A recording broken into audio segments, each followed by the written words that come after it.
Hey guys, it's Cerulean Jake bringing to you my VGC Pals Draft League, and today I'm not alone. I have some help because this is going to be a lot.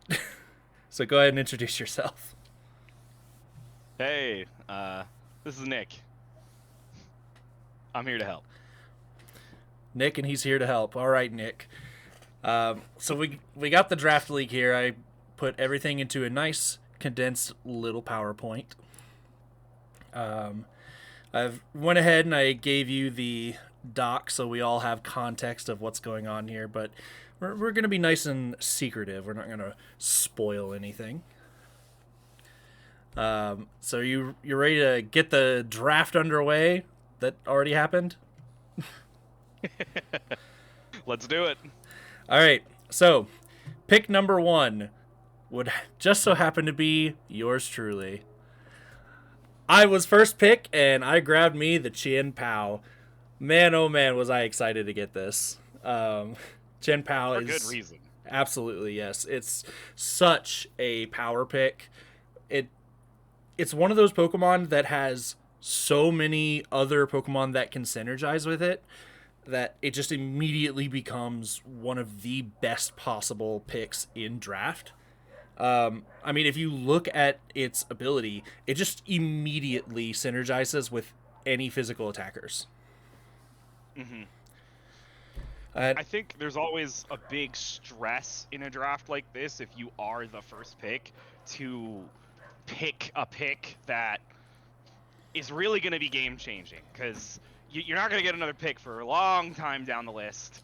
And if you can't exploit that first pick advantage, it's a problem. But I think a pick like Chien Pao really sets you up well.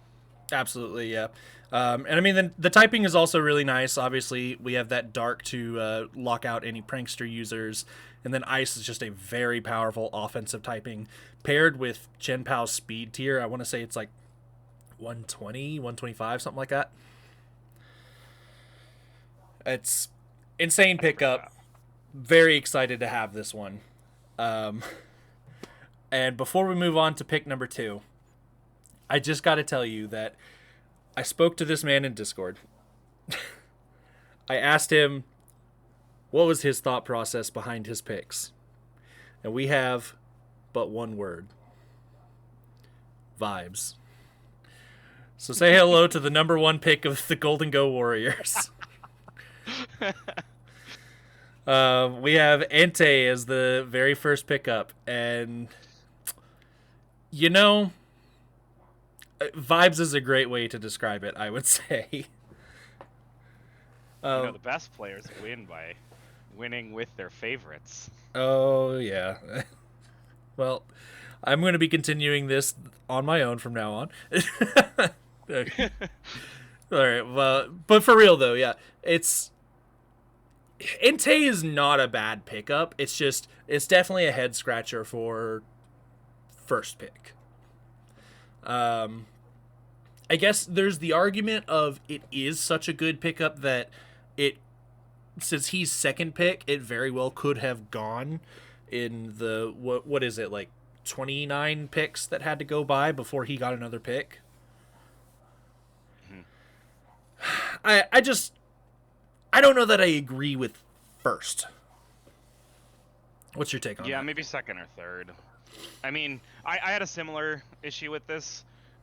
So Arcanine is my favorite, and at the time, it wasn't such a meta staple.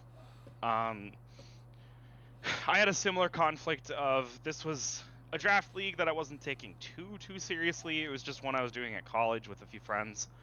Um, and I had that conflict of I really don't want to do this draft league without my favorite, but am I really going to spend one of my first picks on it?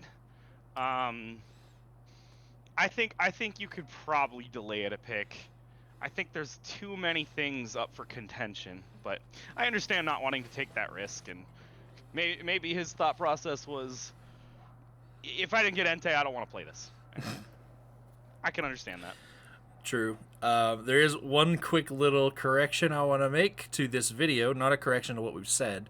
Um, I went through all the trouble of pulling up the music and then didn't start it. So We're starting Oh, now.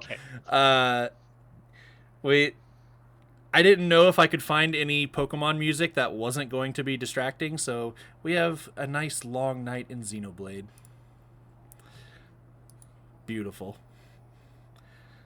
Wonderful. All right, so moving on to pick number 3. It is anything but peaceful. We have Brian Hands. You know, Huh. here's the thing about Mr. Hands here. It kind of goes against the idea of draft league and versatility, because it really only does like a couple things, right? It's yeah, sure, it's a powerhouse. It can take some good hits. It has the fake out, and that's kind of it. You're kind of just wanting to put this in a trick room and let it do its thing. Right. That said, it's kind of one of the best at what it does. It has that attack stat for a reason. Isn't it something absurd like 160? I'm not great with base stats, but Yeah, it is absurd how much attack this thing has. this one makes a little more sense to me. It's not what I would have expected. Probably not what I would have chosen if I was drafting, but at least I get that this guy's going for. I feel like a strategy is forming here. Right. Yeah. There's definitely you kind of announce a little bit of what you want to do with this, but you also have just secured an amazing pick for it. So who's going to stop you, right? Right, right. Going on to the next one, I have a big question mark. I kind of want to let you talk about this one, see what you think, because I'm a little I'm a little unsure about it. Ah, the mythical Volcanion. Exactly. We got some mythicals in this draft, and I do not know how to judge these. Well, Fire Water is a weird typing to play with. Again, I don't remember base stats super well, so it's gonna be, as I recall, a special attacker. Right. I think it's one of the few that has access to Scald. It has Scald, and I believe it also has upgraded Scald. Oh, it has like its own unique. Yeah, like move? Steam Eruption or something. That sounds right. I think I've heard that before. Let's take a look. Volcanion. Yeah, so he's kind of a mixed attacker. Definitely wants to lean into the special attack. 70 base speed is a little rough, but he's got good bulk to back it up. Okay. BST 600, so I mean, we know how good that can be. Right. Water Absorb is its only ability. And Steam, what is Steam Eruption? Base 110, 95 accuracy, Scald. So we've got one immunity. Ground and rock weakness is kind of rough. Mm-hmm. Electric weakness too. Bulk isn't bad though. I think there's some interesting things this thing can pull off, especially with Steam Eruption.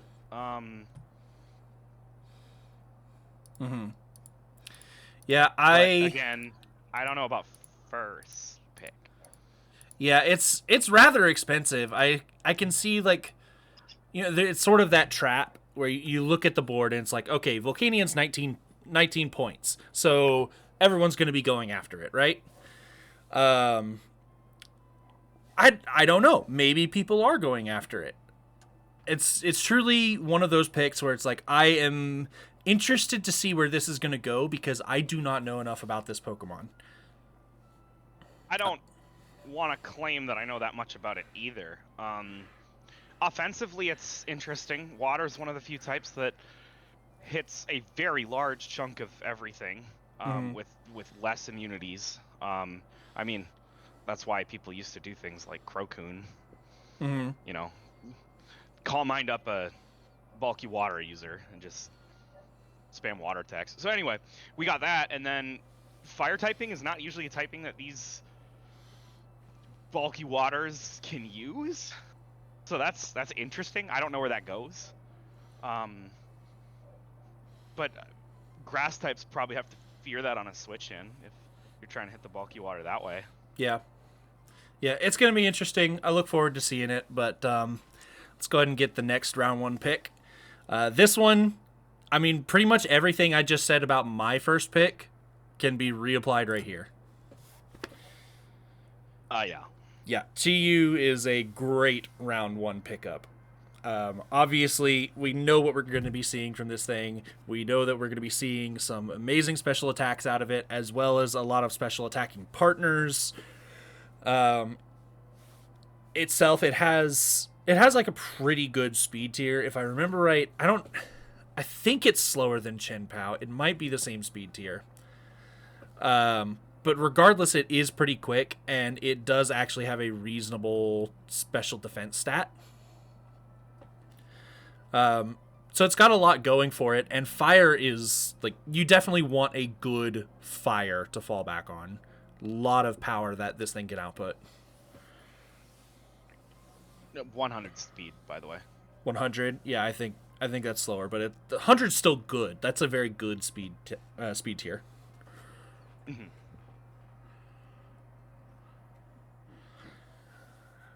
These newer releases are definitely something that you will have more knowledge on, and that seems like a well-informed opinion to me. Mm-hmm. Well, we have an old favorite that you could make some comments on as a first pick, by the way. Say hello to the first pick for the Niagara Love Disc. I love that you have it holding the damn rock. Oh, boy. Because we all know. Yeah. Hey, Rain. Welcome to the Rain team. I really got to question this one. I got to question the wisdom of this. It's one thing to say, ooh, I want Politoed as my Rain setter. That's already a controversial opinion in a world where Pelipper exists. But this is Draft League. It's like, I'm pretty sure Pelipper is more expensive. So maybe you're trying to save some points and go for something cheaper. That's possible. First pick? Yeah, I mean, especially when Archaludon exists. And Archaludon can fit into teams, like, even if you live in a world where Pelipper and Politoed and any other Drizzle user I'm not thinking of gets snatched up, Archaludon can still fit into a non-Rain team. It's not as... Obviously, you want it to be in a Rain team, but there are ways to make it work without it. I think Archaludon first is probably a little more secure. Absolutely. Yeah, it's a very strange decision to make, but I mean, I do want to point out one other thing about this Politoed that I can't really, it doesn't help me justify the first pick position, but it at least is something that he could go for outside of what Pelipper can do, and that is the Perish song. You can do some Perish trapping. That's true. And again, I also want to say, especially with all these first picks, I don't know what happens to be some players' favorite Pokemon, and if they say they don't want to do the Draft League without their favorite Pokemon. That's true. So, but yeah, look forward to seeing more on this one. I'm rooting for him. Yeah. So let's take a look at the next one, and let me tell you, if there was ever a Pokemon that you were going to pick up first pick that isn't like Chen Pao or Chi-Yu, it's Fluttermane. Yeah. How did it get... Never mind. Yeah. At this point, with what we've seen, maybe don't question it. It is more better. Yep. He's just more better. So, what is there to say about Fluttermane, really? It is a highly min-maxed Pokemon. 135 in special attack, special defense, speed. Sure, yeah, its HP and defense are all trash, but it can get around that. Its 135 speed is an absolutely insane speed tier. It has the photosynthesis to just go fast whenever it wants. You can even change that around to make it boost special attack to do more damage instead.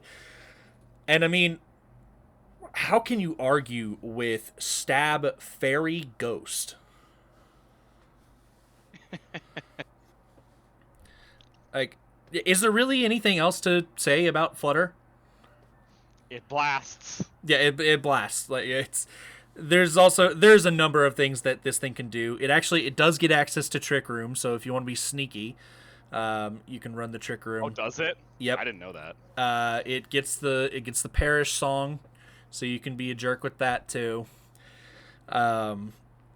There's a number of things you can do with this stupid thing. Doesn't it kind of suffer from that problem of it can't run all the stuff it wants to run? Absolutely, yes. Like, at the end of the day, you do end up on, like, a few commonalities on pretty much every set. Like, you're going to have the Moon Blast. Rarely will you ever drop Shadow Ball. Mm-hmm. And then just 2 other moves. That's going to be more Better's biggest issue, is finding out what moves to put on this thing. Right. But I mean, this format the type of format where you can adjust movesets between every match? Yes. Okay. Well, that'll be helpful for him. Yeah, that's a great problem to have in Draft League, honestly. Yeah. So, next pick. I like it, but I have a problem with it. Okay. I really love Tornadus in this format. I don't like first picking your support. Yeah. It's a very big commitment. True. There's always a question of if, in the big players category, a lot of them have been exhausted, and if there's not another like standout pick, maybe he can wait. I don't know what's left. I'm not looking at the larger pool of things, but that's just a school of thought people have in certain drafts. I don't know that it's correct in this case. I'm just. Mm-hmm. Yeah, I certainly think that. A lot of people are going to disagree with me. A lot of people are going to say, no, it's clearly Whimsicott. Whimsicott's the best prankster user. I disagree. I think Tornadus is the best one. Just personal opinion. I don't hate that he went ahead and picked up the Tornadus, went ahead and secured it. I don't care for support's first pick. So going forward, we have to see if it works out for him. But obviously, lots of cool stuff this thing can do. The most obvious being that it's a support, sets Tailwind, taunt, yada yada. But I mean, there's a reasonable amount of damage that you can do with. Normally you run Bleak Windstorm, but you could just run the Hurricane for all-out damage. Okay. So, lots of neat things. This other pick, I'm kind of excited to see. We have the Diancie. And while I certainly don't think that this is on par with the other first picks that are available, it kind of feels more like Entei level that we saw earlier. I do think that this is an interesting pickup, and I think is going to be a lot of fun to see play out. Rock Fairy is a crazy offensive typing. Mm-hmm. So the coolest thing that I have seen this thing do is, so it's a mixed attacker, right? And that's really important because the unfortunate part is that its signature move is a physical attack. So that's really rough because its signature move is really, really strong. But if you are able to strike that balance, Diamond Storm, if I remember correctly, has a 50% chance to raise your defense by 2 stages. Diancie, let's double check that. Diamond Storm. Yes, it does. So it's 100 base power, 95 accuracy, hits both opponents, and has a 50% chance to raise your defense by 2, which immediately puts body press on the table, which it does get. Right. I think this thing has a lot going for it. Clear Body is obviously an excellent ability. Obviously, a shame for it's a shame for the person who drafted this that we don't have megas, but I think she's going to be happy with this regardless. For sure. This is an interesting one. I'd like to see how this one performs. Mm-hmm. Well, given this person's logo, you'll never guess who his first pick was. The Uptown Ursalunas pick up Ursaluna. Woo!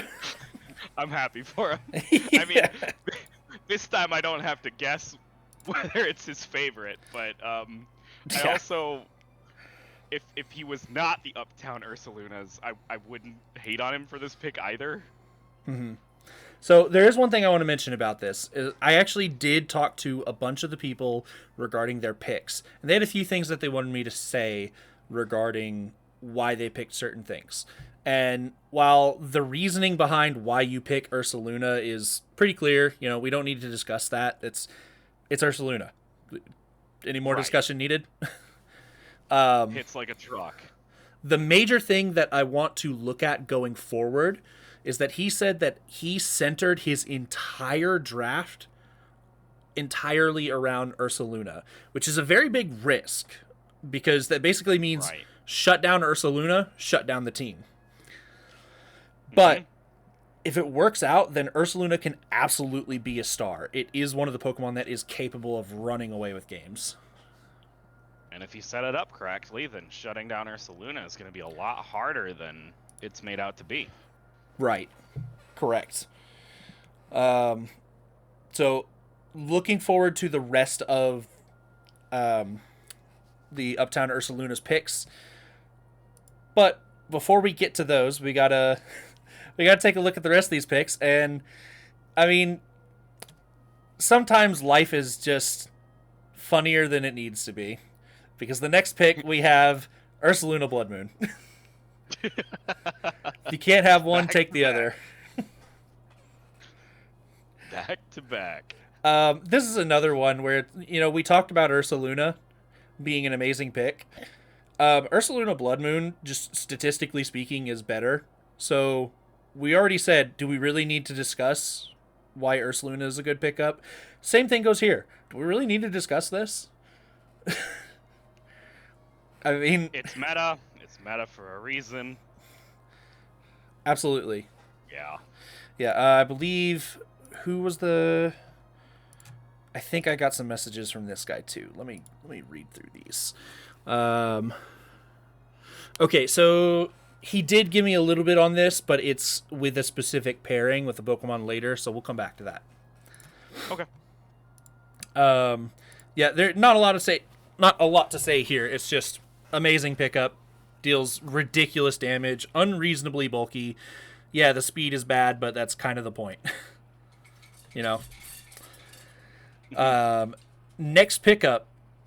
This one's a little bit of a head scratcher, but I like it anyway. Yeah. Salamence. Am I wrong in saying that this is not a first round? No. I think in the modern doubles era, this could be considered a bit of a questionable first round. Mm-hmm. It's just fallen off from where it used to be in many different ways. Although I love where it was at in the past. Right. And here's the thing about Salamence that I will say. When it comes to the premise of Draft League favoring diverse picks, that being picks that can do more than just one thing, you basically just described Salamence in a nutshell. It has two amazing abilities, one of which is the best ability in VGC history. Intimidate. Absolutely, yes. It gets Tailwind to be a supporter. It gets the Draco Meteor, and it can do Hurricane or Air Slash, either one for special attacking. It does physical attacking, good old Dragon Claw. It can do Scale Shot, Dual Wing Beat, and of course the classic Earthquake. I mean, what does this thing not do? Rock Slide as well if you are willing to roll those dice. Yeah, absolutely, yeah. There's so much that this thing does that I get why you want to prio pick it. It's just first is I don't know about that. I will say this: we are getting towards the end of the draft, so he can reasonably count on being able to get another high level pickup here coming soon. Sure. I think it's so versatile, and when it was a meta staple, it used to be kind of the best or near the best at all of those different archetypes. Like, it could be a special attacker, physical attacker, support, whatever you wanted it to be, it could do, and it would be near the top. Nowadays, it's fallen off in almost every category. It can still do a lot of stuff. I don't want to say it's not a good pick. We all love Salamence. Absolutely, yeah. It's just not near the top of the list anymore. That's all. For sure. Once again, it's one of those picks where it's like, suddenly this becomes a lot more viable when Megas come back. It is only 12 points. True. It's very much a budget pick, which is part of the reason why I think that this is not it. But saying that, we had Ursaluna followed by Ursaluna. Well, what should we follow Salamence up with? Let's talk about Salamence. This one I know less about. I'll let you. Yeah, so Roaring Moon, a dark dragon, really, really good typing as we've seen in the past, but this time we're getting it on the physical side of things. Has to worry about those pesky fairy types that's just really rough for it. But this thing, so it's kind of a downside, but also like it's kind of a downside that it's going to be a Terra Sync. You really need to terrestrialize this thing if your opponent has any threatening fairies, which you absolutely should. If you're not running threatening fairies, then like, what are you doing? It's going to end up being a little bit of a Terra Sync, but this Pokemon absolutely runs away with games. Just give it that Terra. Like, obviously being a Paradox Pokemon, you get that Photosynthesis. You can use the Booster Energy, which of course means it's not competing with items on all the other Pokemon.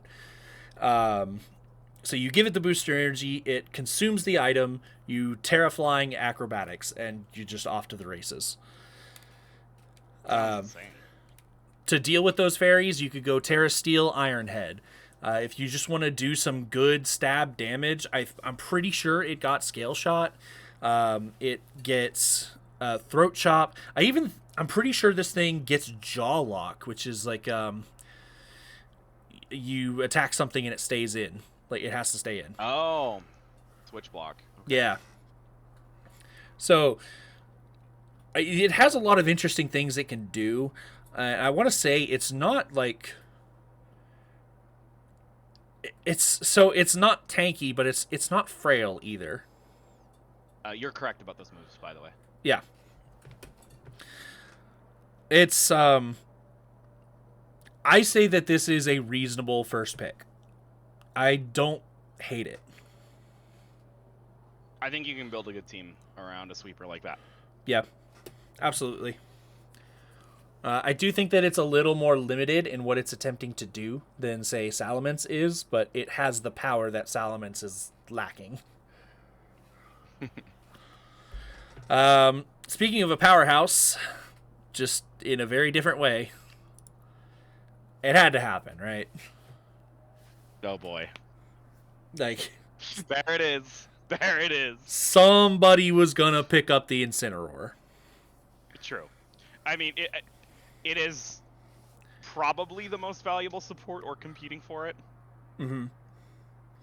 Yeah, so here's the thing about Incineroar is that this thing was not designed at all to be a support, right? Because when Game Freak sat down, they were deciding we are designing a starter Pokemon, which means they're going to give it damage, they're going to give it some sort of signature something to differentiate it.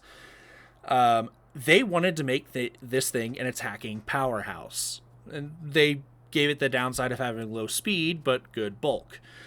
The mistake that they made was giving it all the support tools that it would ever need to be a good support. Right.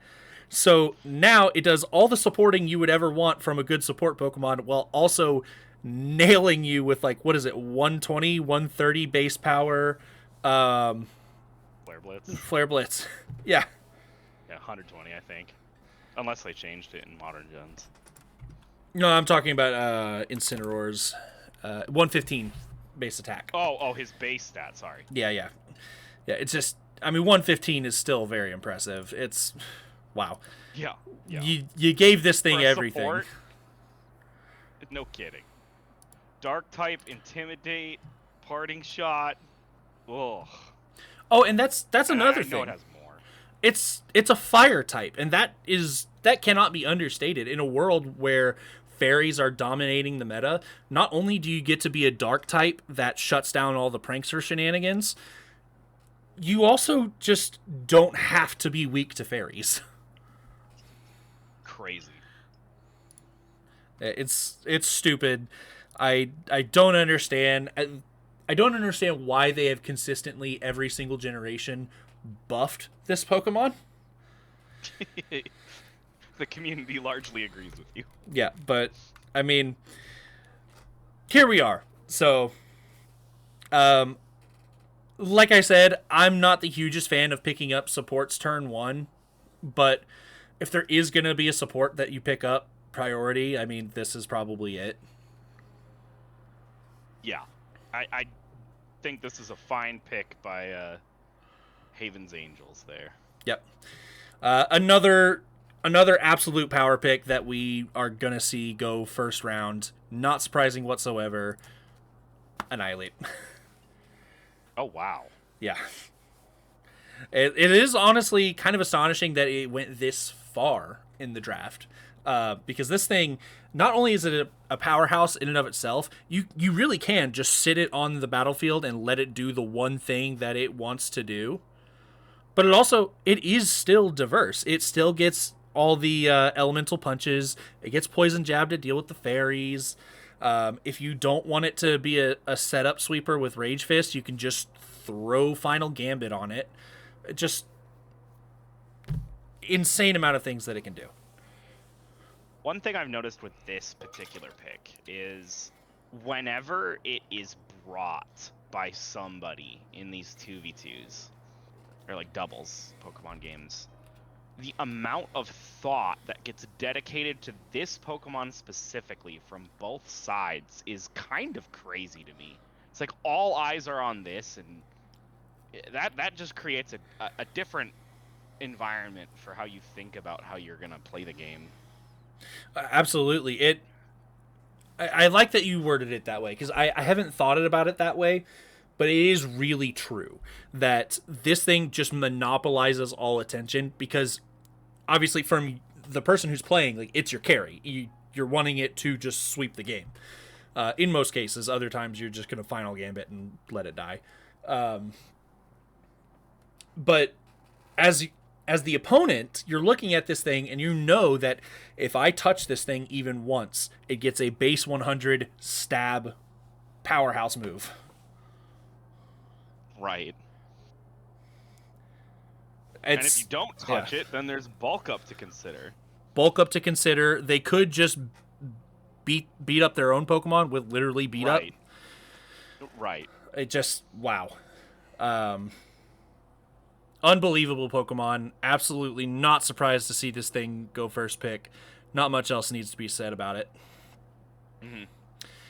So here we have the final pick of the draft that we're coming up on. So this is actually, since it is a snake draft, this is a pair pick. Sure.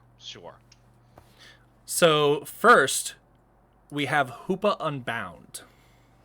Ooh. Which, I haven't looked at this thing in a long time, but if I remember right, it's an absolute powerhouse.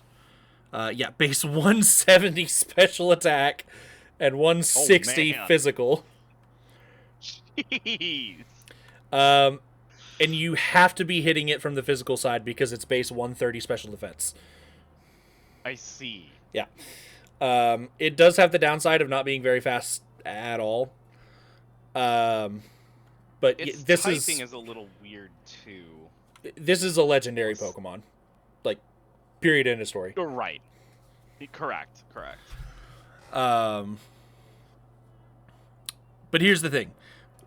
Before we get to talking about it a lot, I want to show what it got paired with, because then you immediately understand what the intention is with this thing. Okay, yeah, that's exploitable. Yeah. This is expanding force through and through. There's really not much else to say about it. We know what's going on here. Even though I'm going to say that there's not much else to say, I'm still going to say about it because it is a mixed attacker, so you can prep for that expanding force all you want, and then it just smacks you with something physical out of nowhere. Sucker punch. Yes. Does it get sucker punch? Please, God. I don't know. Oh, thank you. It does not. Holy shit. Like, yeah, I get that the terrain would stop it, but it doesn't matter. Just sucker punch on this thing would be stupid. But let's see. We got Gunk Shot. We got Ice Punch. Hyperspace Fury appears to be a physical move.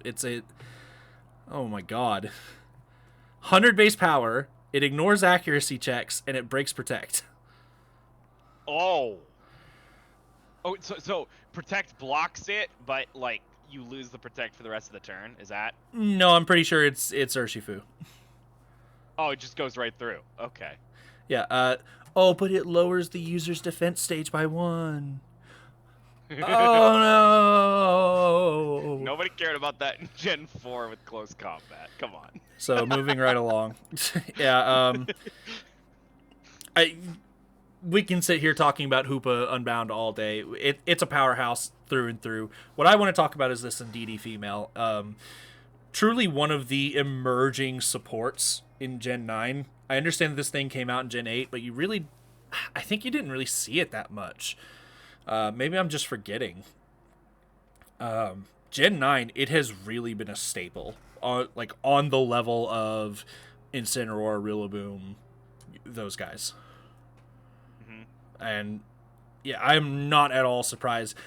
Like I said, this is kind of a double pick, so it may as well be counted as a first round pick, though it says round 2. Right. So but an insane support with a very strategic pairing on a mythical that probably not a lot of people were thinking about, because VGC players don't think about mythicals that much. Right. Absolutely. Very, very scary. Not looking forward to dealing with this. And just psychic terrain in general, I've always felt, out of all the terrains, is the most oppressive. So, yeah, I do not look forward to seeing this thing. Absolute powerhouse pick. Speaking of powerhouse picks, this is the guy that picked up Annihilate, by the way. Oh, man. Speaking of have your sweeper and get a support. Yeah. Air quotes support. Yeah, no, this is... I would normally say, how did we let this happen? But there was only one person in the way to stop it, and he immediately picked up a Psy-Spam Crazy duo. combo. So he was really just in the perfect position to just get the amazing Annihilate combo. But if we were to talk about this pick specifically, ignoring what it does with Annihilate just on its own. Follow Me is an amazing pickup. Friend Guard is great. If you don't want to do the support shenanigans, Technician Pop Bomb, I assure you, is going to be coming out at some point during this league. For sure. Yeah. That's why I said air quotes on the support. Yeah, it's so dumb. Yeah, not wanting to spend much more time on this. This is we know what's coming from this thing. The Star City Spirits are looking good. Absolutely. Here's a classic pickup. Yes. Lando Incarnate. Now, I will say that I don't think, from my experience, I don't think that this thing is super diverse. I know it picks up a lot of really random moves, and that is something to look into when you're doing a draft league. But it kind of has like the one thing that it's wanting to do, right? You really you want to full invest that special attack. Earth Power, Sludge Bomb. You could do either Substitute or the signature move, and then Protect for the last option. That's really what you're wanting to do. Just be boosted by that sheer force. But I mean, in all fairness, it really can just break out something else. If I remember right, it's actually like a decent mixed attacker. Landorus. Yeah, it's got a better physical attack stat than it does special. It's just the sheer force. Like, special attacks are usually the ones that go with sheer force. Does it ever run Tailwind? I don't think it gets it. Okay. Which is strange, but yeah, it does not. Okay. So what we're seeing from Haven's Angels so far, we're just kind of picking up some VGC staples at the moment. Absolutely not a wrong way to approach this. Now, I will say, I have talked to this person. This is one of the people that I have talked to extensively, actually. And she's got a very interesting strategy that I really want to see throughout this draft league. She has repeatedly commented that she's not a very experienced player. She said that she does not expect to do well. And you know what? I don't care, because I feel like I'm in the same boat. But I want to see great things from this player. Well, best wishes to them. Or to her. Yeah. The next pickup is another VGC staple. Like, can't go wrong with the Rilla. Very good pick. Love the grassy terrain and the Prio grassy glide. Yep. Of course, always got to think about the fake out, too. This thing, just because of that grass boost that you get from the grassy terrain, you really don't have to run anything else. But it does get the ground type coverage that it's not even shooting itself in the foot, because high horsepower is not one of the ground type moves that gets weakened by the terrain. Just all around a great Pokemon, and a very easily maneuverable Pokemon to add to a team. What was this guy's draft thus far? Roaring Moon. That's just another way to you kind of just activate that. The acrobatics that Roaring Moon can do in another way. Supposing that you don't want to commit the booster energy to it, you can absolutely just make the Roaring Moon tankier with the Grassy Seed. Yeah, you could do that. So, great pickup. So far, looking very much like a staple team. Let's go ahead and take a look. This next person is the one who picked up the Salamence. So he has decided, you know what, maybe I should pick up some more expensive and powerful picks with Volcarona. Interesting. I don't really know what this thing can do in modern day. So, I mean, you never really want to count out the Quiver Dance, right? That's been Right, strong okay. since since the day it came out, has been the thing that it does, and it has never stopped doing that. But it has had additions as it has gone on, and especially with the addition of terrestrialization, letting it get away from that really bad typing, defensively speaking. Sure. That makes sense. Yeah, it's such a great Pokemon. It gets Rage Powder, so it's a sweeper Pokemon that can also function as a support if you want it to. It gets Tailwind. Okay. It gets Struggle Bug. And we already had access to Tailwind from Salamence, right? Is that correct? Yeah, so I mean, we have multiple options at this point. Okay.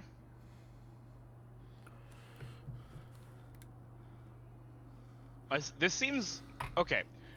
Salamence and Volcarona, both very, very versatile picks from what I'm hearing described. I kind of like the toxicology department could go any direction with his team at this point. Yeah, exactly. So while I disagree with the order that things were picked up in, thus far, I mean, we're looking good. It's only a shame. It is only a shame that we did not get to pick up one of the absolute powerhouses immediately. But the thing is, they're not all gone yet, and he is going to have more picks. So, we'll see how it shakes up for him, right? For sure. I also think he's probably spent less on his points than a lot of people so far. Mm-hmm. Can we move on?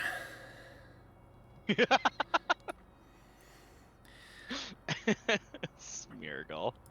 Yeah. Yeah. I think this is going to be the one I spend the least amount of time on, because when you ask the question, what doesn't Smeargle do? I mean, you literally mean it. Like, it does everything. It has every move in the game.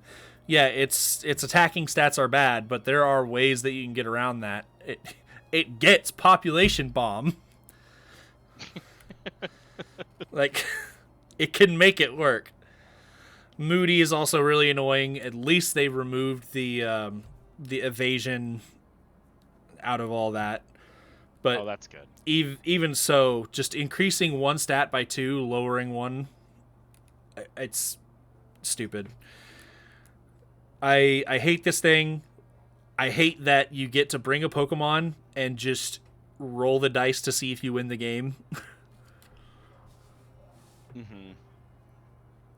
Next pick. Moody is annoying. Sketch feels like something from an older era where the thought process is kind of like, well, if I was a hacker, what 4 moves would I bring? Right. The one thing that he wanted to mention, this is the Ursaluna Blood Moon pickup. He wanted to mention the reason he went for this combo is that he was wanting to go Ursaluna Blood Moon with Decorate, which I believe it's a double workup for the target. Oh. So Swords Dance and Nasty Plot on a single target in one turn. You just do it to your partner. So you're basically just giving Blood Moon a Nasty Plot and just letting it do its thing. That's kind of crazy. Yeah, it's pretty nasty. And you get to do it on a better Pokemon than Alchemy. So, yeah. Gross. I hate this thing. Next pick. So this is the guy who wanted to base everything around Ursaluna. And immediately, I remember when he picked this up, I was a little confused at what he was going for. Mm-hmm. I have since seen the vision. But in the immediate, when you just see 2 picks, it's a little hard to see. So the very first thing... That's where I find myself right now. Yeah. I'm interested. Very first thing, it's a flying type. You can click Earthquake. Okay. Okay, yeah, that's good. That's good.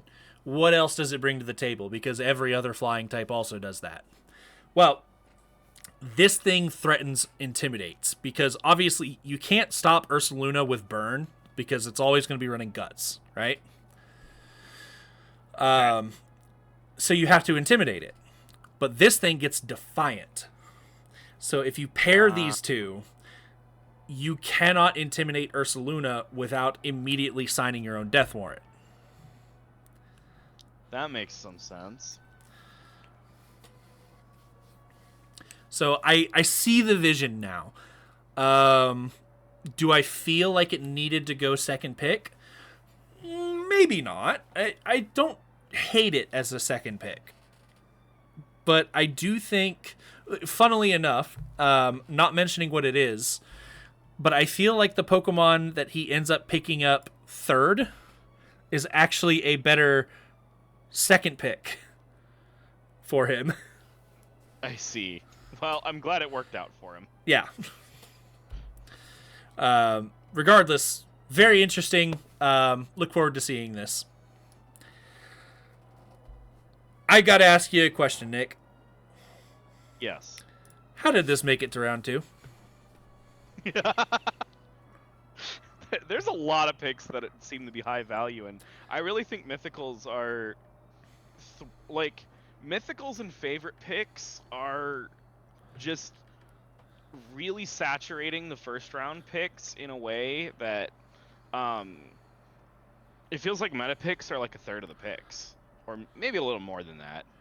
So I feel like we're asking how did this make it to like a lot of different things. Though yes, this one definitely catches my attention. Mm-hmm.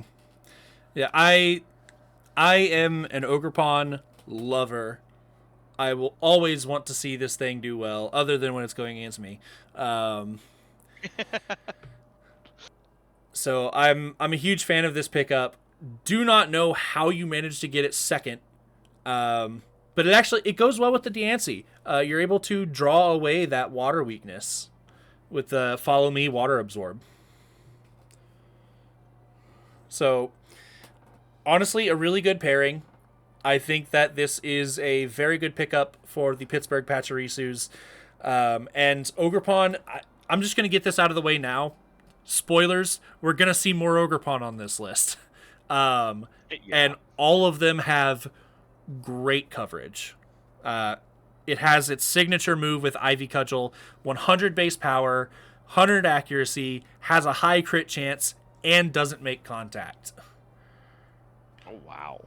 So, I mean, it has the most clickable move in the game with good coverage to back it up. So I love this pickup.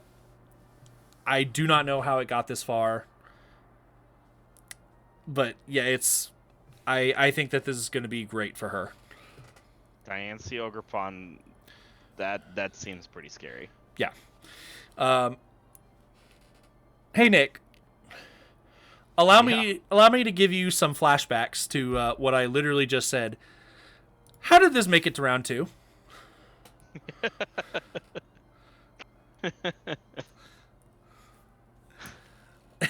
I also laugh because another friend of ours has been quite mad at the ability of this thing. Yes. It's so easy to forget. Like, you get so caught up in trying to figure out what is the most optimal strategy. How am I going to deal with this thing?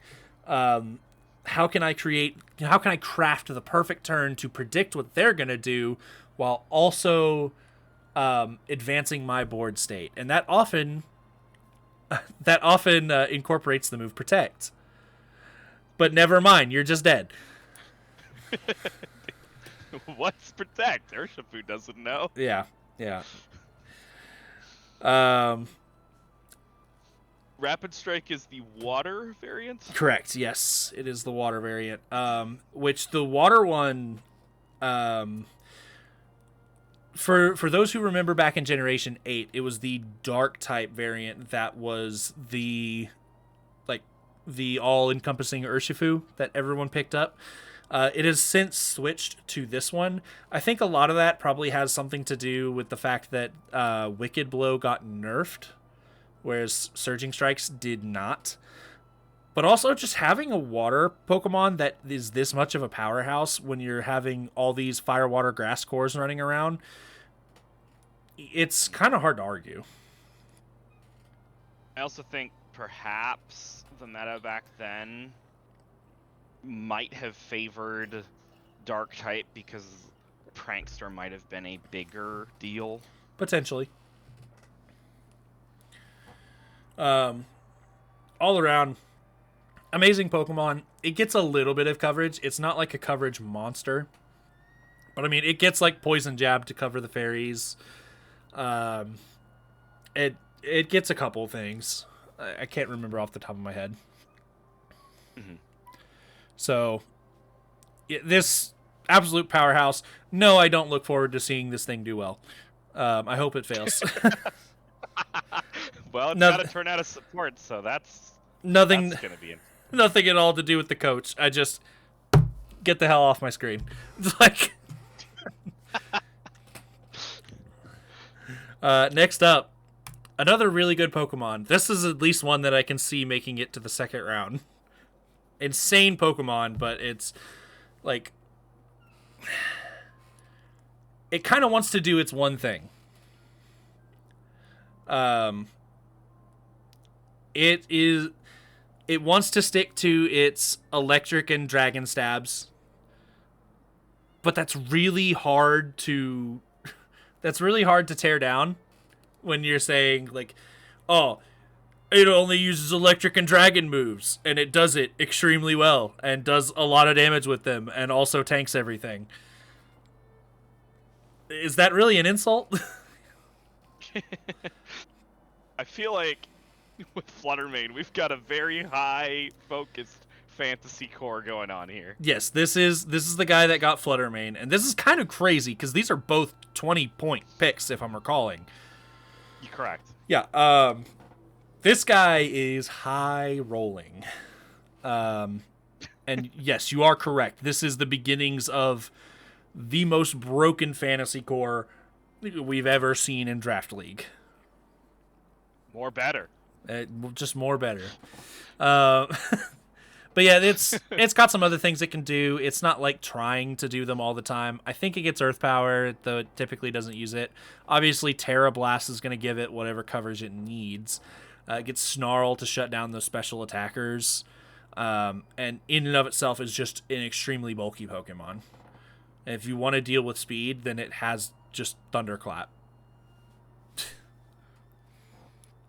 What is there to say, man?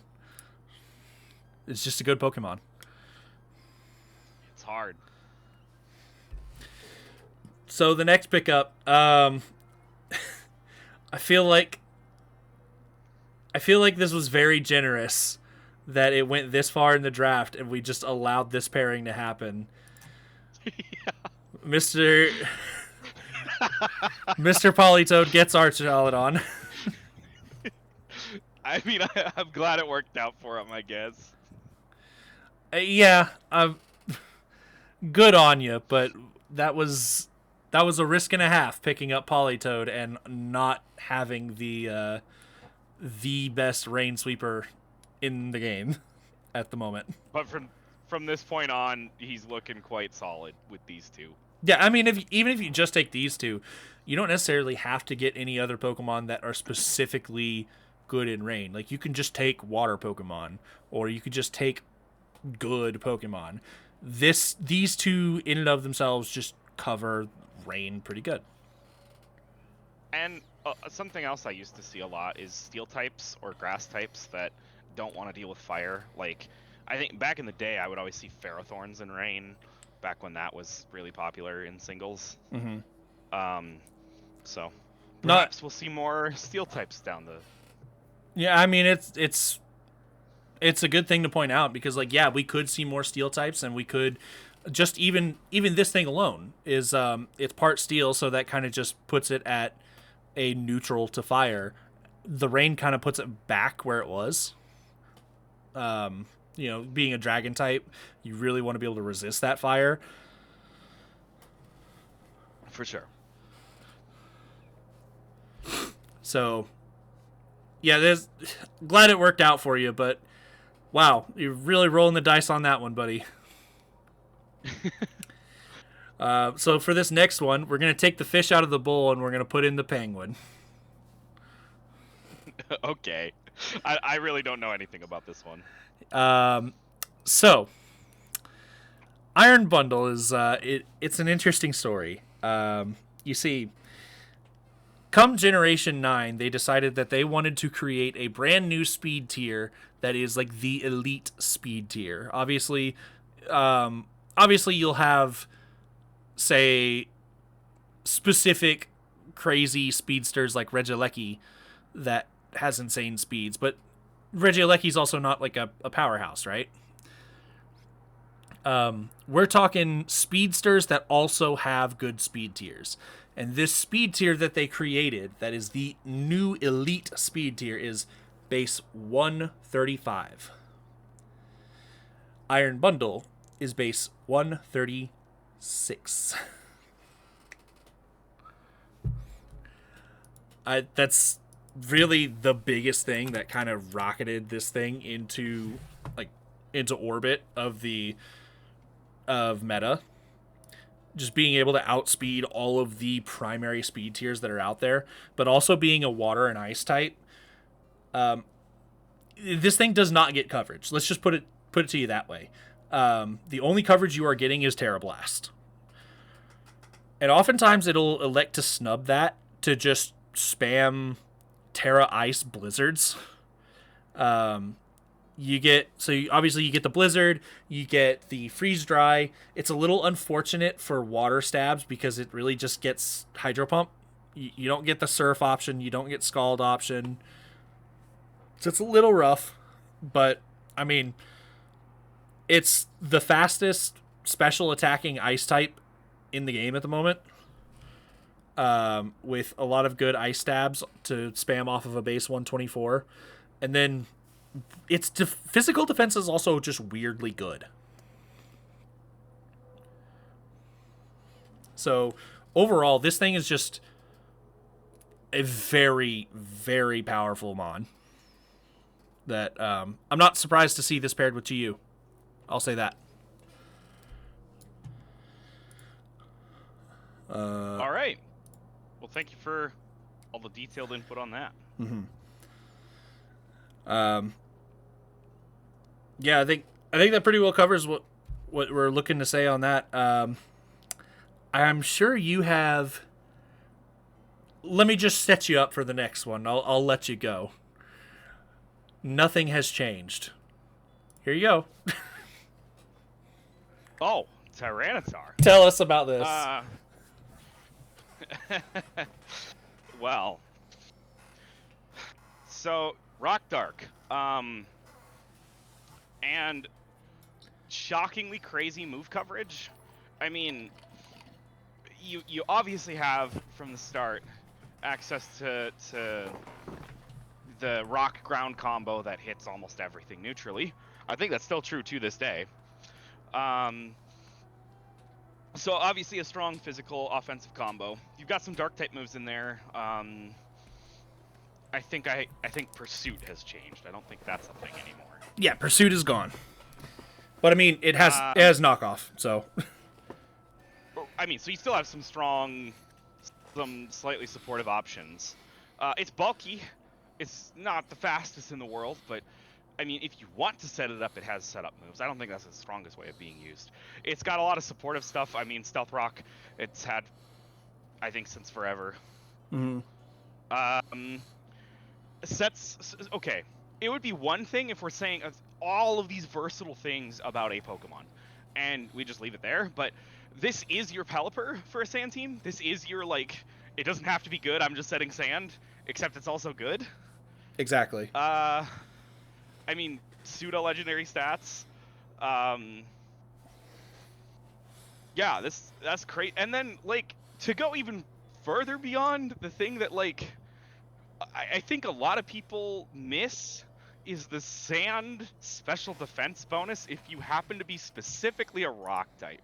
And lo and behold, Tyranitar's a rock type. So when that Sand is up, it just is tanking these moves. I mean, most of the special moves hit it neutrally, so I just don't think people frequently recognize that part of it, right? Yeah.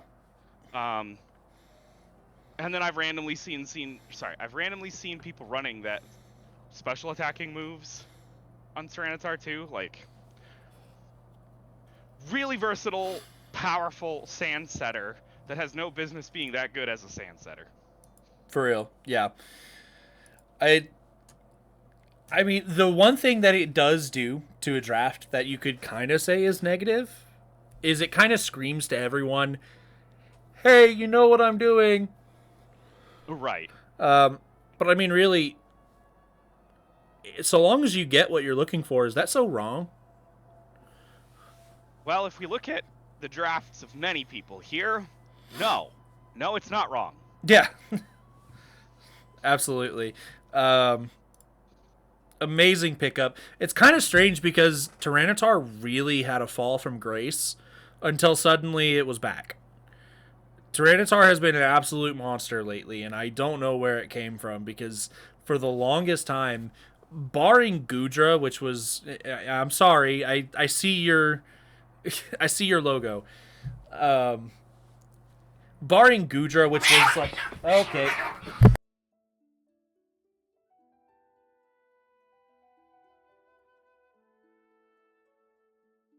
Everything okay over there?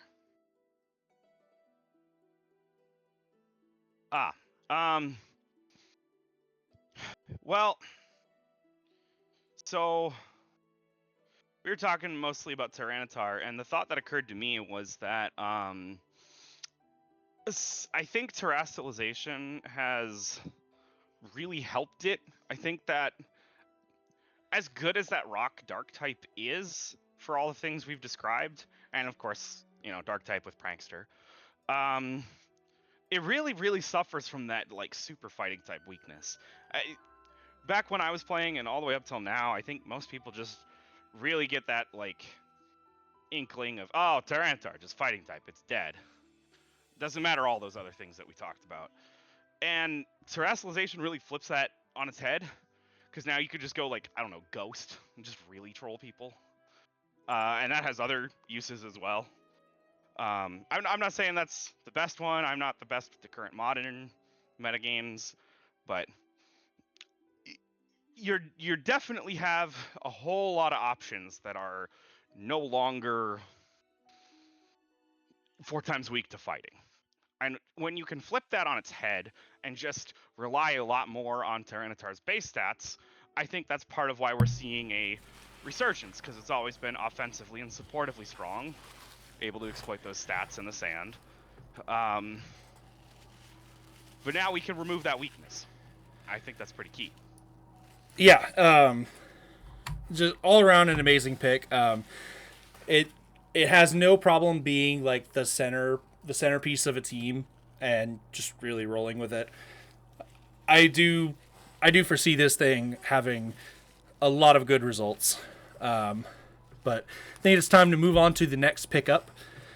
And this is the other all-star support. We have Whimsicott. And Yes. you know, I have definitely, I will say this.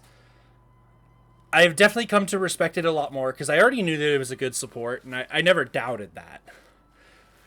But the one thing that it has over Tornadus, which I've come to respect a lot more, Prankster Encore is stupid. Yeah. In and of There have itself, been a. Sorry. in and of itself, Prankster Encore bans you from using the move Protect. If it is on the board, because think about it. If you It bans the opponent, not the Whimsicott. yeah. Okay. If you are facing down a Whimsicott, you are banned from using the move Protect because you will get encored. And there is no way to stop that. And on the flip side, maybe you're looking at your opponent's team and you're like, oh, well, there's no Whimsicott on the field. I get to use Protect this turn. And it just so happens to be the same turn that Whimsicott switches in. You are now banished to the switching realm. Encore really changes the way everyone thinks about the game. I frequently do not think about it, and then I watch these intense finals rounds and I see it whipped out near the end, and oh, that just is such a game changer when it comes out. Yeah, it's I hate this little shit, but I mean it's a good Pokemon. I see why it got picked up. It also, one of the key things that it can do is that it is a in a world where a lot of weather setters are trying to do it via their ability, it is one of the few Pokemon that can do it just off of a move. And technically, yeah, you're relying on your ability to still do it, but being able to delay your weather setting is actually pretty nice because you can overwrite your opponents.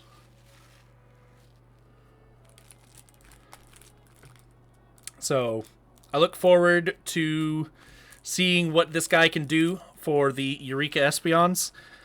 But I mean, I feel like we know it's going to be good. Next pickup, we are back to Vibes. And, you know, not a bad pickup. Yeah. It's kind of hard to understate how valuable a Dark-type Prankster Pokemon is with good supporting moves. Sure. And that's really just where Grimmsnarl lies. And the upside about Grimmsnarl is that it actually has a reasonable attacking stat, because this thing wasn't designed to be a prankster support. It was kind of just something that feels like it was an afterthought that it was given. This thing actually has a very good physical attack stat, and you can tell that this has a lot of the same. It has a lot of the same design philosophy that Incineroar had. Of, we're trying to design a physical attacker who's really slow, but we're also just going to give it a lot of this random shit that helps it out. You can create a moveset on this thing that is entirely supporting moves.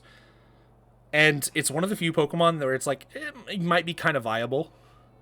You usually prefer having an attacking move, whether it be, you know, Foul Play or Spirit Break. But you absolutely could just go Fake Out, Dual Screens, Parting Shot. For sure. It's really nasty. And fairy type is always worth bringing up. Absolutely. Yeah, I mean, I mentioned the Spirit Break. I think there's a total of 2 respectable physical fairies, in my opinion. Now, I understand that is slander to a majority of people. I just want you guys to understand how much I hate the move, Play Rough. I hate that move with a burning passion. Because that thing is not 90% accurate. That is 50% accurate. Yeah. You're always rolling the dice with that 100. Yeah, no, I hate Play Rough, and I will go out of my way. If I'm going to use a fairy, I'm going to go out of my way to use a special attacker or one of the ones that get Spirit Break. And this is one of the ones. For sure. So, great pickup. Very much a VGC legend for a reason. It's not one of those ones that stands at the pinnacle, but it is always just, it's there as a solid rock. But, speaking of a Pokemon that has been very solid as of late, we are back to my pick. And we need somebody to go with Chin Pao, and that's why we have the Dragonite. That's exciting. So scared. I was so scared that this thing wasn't going to make it. Now, I'm sure for you, it might have been a little more exciting if somebody did steal my Dragonite, because pick number 2, if Dragonite was gone, was going to be Arcanine Hisui. But I mean, Dragonite. Right. I'm sure you. Arcanine, but I'm sure you would have loved to have seen the Arcanine, but you gotta admit, Dragonite is just. It is one of the most versatile Pokemon of all time. for sure. And that's just kind of because of its birthplace. Kanto had this weird thing where they were just like, all right, so we're going to design a Pokemon. We're going to give it all of its like key moves that it would typically know. And also it knows all of these other moves too. Like, is there a reason that Rhydon knows Surf? Not really, but it does. And Dragonite was the same way. I mean, back then they didn't actually have any good dragon moves. This thing really was just I use Thunderbolt and Ice Beam and Body Slam and Earthquake. If we're going really far back, I feel like it was kind of intended that its signature move was Hyper Beam. Yeah, pretty much. And since nobody's really ever wanting to use Hyper Beam outside of Gen 1, you do just end up in a situation where it's like, I'm just spamming all the coverage moves that I get. And that's what Dragonite has always been. And as it has gone on throughout the years, it has only gotten more. That's true.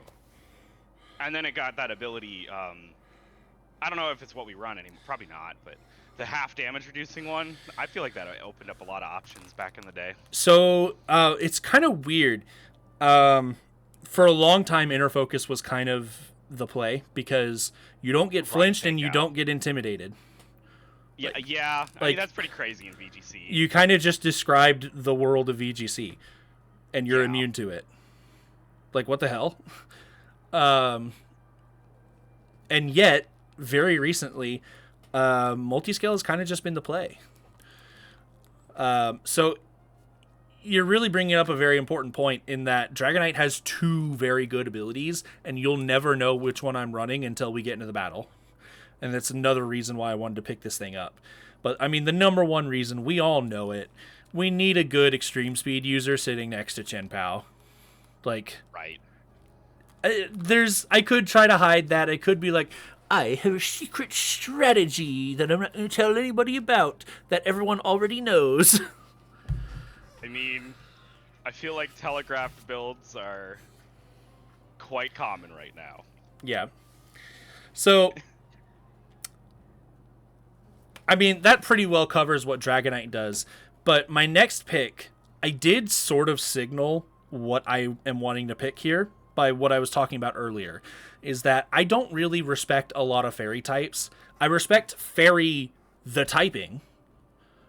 I think that it is possibly the strongest type in the game at the moment.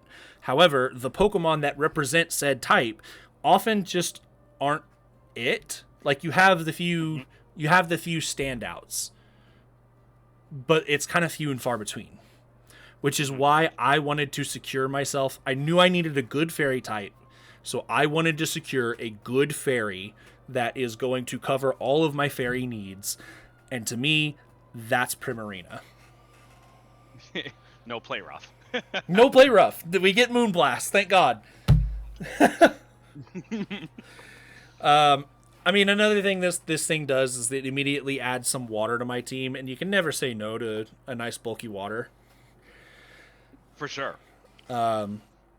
It gets some reasonable coverage. It gets stuff like Psychic. It obviously gets the ice coverages.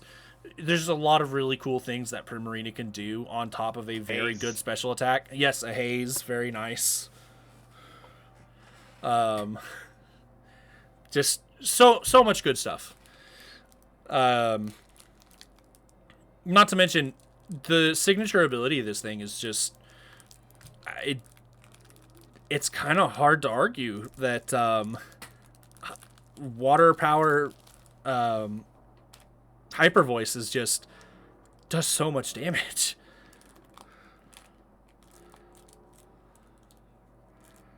I think that this is one of the very few respectable fairy types, and since Fluttermane did not make it back to me, I kind of had to take it now. For sure. So let's talk about another Pokemon that has had a long history in VGC and has had a small, I will stress small, fall from grace, because it is still quite powerful.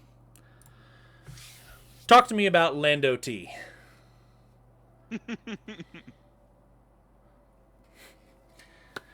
Well, it can thank Incineroar for taking away the most hated label. Yes, yes. I mean, yeah. So its claim to fame historically has always been flying ground, insane immunities, access to things like Stealth Rock, Ground is an amazing attacking move. We got U-turn, we got intimidate, so we can just go in whenever we want and intimidate people and just leave whenever we want with all these immunities. Probably be fine while doing it, just annoying the heck out of the opponent. There might be more to it, but that's what my understanding is. Yeah, I mean it's pretty straightforward what this thing wants to do. It's really, if you look at its stats, it's kind of an all-out attacker, but because of intimidate, it becomes weirdly bulky. But I mean, you slap a choice band on this thing, and it's so hard to live through this. You can either do the earthquake, or you can go for stomping tantrum, which is another option that it gets now. You of course have U-turn. You have another great thing about this, being that it's Gen 9, a small buff that it finally got is that it actually has a good physical flying move in Terra Blast. So this thing has always been good. It's just been kind of replaced. It's never really stopped being good, and now it's actually gotten better. So I think that we're going to see a lot of good things from this. And I mentioned when we in the middle of the draft, I kept joking about this guy picking on vibes, and I said, "Oh, so the vibe has shifted to violence." True. Yeah. Great pickup, I would say. Moving on to the next one. I'm curious if you're going to catch why this got picked up so early. We have Terrakion. Well, we've got one physical attacker with a Whimsicott. Mm-hmm. We're pairing another one with it.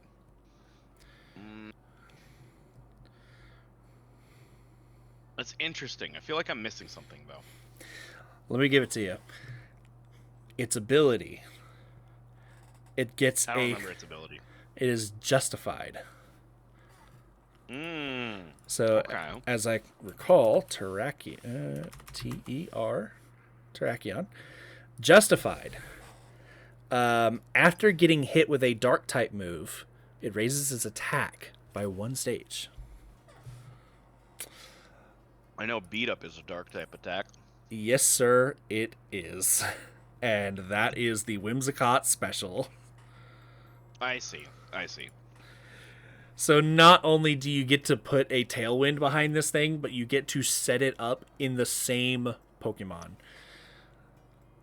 Now, I understand that you had to pair it with a very expensive Pokemon to do it, but that is some value for a 12-point Pokemon. Honestly, I think that this pick is kind of fire. I'm really excited to see this one pop off. It's one of those Pokemon that used to be good and fell off, like, no pun intended, like like a bag of rocks. This thing plummeted from grace ever since some Pokemon with better stats started getting introduced. Because that's kind of what it had. That's all it had in Gen 5 was just better. Mm-hmm. But I mean, with all the things that you can do with it now, it's kind of back with a vengeance. I look forward to seeing this thing do great things. Ditto. Well, the next person I think has decided that he just didn't want me to like him anymore because we have Gothitelle. What does it do? Shadow Tag. That's it.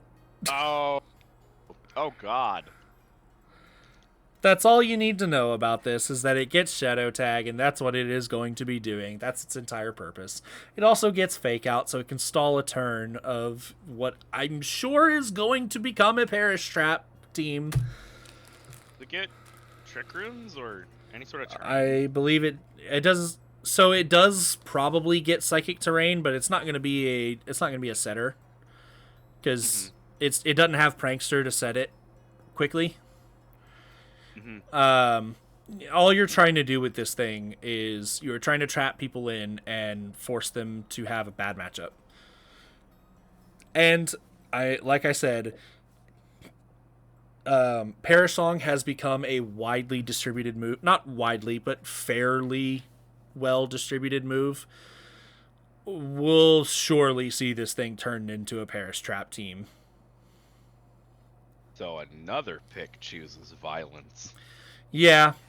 Yeah, we decided that we were going to be hateful in round 3. Speaking of very, very powerful pickups, from the San Diego Serpiers, we have the Alola Ninetales. I mean, it had to go. This is with Iron Bundle, right? Yes, this is the... Yeah. Yeah, so this is an excellent pickup, an excellent pairing. Yeah, for sure. Just set up that snow and let it start going to town on blizzards. I mean, you can dual blizzard if you want, but I mean, number one thing that you're looking at is Ninetales just makes your entire team tanky all of a sudden. Mm-hmm. Not to mention it has a pretty good speed tier to be clicking Encore with. I mean, this thing is just nasty. Could never write off the Aurora Veil. Absolutely not. And while this thing is really known for spamming out its ice moves, don't forget that it's a fairy.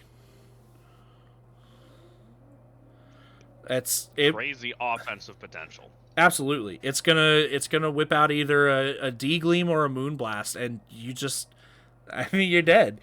Like, sure, yeah, okay. Ninetales Alola is not the highest special attack stat in the world. But really, you're trying to prepare for the ice type moves. If you forget to prep for this thing's fairy typing, then I mean, you're in for a world of hurt. And being paired with Chi-Yu, it absolutely can do some damage.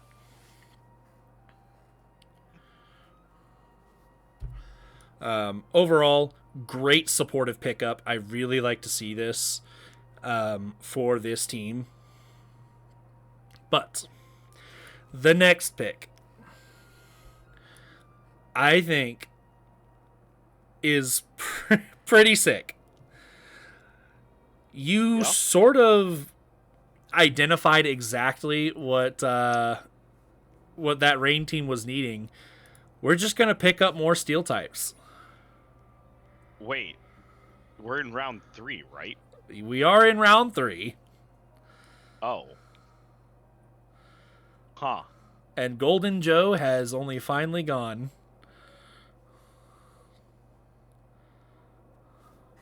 Well, dang, Rain Guy's doing well. Oh, yeah.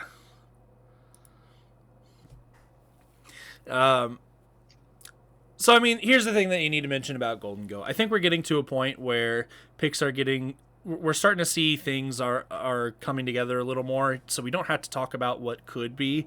We're kind of just talking about what is.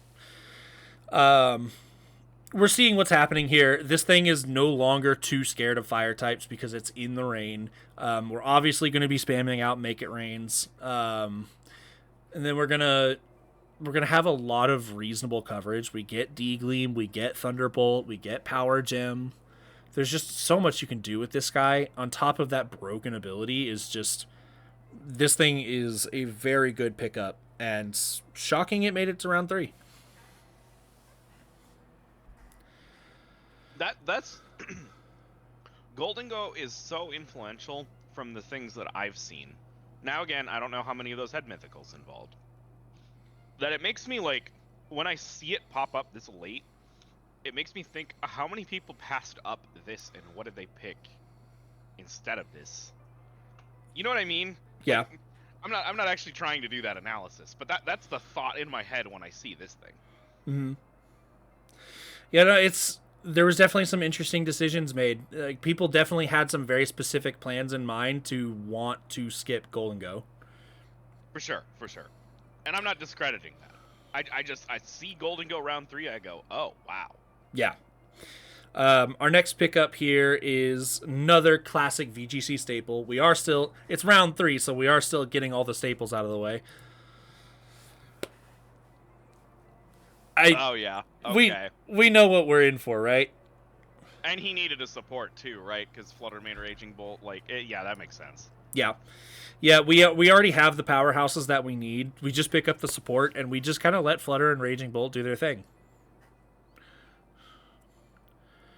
Rage powder.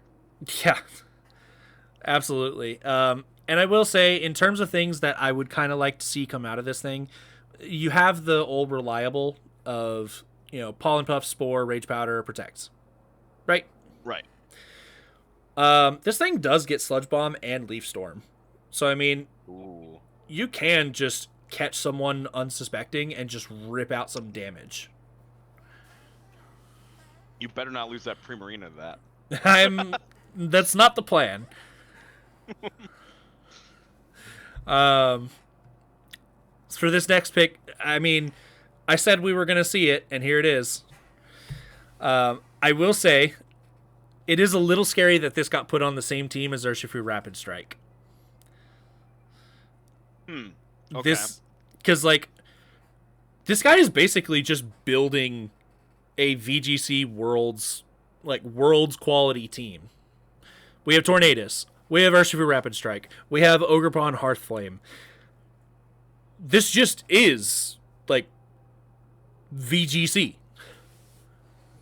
That's a lot of cost up front. Absolutely. That's 220 picks. That's a 19 pick. And, I mean, it's just going to keep going crazy from there. We've pretty much said everything we need to say on Ogerpon from the previous Ogerpon, but, I mean, just doing so as a fire type now with Mold Breaker, so you don't even have to worry about those flash fires. Mm-hmm. Yeah, kind of nasty. Now this one.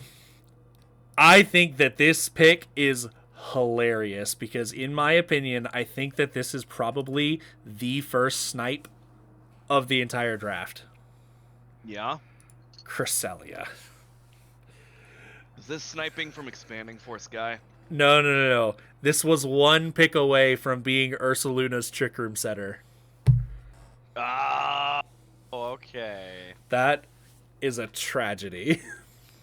Oh.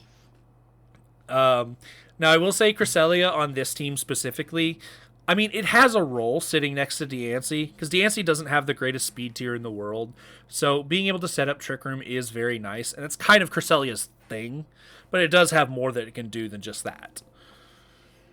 I've noticed that just being a single type is annoying in competitive, where I go, it's bulky, I want to get rid of it, but I can't, because I can't even...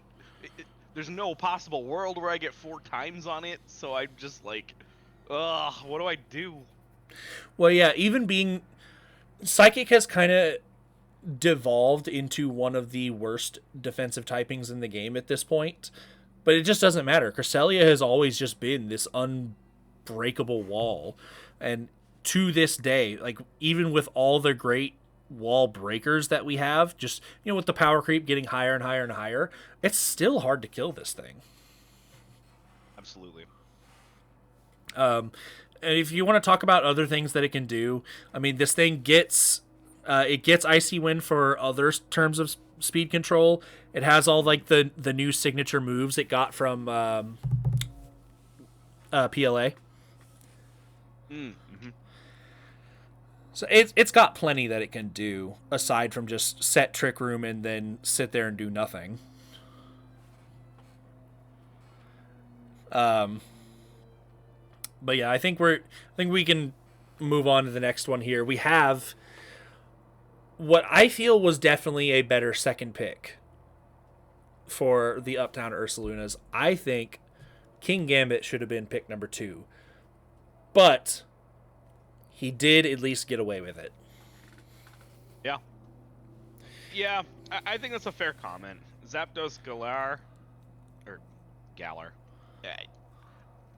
It's clever, you don't want to lose it, it's part of the plan, but how many people are thinking, I want Galarian Zapdos?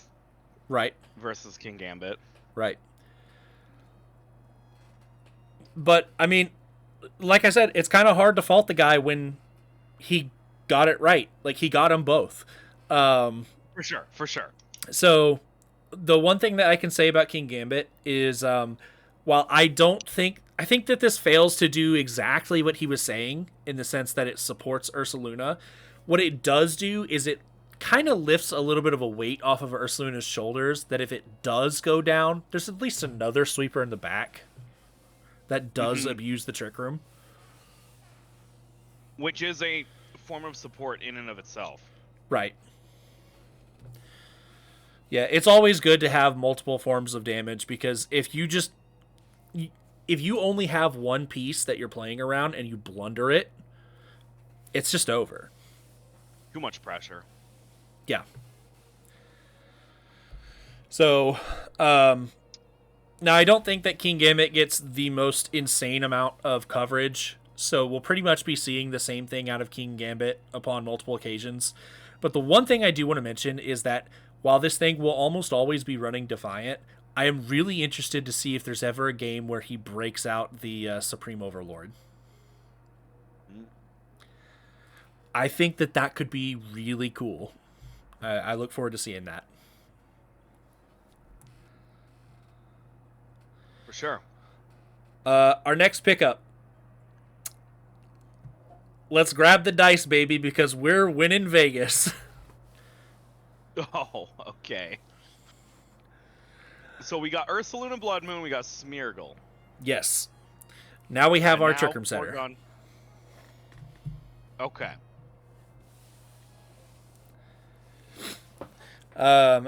P2's been a staple for years and years and years. Like, ever since Porygon Z came out, it immediately added viability. Was Eviolite Gen 4 or 5? 5.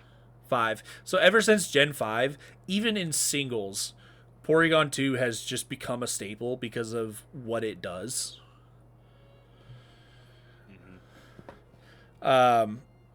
It has been omnipresent, and it's clear to see why.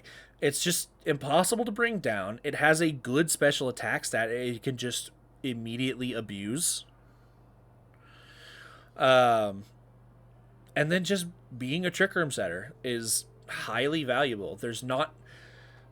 I won't say that Trick Room is the rarest move in the world, but you're kind of lacking, like, a number of good ones. For sure. Something that's always occurred to me about P2 is how bulky it is. And then, like... I mean, that's even before Eviolite. You add an Eviolite, it gets crazier. And it's the same thing I was talking about with Cresselia. It's a monotype. I can't 4 times it if I want to get rid of it. It just stays around. And then on top of that, there's just not that many competitive Pokemon that you can run Eviolite with, so you save your item slots. I don't know. It seems like P2 has a lot going for it. Yeah. I very much agree. I mean, you know, if Vegas has anything to say about it, you can just win a completely doomed game off of a Ice Beam. I want to talk about that. Once again, we don't need to talk about this much. I told you we were going to see plenty of Ogerpon, and here we are. This one, Rock type, weirdly enough, always advertised as a defensive typing, when it's just not. It is a physical, or not a offensive typing through and through. Because Grass Rock? Grass Rock, yes. This thing, Okay. like, not this thing, but just rock types in general absolutely get obliterated by so many types. It's so crazy that Game Freak wanted to market that as one of the premier defensive types. Aha. But, I mean, we're finally getting to the point where, like, they understand what the rock type is when they give us Ogerpon Cornerstone. They give us Sturdy, so we actually have some level of defensive capability. But then we have rock type Ivy Cudgel to just obliterate. Yeah, that sounds insane. Yeah. Lots of things that this thing can do. Like with all the other Ogre Pawns, Follow Me's great supportive capabilities on an already very powerful offensive Pokemon. So, not much else to say about it. It's going to benefit his team regardless of what he has. Like, Volcarona Salamence, okay, now we have something to pair with that Tailwind. Right. We're starting to go into a physical attacking line of thought here. Yes. So our next pickup is actually, wow, I am shocked that this went round 3. This is very niche pick, but we got Okie Dokie. I'm going to be 100% honest with you. I forgot this was a Pokemon. Yeah, I don't blame you. And even more shocking, it's a legendary Pokemon. Right. What game does this come from again? This is so this came from the Teal Mask expansion of Scarlet and Violet. Okay. This was in the same expansion that Ogerpon came from. You can see why nobody recognizes this thing. Yeah. Now, let's give Okidogi some credit where credit is due. It actually does have some good stuff going for it. Fighting type, as time has gone on, has just gotten better and better. That's true. It has finally become the offensive powerhouse that it has always wanted to be. Poison type is great to beat those fairies. So it's fighting poison? It is fighting poison. And Okay. while its signature ability, Toxic Chain, is tempting, what you're really looking to do is that this thing gets Guard Dog. Which, if I'm recalling, for all intents and purposes, it may as well be Defiant. It's not quite as good as Defiant. Because if you get intimidated, I think it raises your attack stat by 1 stage. Let me double check that. Okay. Guard Dog. So it has, if you're right, the same effect, but a little lesser? Yeah. Okay, so it does have one additional thing that it does. So yes, if you get intimidated, it instead raises your attack by 1 stage. But it's only affected by Intimidate. It's not affected by other stat drops like Defiant is. Oh, okay. However, in exchange, Okidogi cannot be forced to switch out. Ooh. So that's a nice little addition. It's not really something that comes up a whole lot. But I mean, there are some like Dragon Tail, Roar Pokemon out there. It only defends against the best stat-dropping thing ever created. Only. Yes. I mean, there is something to be said about that. Just the thing about this Pokemon is that it just is. It's sort of lacking. Okay. You know, it doesn't get all of the moves that it would ever want.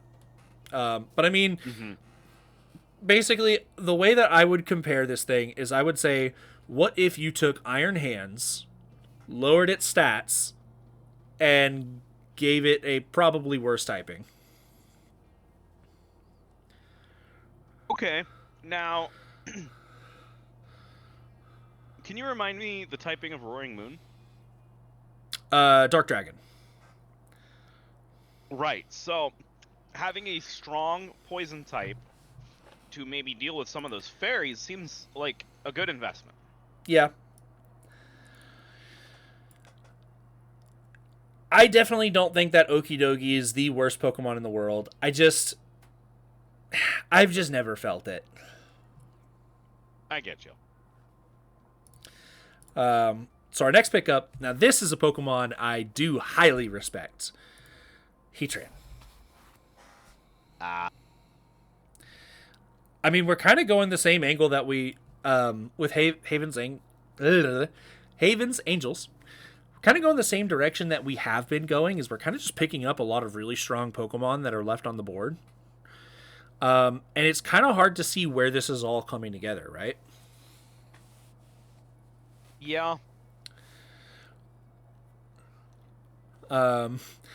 Like I said, I've talked to her, and she did tell me what she was going for.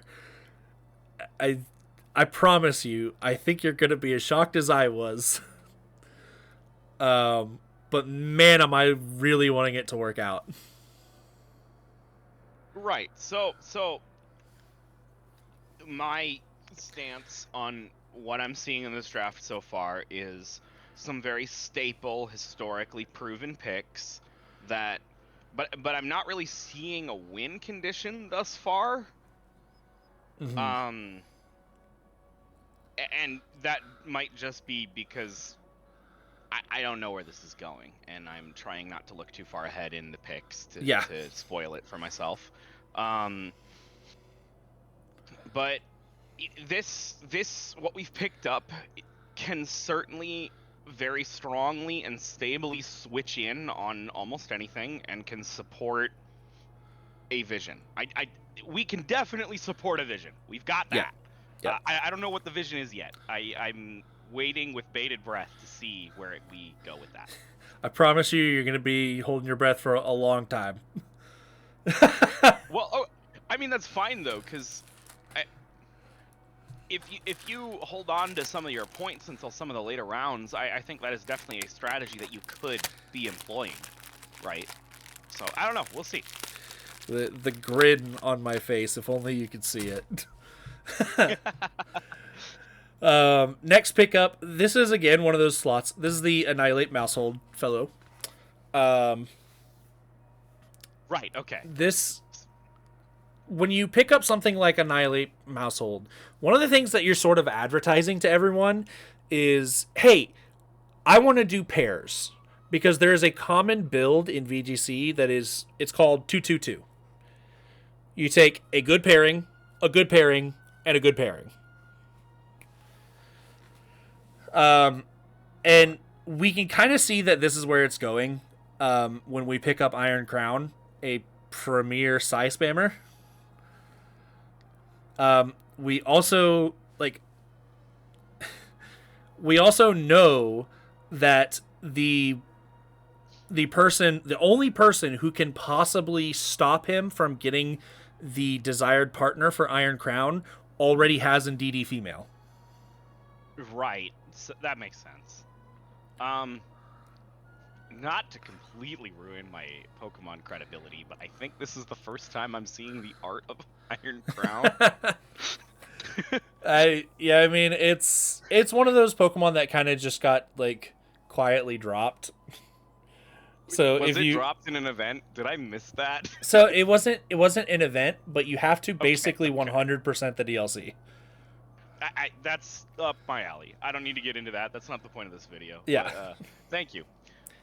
But yeah, Steel Psychic is a tried and true typing. Um, and this thing with the signature move Tachyon Cutter, so good. Hits twice. Steel type move. Oh wow. Ooh. Yeah, I like that name for the move too. Dang. very very strong. And then you just pair that with Expanding Force. I really like this as an option, and this is really going to bolster that 2-2-2 strategy that he's building here. And hitting multiple times is a really like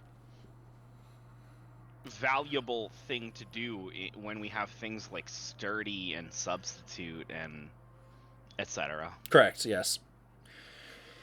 My friend, I think it's time to let you talk. Is it time? Is it time? Hey! I love Arcanine. I'll say what made me fall in love with this Pokemon was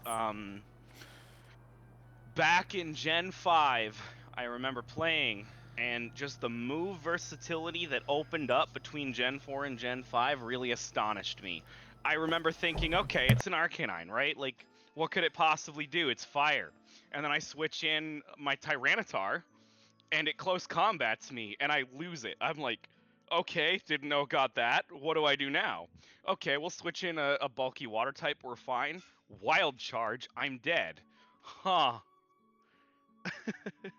But that's the past. No problem. That's the past. Um, later, as we kept going, I found the value of extreme speed to be crazy. Uh, One of my top rivals at the time would use a Haunch Crow with Sucker Punch, and the fact that with extreme speed you could out priority it and just make it. Not only do you get to attack and just ignore that, like go before the Sucker Punch, but and then Sucker Punch just fails because, like, to add insult to injury. Oh, it was great. That's definitely what made me fall in love with that Pokemon. Afterwards, yeah, I mean, it's a dog.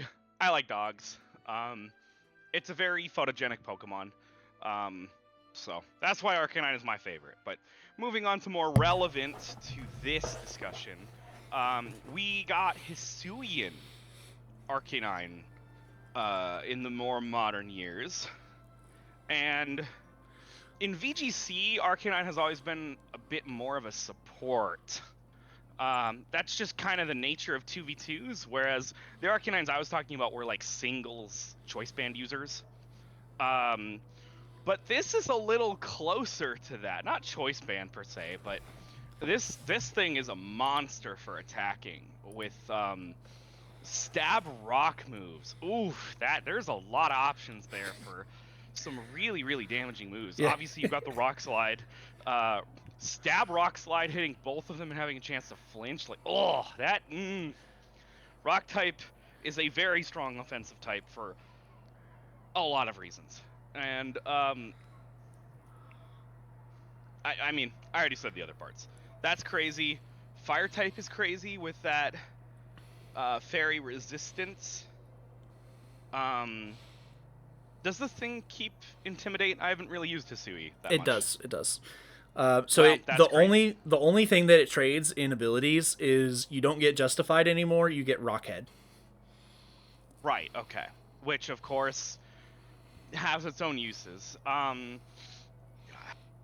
know it's not like the best, but you always got to have it in the back of your mind that someone might decide to use Head Smash.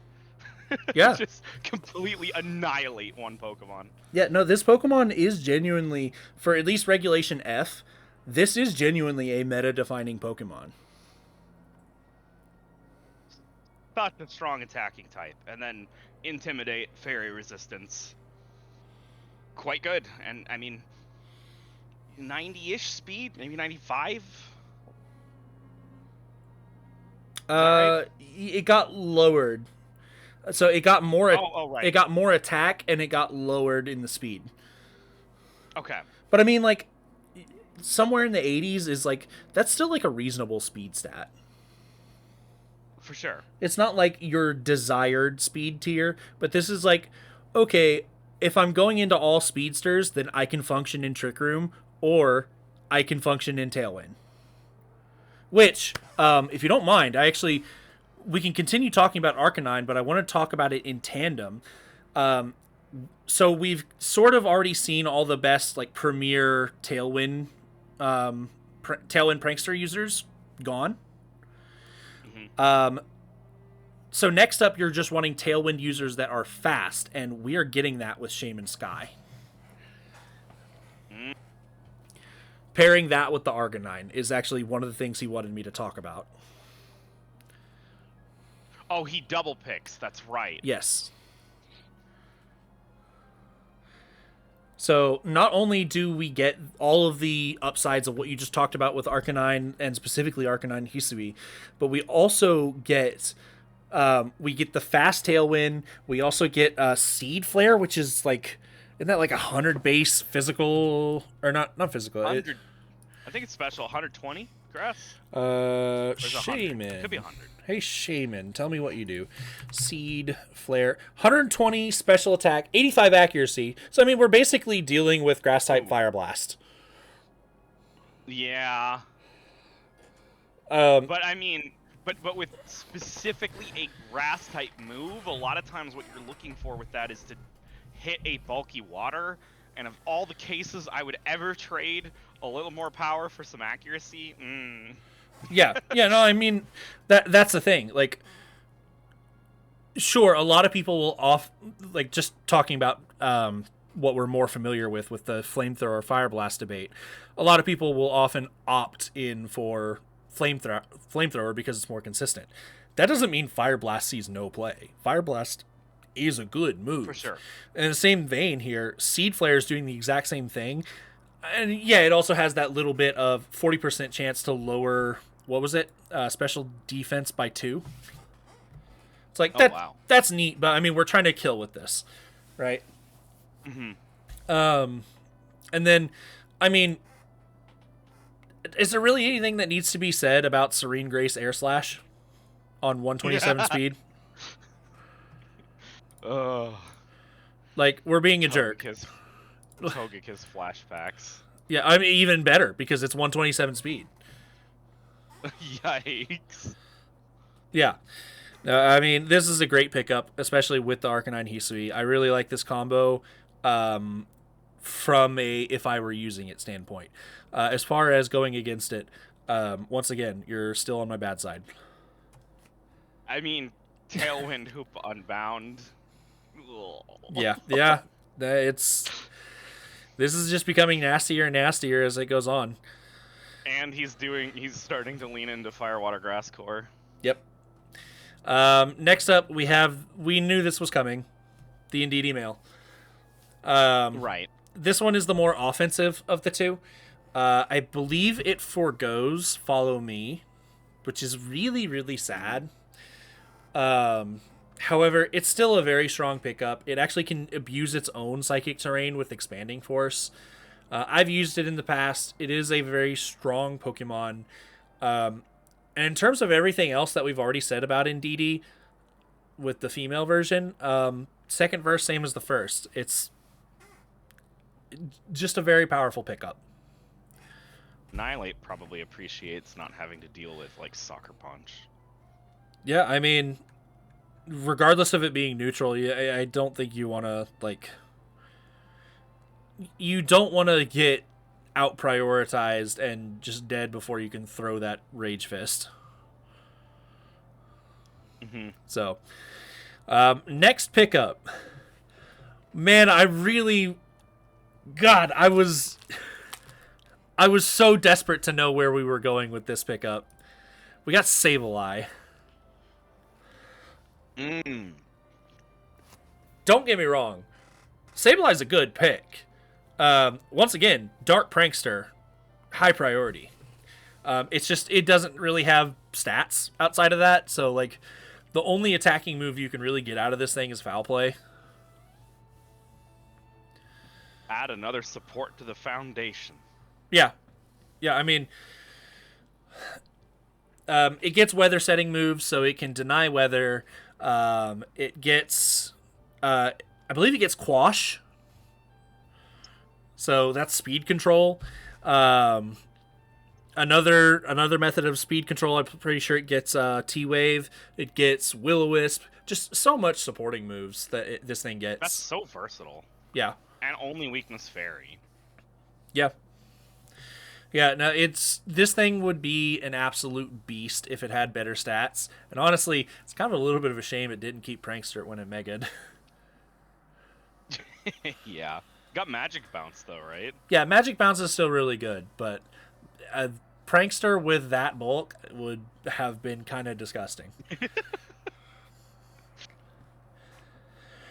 But speaking of support, mind you, this Pokemon is not really a support in doubles, but traditionally in singles, we do recognize it as one. We have Glamora. Interesting. So, I don't know what this does in doubles. So the thing with Glamora is that it actually has a really good special attack stat. It only has like a medium speed tier, which kind of sucks, but that's okay because one of the things that it can do is that it has access to Meteor Beam, which it's Solar Beam, but on the first turn you raise your special attack, and on the second turn you attack. So you simply grant it a power herb, and then it does all that in one turn, and then you just never click Meteor Beam again. You just go. That's pretty lethal. Yeah. being a poison and a rock type, it is uniquely set up to not only deal with fairies, but the rock type just lets it deal with a lot of other really key typings. Sure.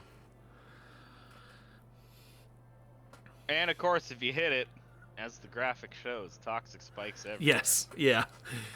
Yeah, I mean, that is always just like, it's one of those things where you're never really taking the time to set up, you're never really taking the time to set up your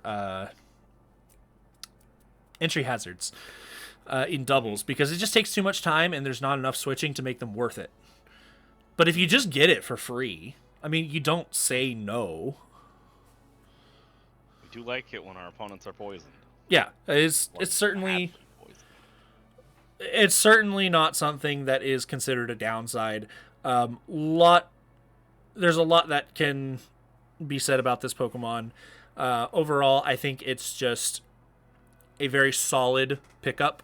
And as far as pairing with this team specifically, we already had a poison type, but I feel like this one's better. So I do like it. Yeah. Especially with Roaring Moon, who is already having a hard time dealing with those fairies. That's true. Next up, Tinkaton. I'm going to be honest. I think this is a fraud pick. Yeah? Best dual typing in the game. True. Very decent supportive moveset. One of the strongest moves ever created. Dog stat spread. Like, yeah. I know that a lot of people want to make Tinkaton work, but I have always struggled with this thing.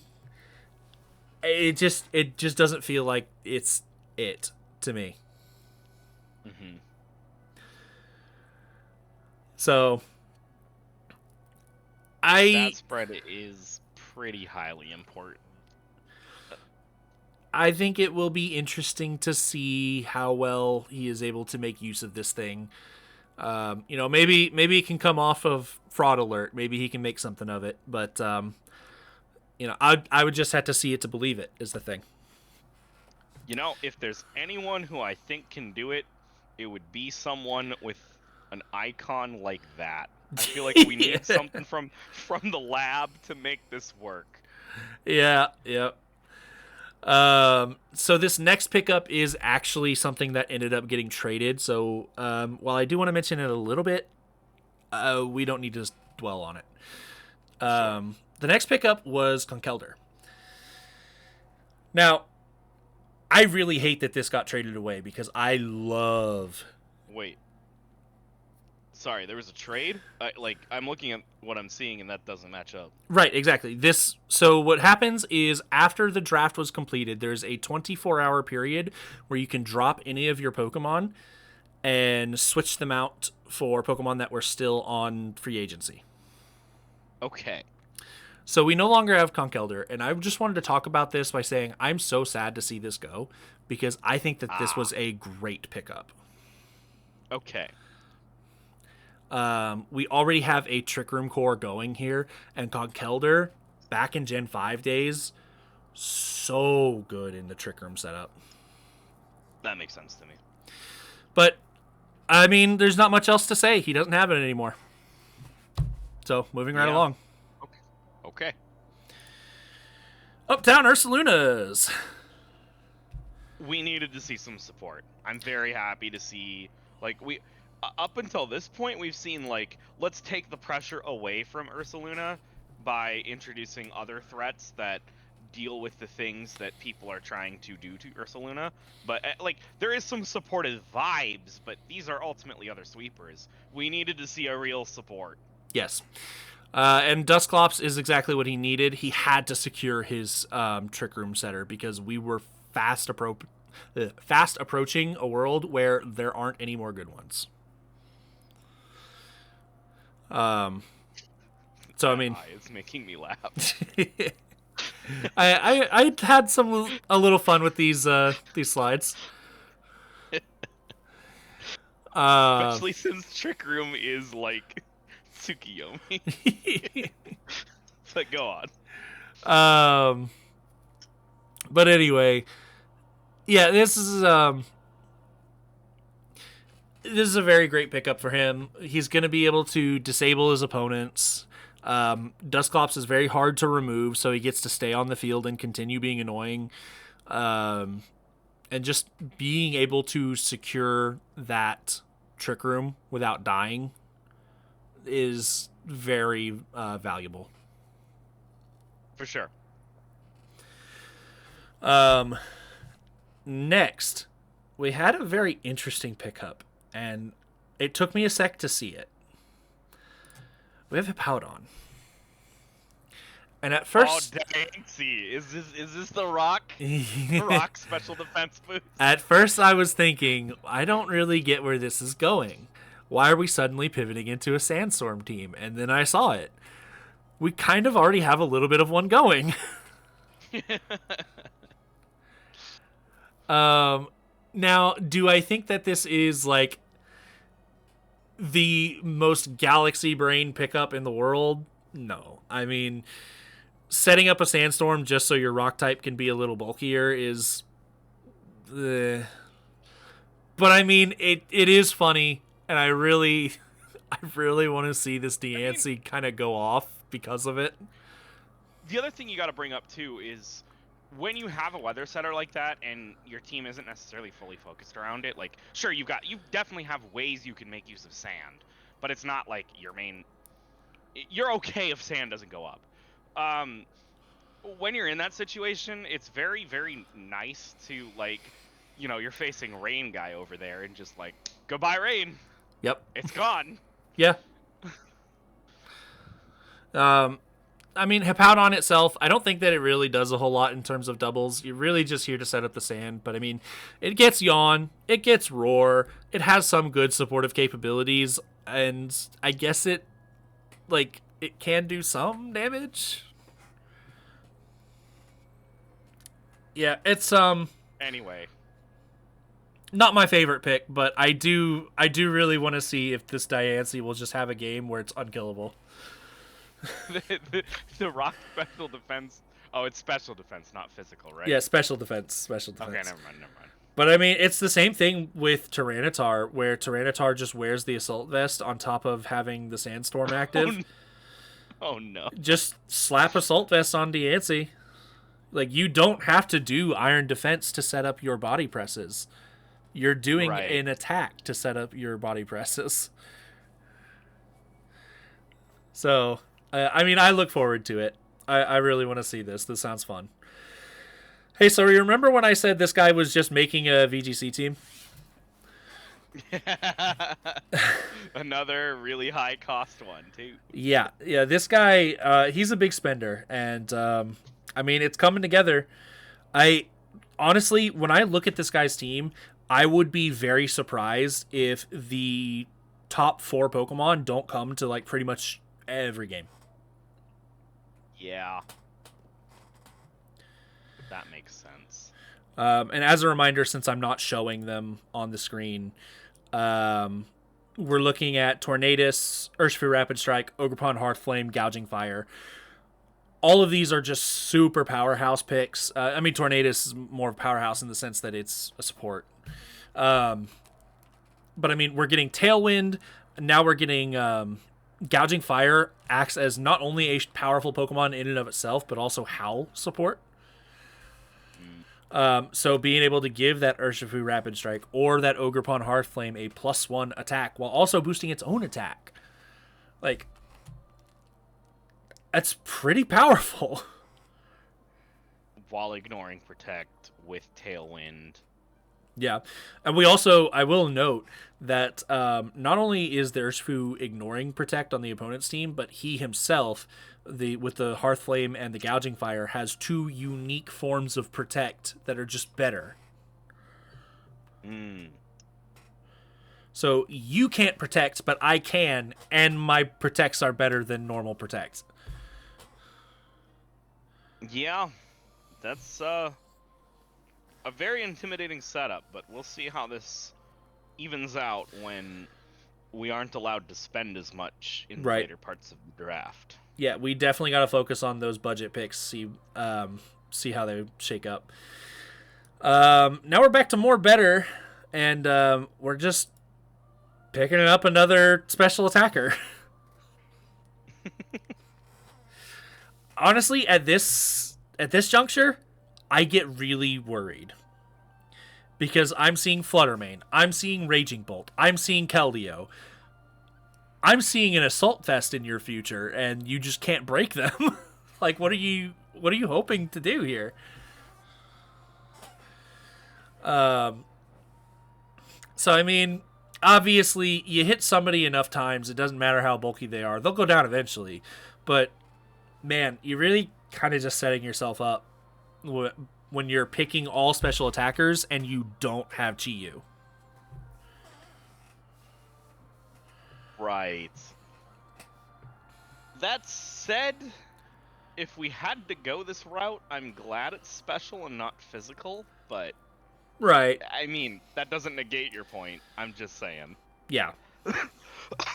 So yeah, we definitely need to see some good physical pickups going forward. Keldeo itself, again, it's not a Pokemon I know a ton about. Given that it's a bit older, I have been able to learn some about it. Secret Sword is obviously a great move. Keldeo has a pretty good speed tier, as I remember. And then, once again, water is always just a very good type.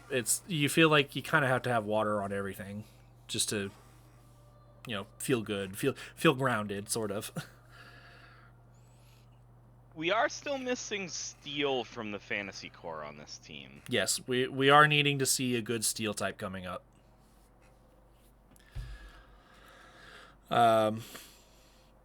But yeah, I don't hate Keldeo. I just kind of wish it was an all-star physical attacker instead. Right, for this team. Yeah. Next up, let's get some support. Let's get Murkrow. Oh. Very solid. Yeah. I don't hate it. So this kind of gives us...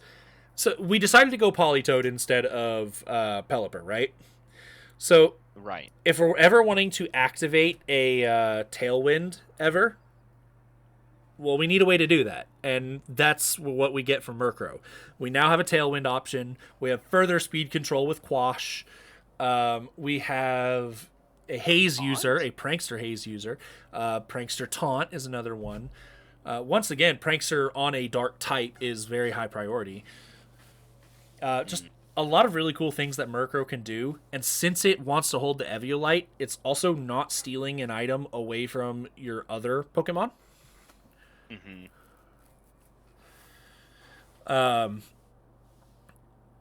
The only downside of Murkrow, I would say, is that it's very limited in what it can do because it doesn't have the stats. You know what I mean? Right. It's not going to be like... When I see a Murkrow, I'm not worried about like an Incineroar level Flare Blitz coming my way. Right. Absolutely. Round 4 pick, I'd say, yeah, I can see it. I don't hate this. And this guy has, our Chaladon Golden Go. Like, we have some hard-hitting things already. Absolutely, yes. So far, I'd say, other than Prio picking Politoed, I think we're building pretty well here. Mm-hmm. Next up, we have the Iron Treads. Now, this is an interesting pickup because this is basically unseen in doubles. Yeah. I think he said something about treads. Where are you? Here you are. I just remember losing in our playthrough to your Iron Tread. Hey man, But go on. I figured out you could catch it. Good on you. Go on. It looks like he didn't. Maybe he said it in a public chat somewhere. But yeah, the Iron Treads, it's bringing it's bringing the steel type, which, I mean, everybody needs a steel type on their team. So we're starting to build a little bit of that fantasy core. We have the steel, we have the fairy. And also, even though you have Chi-Yu, that doesn't mean that you only want special attackers. You would like a little bit of physical on this team, and this is bringing that finally. And while Great Tusk is usually the preferred one of the two, I'm pretty sure Iron Treads is faster. I see. So, pretty nice. That's going to be key, because I'm not seeing as much speed control so far outside of maybe Icy Wind. Yeah. I mean, maybe I don't know what Chi-Yu does, but... No, it doesn't really do speed control. But, I mean, yeah, we're basically just relying on Icy Wind from the bundle or the primarily the Ninetales Alola.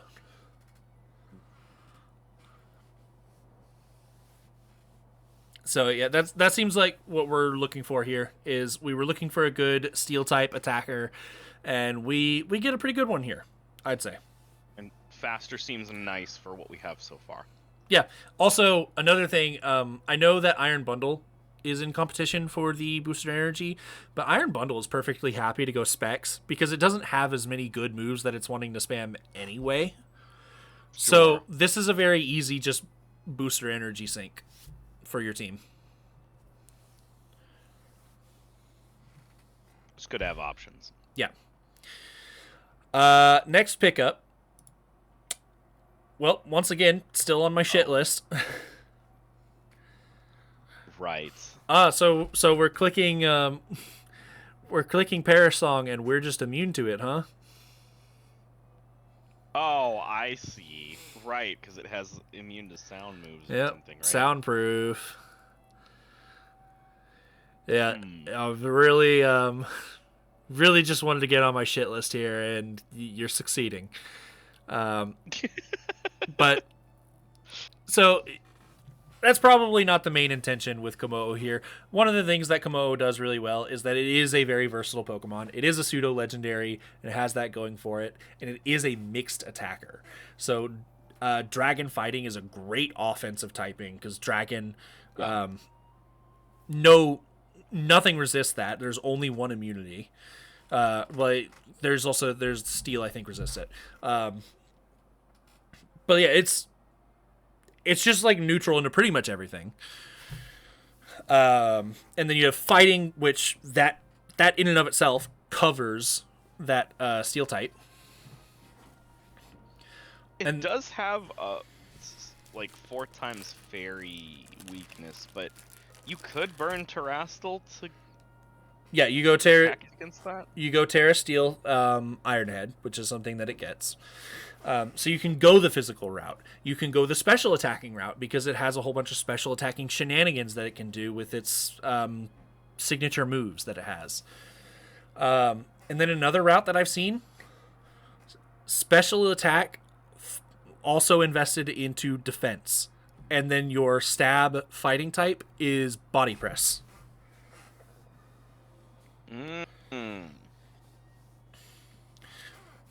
And the last... That could be interesting with Perish Song, too, if you're kind of trying to stall.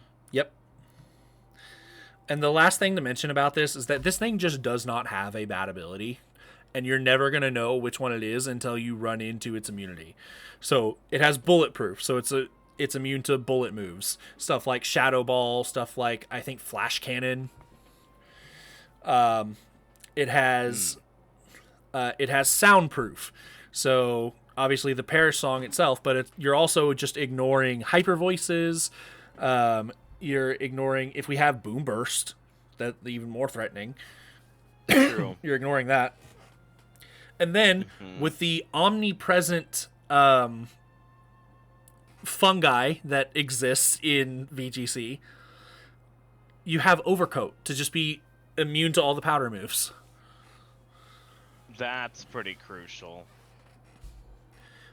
And so that's the key thing, is that there is no giveaway to what ability this Pokemon has until you accidentally run into the immunity. seems like the main thing holding it back is like typing, and I mean maybe stat spread. I haven't seen stat spread, but Yeah, I mean it's a mixed attacker. It's one of those things where it's like pretty well good at everything. It's like it's that major thing that's holding it back is like its offensive stats are not through the roof. that is a problem. Yeah. Well, we'll see how it works out for him. Yeah, I think that this is going to be a great pickup for him. And I mean, it can only get worse from here, I'm sure. Well, okay. Next up, we got the Glastier pickup for the Eureka Espions. This is the one who has the Iron Hands, Whimsicott, Terrakion. And Okay, so we finally get some special attacking. wrong. This one, Oh, my bad. this one is basically. You know what? Let me just tell you its stats. Glastier. Okay. 145 attack and 130 defense and 110 special defense. In my defense, all I ever knew was the combined form. Here's the thing. So this thing has no weaknesses in terms of defense. It has an amazing attack stat. Sure, it's ice type, and ice types traditionally have not been good defenders, and that is something that holds it back a little bit. It has a 30 base speed stat, which is just peak for Trick Room. Right, that makes sense. How is this thing bad? And it is. I mean, it really is. This thing is a fucking fraud. I have never seen this thing go off.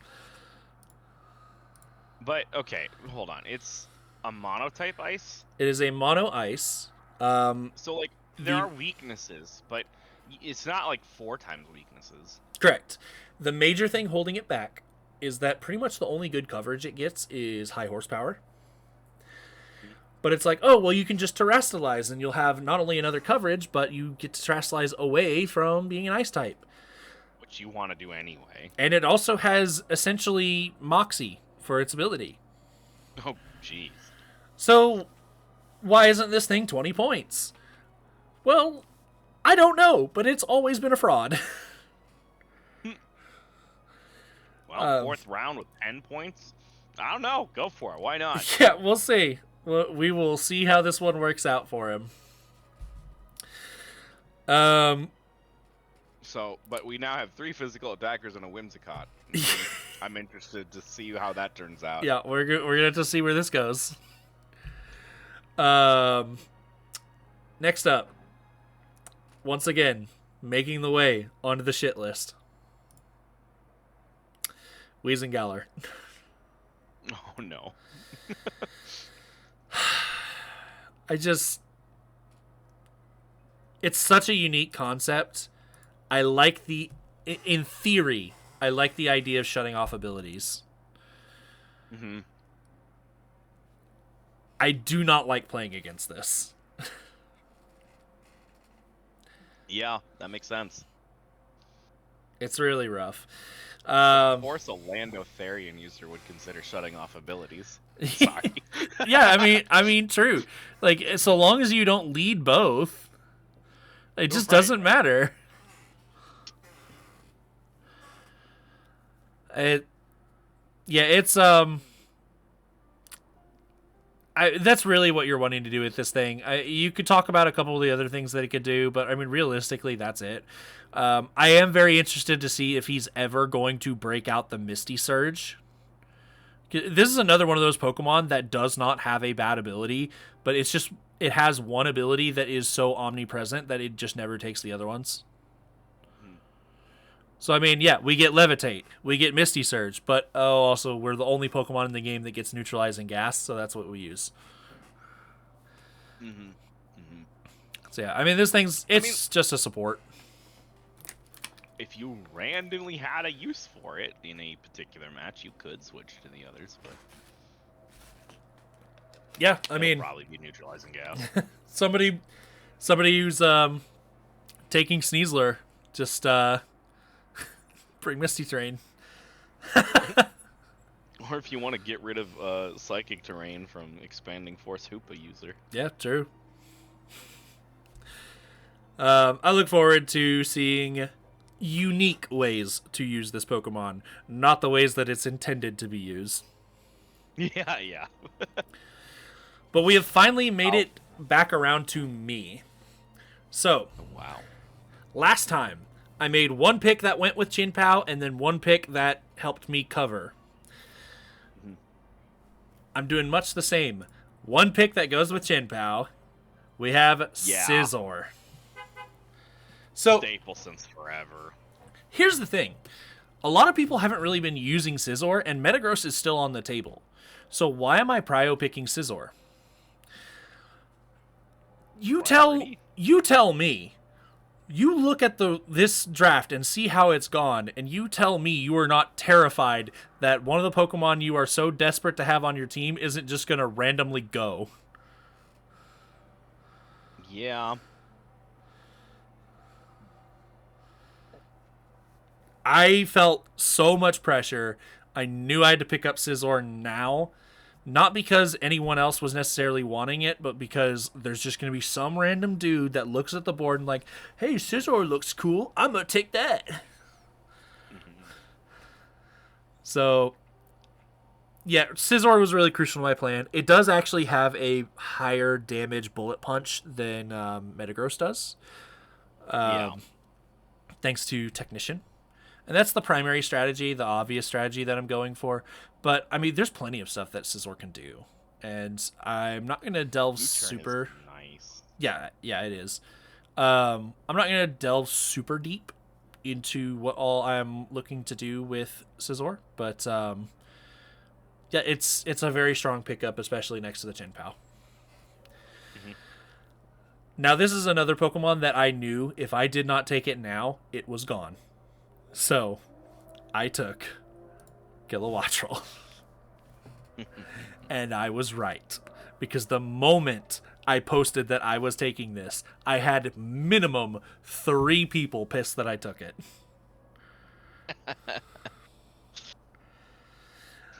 Well, when you know, you know. Yeah. Now, I definitely... Kilowattrel was one of those Pokemon that I was desperate to pick up because I just have so much I want to do with this Pokemon. And while I haven't really revealed all that I want to do, the major thing is that it's a fast Tailwind setter, and now I'm not reliant on Dragonite to set my Tailwinds.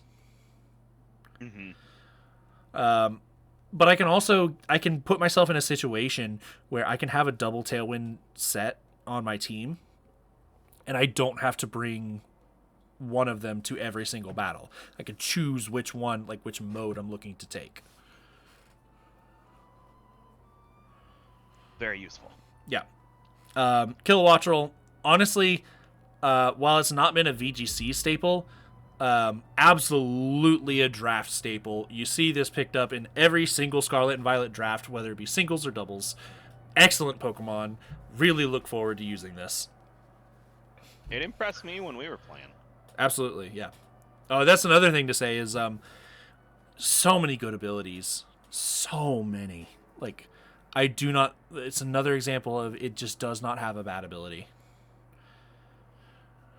Electric Immunity, or self-setup with Wind Power, clicking Tailwind, or I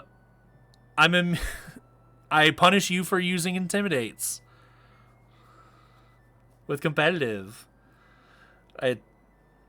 Ultra powerful Pokemon. It does have replacements. Particularly, I was eyeing up Zapdos was on the board. Genuinely, Right. Even though Zapdos is more expensive, I think this is better.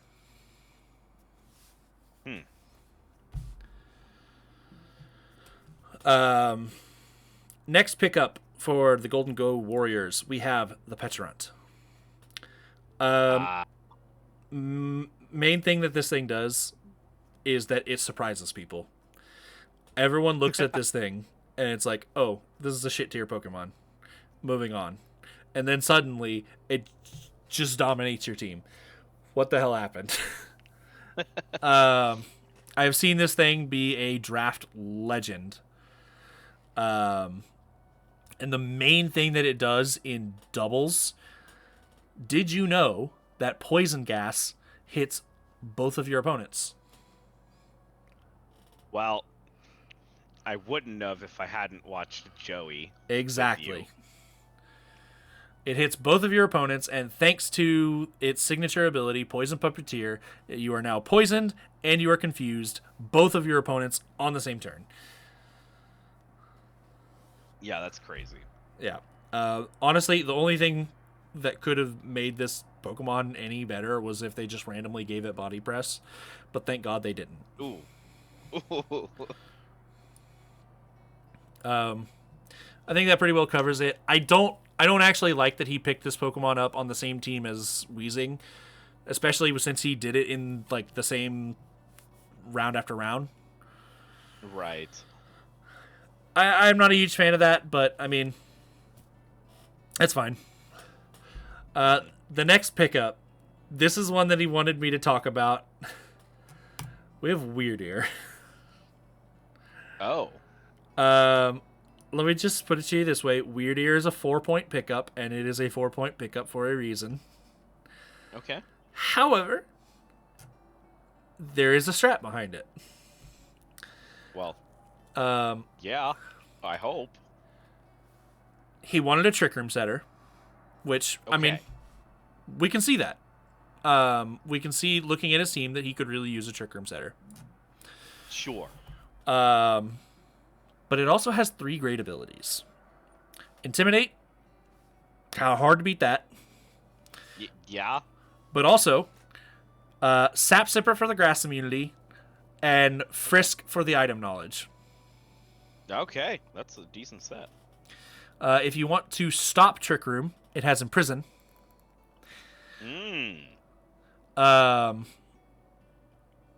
And I guess it has options in terms of whether it wants to be defensive or offensive. So it's really just kind of a value pick. Like, he felt that he was getting a lot out of this for a mere 4 points. I think that's a very good mentality to be using in a draft league. Yeah. Yeah.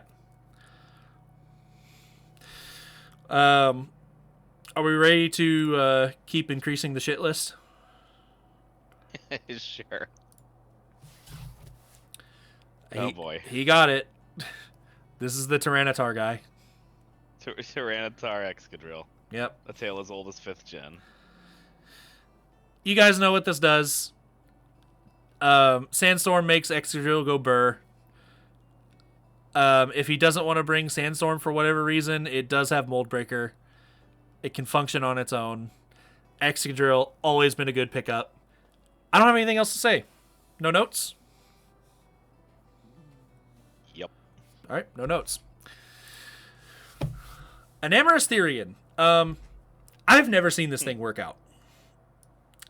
I've never seen an Amorous work out. Period. Which is weird to say because all of the Raijin brothers have been good. And Landorus specifically also has a good Therian form. Yeah. You would think when they introduce another one and, oh, by the way, it's a fairy, it's like, oh god. Crazy. Yeah, Enamorous has never been good. And that's honestly been because of a very limiting move pool. I see. But specifically what this thing hopes to accomplish is that this is a Trick Room abuser. It gets Overcoat, so it's immune to those powder moves. Yeah, very slow, very bulky, and does some really good damage, but it just doesn't have the moves to do it. If that's the limiter, then we should probably watch this one as the generations increase and see if that gets modified ever. Yeah, I would be interested to see that. I do think that this is going to be a very heavy Terra sync, because if you want this thing to have some good coverage, then you're gonna have to Terra it. Right. Okay. But next up, we have a Pokemon that I absolutely love, but I do not love for this team. We picked up Moltres Galar What a cool sprite Following- that thing has. following Murkrow. Yeah. Listen, I am fine with having more than one of the same type Pokemon on a team, especially when you're drafting and you don't have to bring all of them. But the same dual typing, as well as both of them are pretty well renowned Tailwind setters. Like, look, I get that Moltres and Murkrow have the same thing going for them in that they are dark type Tailwind setters. But Murkrow diverges in that it is a strict support, whereas Moltres goes hard on spamming Fiery Wrath, which is just dark type special Rock Slide. Okay. And it has Berserk for its ability, so it can get those free special attack boosts. Okay. I love this Pokemon, but I just don't see the vision of why you want both. Mm-hmm. Gotta make use of this rain. Not that we're not already, just we got it up, we might as well exploit it more. Yeah, and here's the thing. There are some really great rain abusers on the board still, and he's not picking them up. Like, if you pick something that sets up rain, yes, you absolutely pick up Archaludon. But you also pick up Swift Swim. Where's Swift Swim? We're 5 rounds in and we don't have it. Like, you could pick up, I don't even know if it's that meta, I just understand it. I've seen it a few times. You could pick up, like, Basculegion here. Yeah, it's still on the board, and yes, it is absolutely the premier Swift Swim user. Why haven't you picked it up yet? And I just... We also I can't explain are it. looking... Right. We also are looking for a physical attacker at this point. Mm-hmm. We got a lot of special. It's okay. It's okay. I also see the note at the bottom. Yep. Yeah. Yeah. I This get it was a little brutal. Waiting on, particularly this guy. This guy made us wait quite a lot. Oh yeah.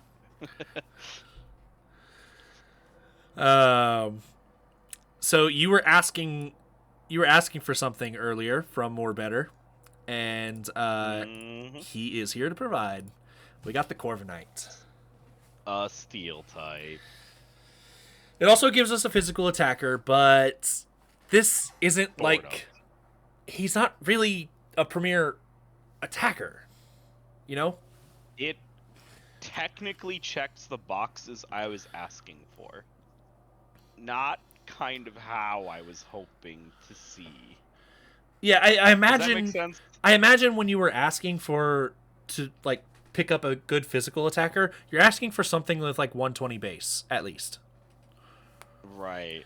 And we're not getting that from Corviknight. Corviknight is a defender, and while yeah, body press goes nuts here, but we kind of just want something that's not only body pressing and only maybe Brave Bird.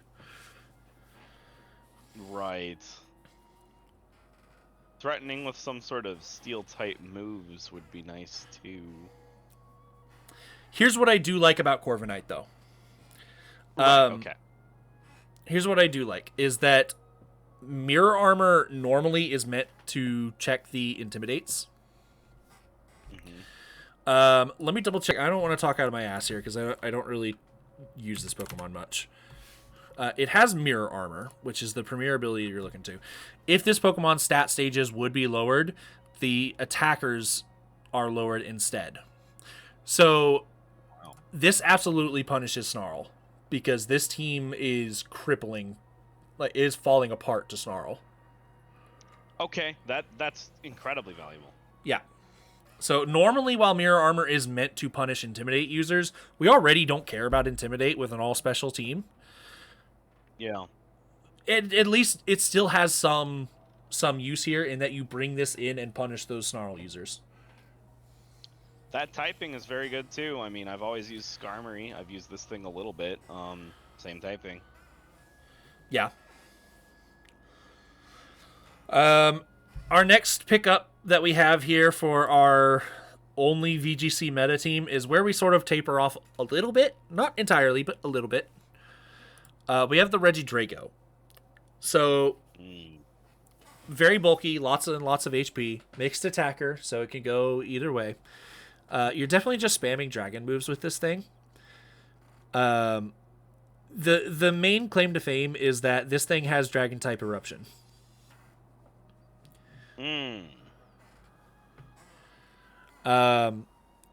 So while that is really good, I feel like if we are trying to use our last big purchase, because this thing was 15 points, I feel like if we were trying to use our last big purchase, we don't pick another dragon. Yeah.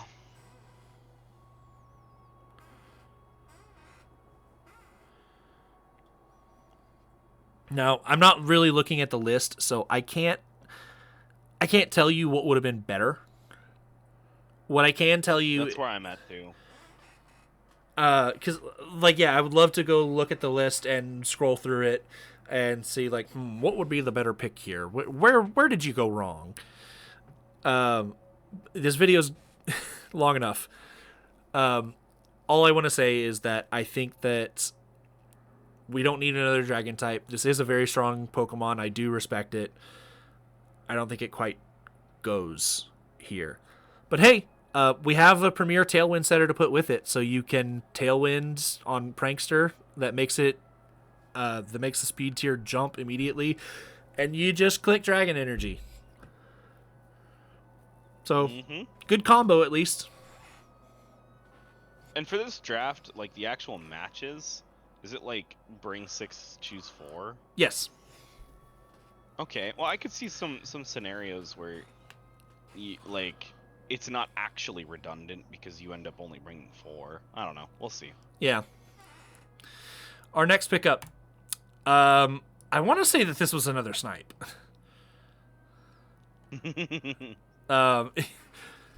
The Pittsburgh Pachirisus have been absolutely trolling the Uptown Ursalunas by just snatching up all of these amazing Trick Room setters. Not just Trick Room setters, but Trick Room abusers now. With Hatterene being both. Great setter, great abuser. Now, I will say, we are sort of lacking in that we don't have one of the Indeedis. So we don't get to do the Expanding Force shenanigans. I guess what you could do is Cresselia probably gets Psychic Terrain as a move. Okay. But yeah, I think that Hatterene is just overall a very strong Pokemon, and if you're going to be building Trick Room anyway, why the hell not? For sure. The one thing I do want to note here is that this is a very Steel weak team. Definitely. I was wondering about that. We do have the Hippowdon, but I mean, Hippowdon's not really a carry. You know, we're not relying on Hippowdon to do great things. Does Ogerpon Wellspring resist? I believe it resists it, yeah, but I mean, what it does back is just neutral at best. Right. It's like, oh, Stomping Tantrum. I don't know. I'd kind of rather just click the Ivy Cudgel.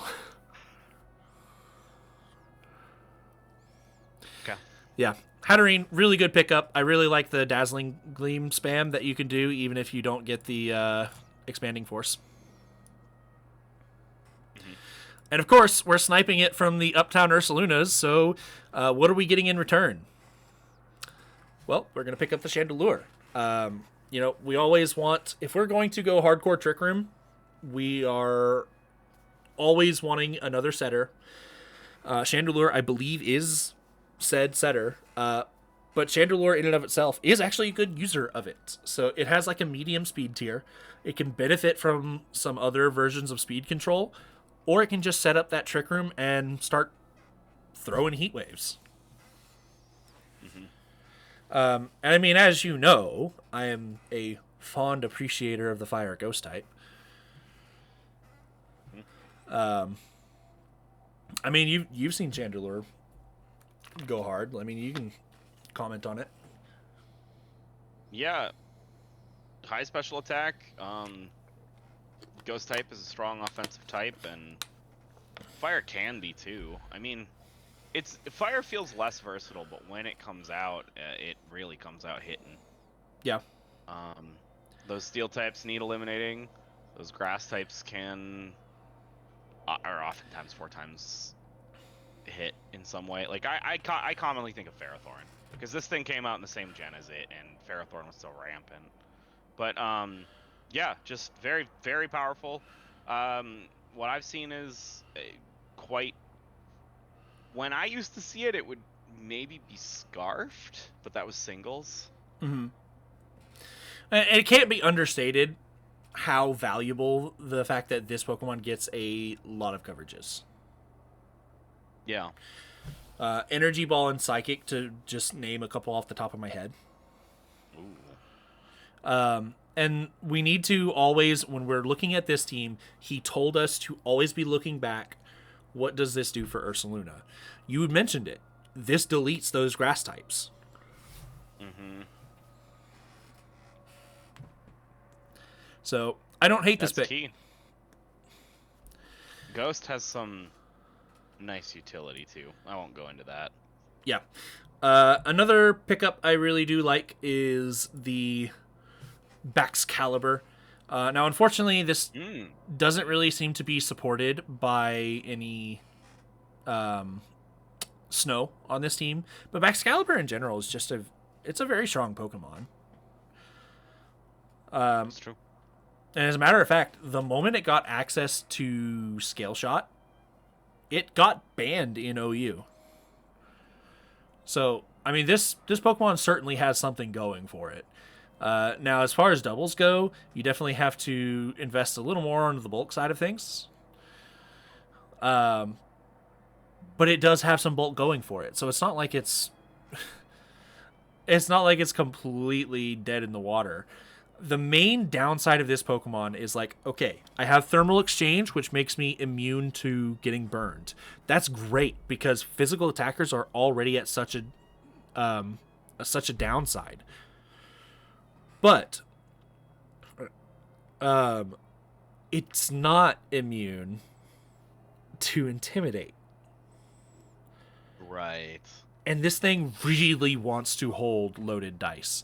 So it's actually really hard to maneuver this thing because anytime an Intimidate comes out, it's just so rough for this. Like, you really want to carry the Clear Amulet, but then you can't do your best moveset. Mm-hmm. So, here's the thing. Not everyone's going to have Intimidate. That's just a fact. So I do look forward to be able to see him throw some Scale Shots and Icicle Spears for free. Mm-hmm. That's a powerhouse. Yep. It's also worth mentioning that we now have, especially since we lost Conkeldurr, we now have a good physical attacker to take some burden off of the Ursaluna Blood Moon handling all the special attacks. Mm-hmm. Next up, I feel like we're picking on vibes again. Like, I know this wasn't the same guy that was picking on vibes. Man, Grafaiai just ain't it. I don't even know what it does. Exactly. I would have mentioned it to you, if it was worth noting. But I mean, right. It has some stupid shenanigans that it can do. I'm pretty sure it's another Prankstermon, but it just doesn't abuse it the same way other ones do. Okay. It has a unique ability, or a unique move, if I remember right. Grafaiai. What's your thing? I don't remember what the hell you do. Because I remember it kind of like... Yeah. Doodle. It sounds good. The user and the ally's ability become the target's ability. So, like, that sounds cool. It's just, in practice, it doesn't work out.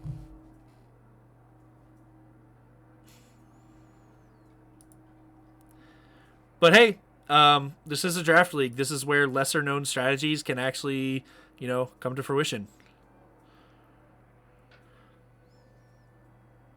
Well, I'm interested. There is one particular combo I do see. We haven't seen it come out yet. The other draft pick that this pairs with, so I'm not gonna mention it yet, but it does pair with something else that he picked up.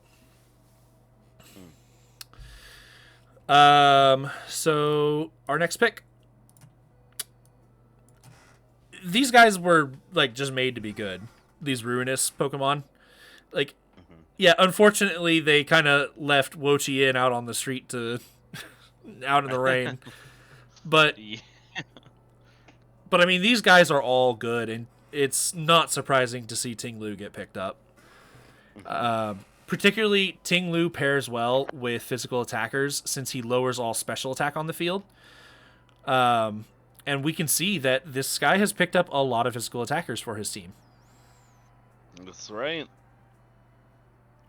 So we also have, in desperate situations, this thing gets fissure. So it's worth watching out for. But overall, that really is just kind of sitting here shutting down special attackers.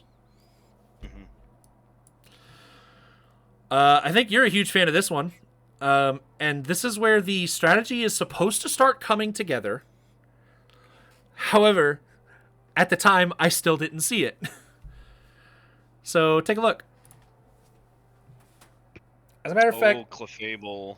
I kind of just want to let you talk about both of the next two, this one and the next.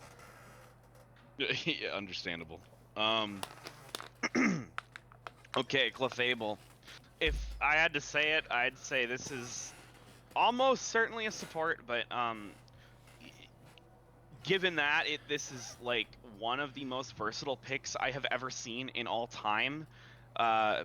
Okay, one of the things I've been doing, just personally, not recording videos for it or anything, is something that I call the like multi-generational challenge, where I take a team of 6 Pokemon and they are supposed to, like, from Gen 3 all the way to modern gens, just like beat the post games of like Battle Frontiers and stuff, or Battle Towers, or whatever a game has in the post game. And I just use those same 6 Pokemon through all the generations. And one of the things I looked for was versatility. How many different move sets you can learn, and how many different ways can you use a Pokemon. And Clefable was like near the top of the list. It gets like every move set, and then it's got like so we got Unaware. Like, I mean, I know that's not through all the generations, but I'm talking modern for this. It's got Unaware, it's got Magic Guard. Those are crazy abilities. I think the other one's Cute Charm, which but I mean, I recall Follow Me, Icy Wind Speed Control, I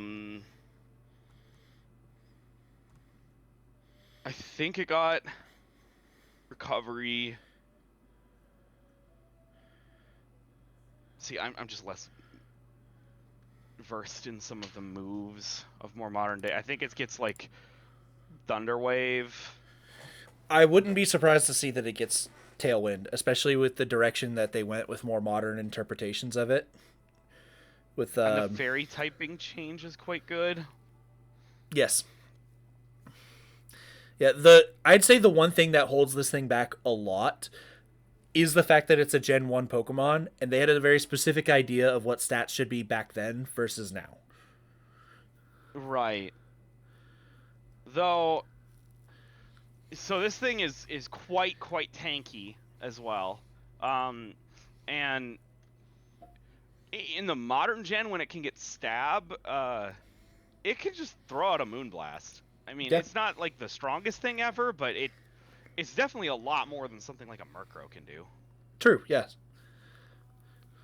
So, I don't know. I've found a lot of success with almost any move that I like if I have a problem that I need to solve in a game and I have some idea of what I'm facing and can plan around it, I'm always like, okay, what am I using my 4 Clefable move slots for? That's one of the first things that I can just change in, change out right away. So that's what I like about this thing. I would like to say that I see the vision coming, but to me, from my perspective, this just seems like I look at this and I look at the 4 picks above, and I think, wow, that's incredibly versatile. But I still don't see the vision. Yeah. Next up, I mean, honestly, we've said what needs to be said about it, but you're more than welcome to say it again.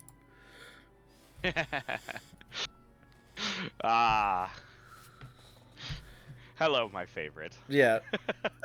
So, I mean, we're pretty much just looking at, like, the exact same thing as we were with Arcanine Hisui, except we're kind of trading out, we're focused a little more on the supportive end with this one. Yes. So we're gonna see the Snarl. We're gonna see yes. Intimidate. Intimidate exclusively, pretty much. What is it? I actually haven't run this set in a while. It's does it do Will-O-Wisp? Is that a thing? Yeah, it can do Will-O-Wisp. So the key things that it typically does is that it can run the extreme speed. Flare Blitz is typically its damage move of choice, and then it's kind of just going to do a lot of the same supportive shenanigans that Incineroar likes to do, minus like the fake out. It's gonna do the Snarl. It's gonna do the Will-O-Wisp. It's just going to be there to annoy the shit out of your opponent. Yep. Probably not legal today, but I always run from Pokemon XD is where my Arcanine's from, so it gets access to Charm. Yeah. You go and you Intimidate, you Charm it like -3. Okay. Charm's a TM, so maybe. Let's find out. It was a Shadow Pokemon move, the way that I got it. Yep, it gets Charm.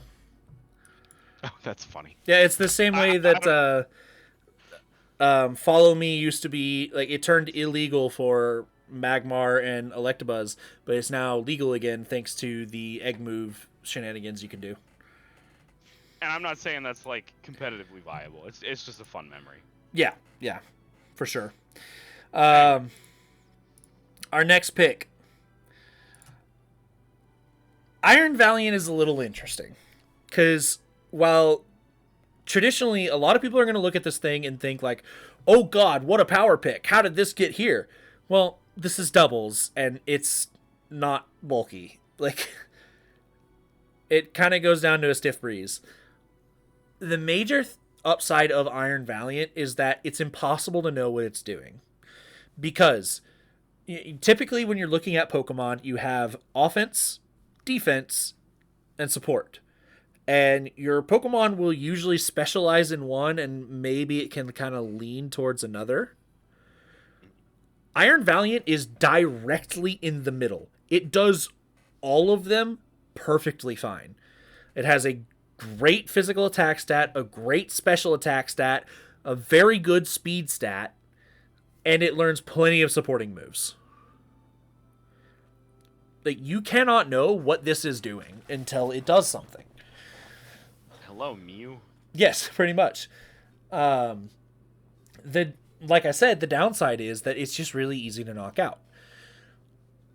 I think that this, in a draft sense, is actually very threatening, because it really just provides him with whatever he is needing at the time. That's valuable when you have to change up week to week. Yes. Opponent to opponent. As a side note, I'm realizing Mew was probably draftable, was it not? Maybe. But anyway. Ew. It was banned. Oh, okay. It probably exactly for the reason that I'm describing here. Right. It's just the sheer versatility. Because at least Iron Valiant ends at a certain point. Like, it doesn't get everything. At least Smeargle has, like, not the best stat spread. Yeah, exactly. But anyway. Let's speedrun the next pick. Sure. Do we know what's happening with Dondozo? Nope, not a clue. Yeah, I wonder. It must be a pretty shit Pokemon. Moving on. Definitely, he isn't looking to acquire a certain other. That wouldn't happen. Yeah, never. So Garchomp. This was picked up away from the team that is running the Sandstorm, and thank God for it. Not all heroes wear capes. Exactly. So here's the thing. He doesn't really have any sand to go with the Garchomp, but I think that's fine. I think Garchomp is one of the best Pokemon that has aged. I think it is one of the best aged well Pokemon. Because genuinely to this day, maybe it doesn't stand as a threat in the upper echelons of Pokemon. You know, when we're introducing paradoxes and legendaries. But in those formats where we're dealing with limited formats, you know, no paradox, no legendary, say the regulation H, right? Mm-hmm. Garchomp immediately becomes a top tier threat once again, and that's astounding to say for a Pokemon this old. Stat spread's kind of insane. Always was. Got banned for a reason back then. Yeah, exactly. And I mean, this typing is also just monstrous. Like, oh, you're quadruple weak to ice. It needed it. Yeah. It's kind of like unlike the flying dragons. Like, they almost didn't deserve it to some extent. Mm-hmm. Garchomp needed it. Stab on, like, Earthquake. Already one of the most powerful physical moves. Oh, yeah, it also hits, like, most things at least neutrally. Oh, yeah, it's also now Stab. Yes, exactly. It also, just the moveset updates that this thing has gotten throughout the years. We're now on Scale Shot for dragon moves. Like, we don't have... We're not stuck using Dragon Claw because Outrage is not reliable. Dragon Rush is not reliable. Dragon Claw is just not enough damage. We have Scale Shot sets now. It is a threat, no matter how you look at it. Shark gonna do it. So we talked about the vision coming together on Haven's Angels. Here's the thing. This next pick, even though she has told me what the vision is, I don't like this one. Okay. I am a Sandy Shocks hater. I have not seen this thing. I really like its typing. I think that's super cool. I have not seen this thing do anything. I forgot this existed. Yeah, it's just... I mean, what does it do? What is it? So it's electric ground. It's a special attacker. And it's got reasonable speed, if I recall. Okay. Sandy. But you don't like it. Yeah, 101 speed is reasonable. 121 special attack. Okay. It's also got reasonable bulk, 85 HP, 97 defense, 85 special defense. So it's not like a tank, but it's bulky, right?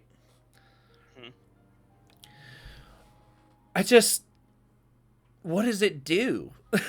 You know? It doesn't excel in anything. There's something I have to say about this team so far. And that's that I noticed that, like, supports can be so good at shutting out what an opponent wants to do that I have sometimes seen, like, in doubles, teams where their supports just kind of win without ever bringing out the carry because you just shut out what the opponent wanted to do and that's it, good game. Mm-hmm. So supports have definitely impressed me in doubles. So we'll see where this goes. I'm not saying this particular pick is a support. I'm just drawing attention to the massive list of supports above. Yeah. So I do want to point out one thing is that all three of the previous picks in Haven's Angels, Sableye, Clefable, and Sandy Shocks, all have one move in common. And I would normally say that out loud instead of making you try to figure it out. But it spoils what the theme is, so I can't say it yet. One move in common. Yes. Okay. So let's go ahead and take a look at our next pick. Gotta keep this rolling because we're, we're chugging through. Okay. Sylveon. Look, I mean, all there really is to say about this is that, I mean, this thing spams Pixelate Hyper Voice, and that's really valuable. It is one of the few fairy types that I feel like I can respect, and was one of the fairy types I was willing to pick up had I not been able to get the Flutter Mane, had I not been able to get the Primarina. Luckily, I did get what I wanted, but I mean, this is adding a little bit of special attacking to a team that is hyper-focused on physical. Okay. So you aren't wanting to put this out with Ting-Lu, but I mean, Sylveon is just the best evolution for a reason. Right. Yeah. Next up, I'm gonna be honest with you. What? Isn't this one of the better Trick Room setters? It is, and it also has preventing your opponent's priority moves. Is that just to like stop? Like you're obviously wanting to click Tailwind on this team. Mm-hmm. Is it just to stop beating Tailwind with priority? Is that the goal here? It could also just be a takeaway, because I mean this is a really good Pokemon. Yeah. I just don't see the vision here. Like other than just having it because it's good. Maybe the idea was that it could add value to some lower value picks later on? Yeah, possibly. I don't know. But I don't see it. Next up. Yeah, I think this is a very well deserved pick for this team. So we were kind of playing with the idea of Tailwind. Because Blood Moon Ursaluna, while it is slow, does actually have the capability of functioning in Tailwind rather than Trick Room. So does Baxcalibur. Baxcalibur is not really a Trick Room user, but it does really like Tailwind. That's what you get out of Talonflame. And Talonflame is also weirdly kind of a not special attacker, a mixed attacker. So what you get to do is this really cool thing of you get priority Tailwind from Gale Wings, or you can also send off that priority what's it called, Brave Bird. You have Flare Blitz for your other physical coverage, and then just to use your special attack so it's not going to waste, you just throw an Overheat. Okay. So It wouldn't affect the rest of your moveset. I get it. Yeah. And I 100% see that, like, this really just is here to click that Tailwind, that priority Tailwind. But it can't be understated that this is still a good Pokemon in its own right. For sure. So here's the next pickup for Uptown Ursalunas. So we got to ask ourselves, how does this benefit Ursaluna? Right. He was one of the people that was very upset that I picked away Kilowattrel. So his plan was to take this and essentially fill the role. So what, like Thunder Wave, while also being a flyer, maybe Tailwind if it's a thing? I don't know if that's even what Ursaluna wants, but... Yeah, so weirdly enough, this also does not get Tailwind. It is only Tornadus. So this one's form of speed control is Thunder Wave. Okay. What we're looking to do here is Disquake. Discharge Earthquake. Sure. Okay. They can both be out on the field, spam their 2-hit moves, and not Yes. hit each other. Correct. Here's the thing. Thunderous is just not the best user of this. In fact, I've seen in the past physical Thunderous sets. Really, really common back in Gen 8. One of the only ways that you could slow down Dynamax Pokemon was Intimidate. So what you would do is you would run your Dynamax Pokemon next to a Thunderous, because the Thunderous was already providing speed control. But then if you try to intimidate it, it gets defiant. So I'm curious if that strategy is also going to be seeing any play, or if this is literally just here for the Disquake. If we're just thinking Disquake, what about Zapdos? Well, I would have liked to see a Zapdos, and I even told him that.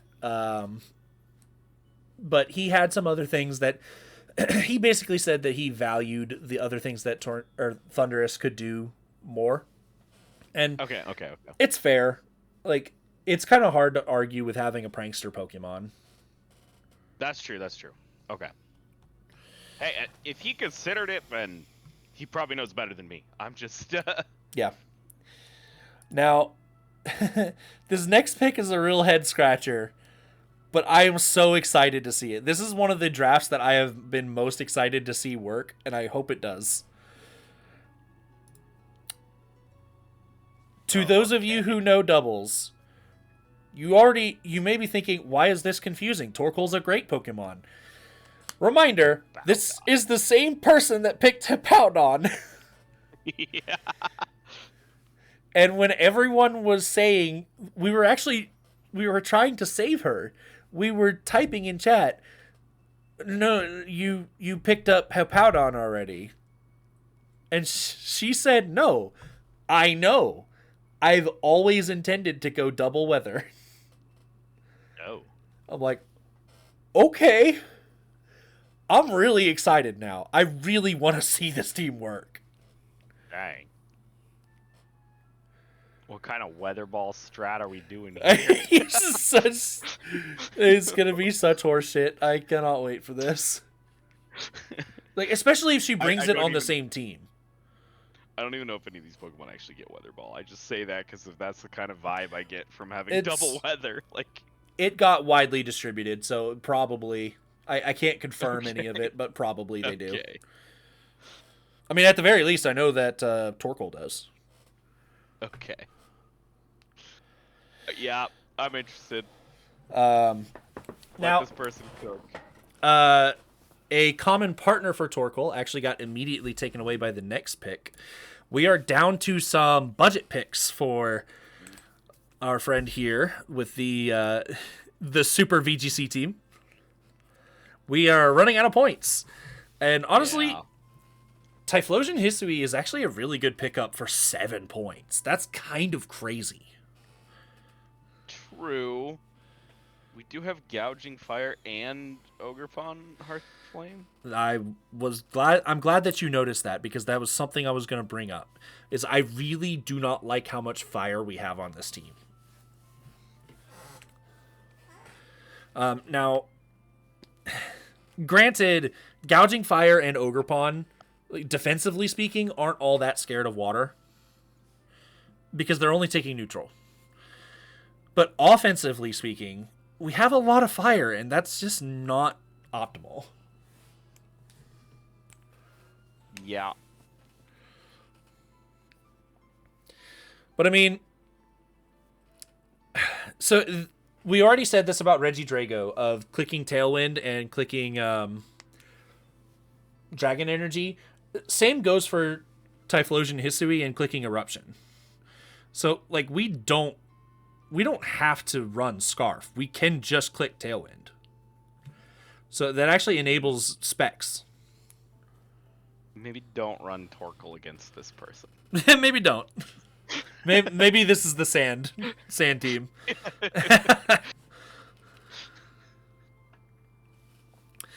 But yeah, good Pokemon. Don't like the team that it's on, but very good budget pick, I'd say. For sure. Moving right along, Armarouge. Look, I'm just gonna throw it out there. I don't like it on this team. Yeah, I get it. Amoonguss is stupid in Trick Room because you get to spore everything first. I don't care. You're not expanding force spam. I guess you could use it against the two people that picked up Indeedee, but that's... I mean, they're going to have psychic types on the field. Armor Cannon's cool. I don't see the vision here. All right. I guess I'll throw this out there. We have a Fire Water Grass score now. That's good. That's true. So, it is at this point that we were at day 3 of drafting, and a timer was now implemented. I see. Which means our friend who made us wait all the time missed his turn. Oh, no. But don't worry, the rain keeps a rolling. Yeah. So moving on to the San Diego Superiors. We get the Klefki pickup. And while Klefki definitely stands more as like a very direct counter to Sneasler, Sneasler actually hasn't been picked up yet. So really, this is just functioning as a prankster user. Okay. It's good. But, I mean, it's all it does. We've pretty much talked about everything that Klefki does when we talked about Grimmsnarl. You know? So, Steel Fairy is an amazing typing, but we already have both Steel and Fairy. We didn't need it. We kind of just picked this up because we wanted Prankster, and that's understandable. Hey, you remember that this guy has Gothitelle. There you go. There's the Paris song. More song. Yay. Paris Trap. Gotta love it. This, in my opinion, so this Pokemon has a lot of things, like a lot of moves that it has that it can learn and do interesting stuff with, but the stats just aren't there. So while it is something you gotta look out for, it's not like the world's biggest threat, in my opinion. Mm-hmm. Don't get Paris Trap. Eureka Espeon's picking up the Scovillain. So it kind of becomes clear at this point what one of the things that Whimsicott is wanting to do here. Whimsicott is a very good sunsetter in a world where you aren't getting Torkoal. Scovillain has Chlorophyll, and that's pretty much what this thing is going to do. Though, look, I'm not going to explain what it does. If you're listening, I want you to use Spicy Extract. If you don't use Spicy Extract at some point during the course of this draft, well, I'm just saying, you're washed. You heard it here first, folks. Yep. Now, so the Rain team missed their turn to pick something. And while I can't confirm whether or not this was going to be his pick, I can confirm that this really blows for him. Yeah. He should have picked it, and he did not. Uh-huh. So I would very much like to see a different Swift Swimmer down the line for him. For this person, I mean, Basculegion just works outside of Rain. And I mean, he said he was going off of vibes. So we can just pick up the Adaptability Abuser. So great pickup in my opinion. For sure. And he's got the support for it too in that team. Yeah, for sure. Now we're finally back to me, and I get my double pick. And I think we've waited long enough. We can't prolong it anymore without risk of somebody taking it. I wanted to take it last round, but I didn't because I was scared Kilowattrel was going. It's time for Ceruledge. There it is. We're bringing the boy. It's my first draft league. I have to bring Ceruledge. In the future, should I participate in more, I'm not going to pressure myself to grab him. He can just be my logo, and we'll be happy with that. But for now, we gotta bring the Ceruledge. And look, is it any wonder? We have Chen Pao. We're lowering physical defense. We have a priority move to go with it with Shadow Sneak. I mean, really the one thing that I don't like about this pairing is that Ceruledge actually kind of likes being a little bulky and surviving with Bitterblade. But I mean, I don't always have to pair it next to Chen Pao. That's true. So, excited to use him. But I feel like I was originally going to explain all of my own pickups. But I feel like this next one, I want to hand it over to you.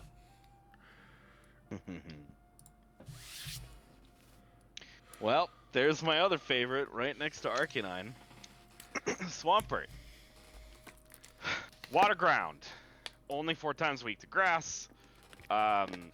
Automatically made any Pokemon with this typing very, very strong. I mean, historic picks that have also liked this are Gastrodon, tier defining in many different metas.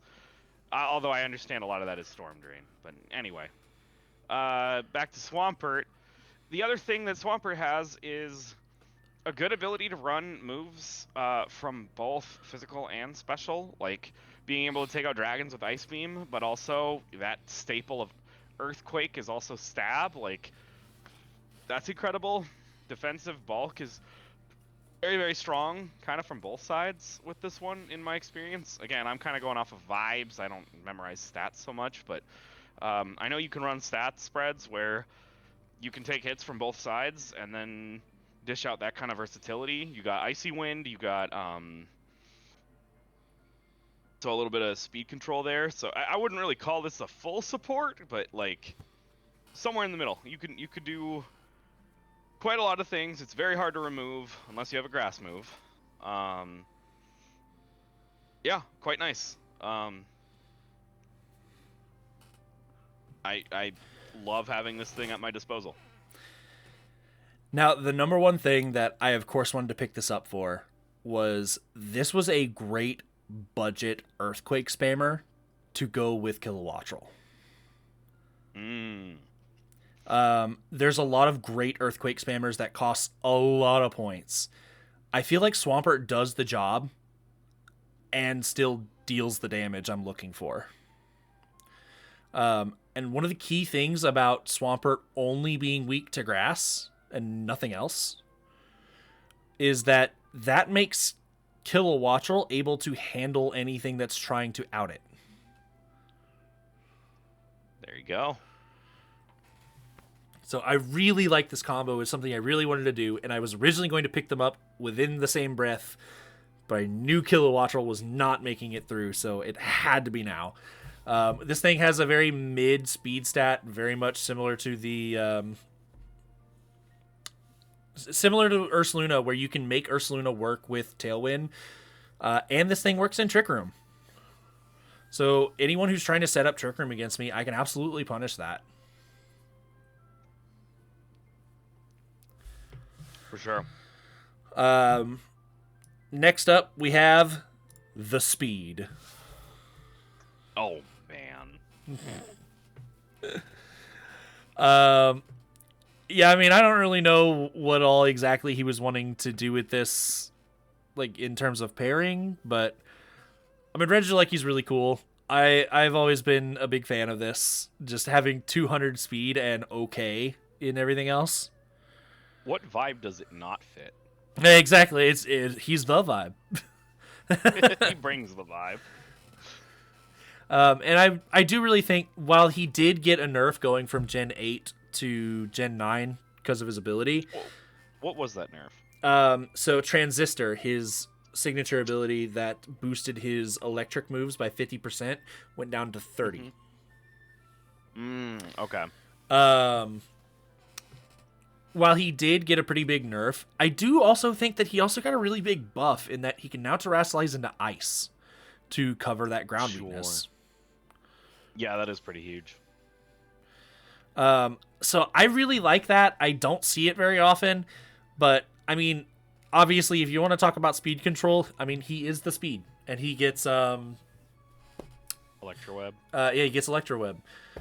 But there's one thing that I want to say. I've called out one person, so I'm going to call out another. If you do not run Thunder Cage at least once during the span of this draft, you are a coward.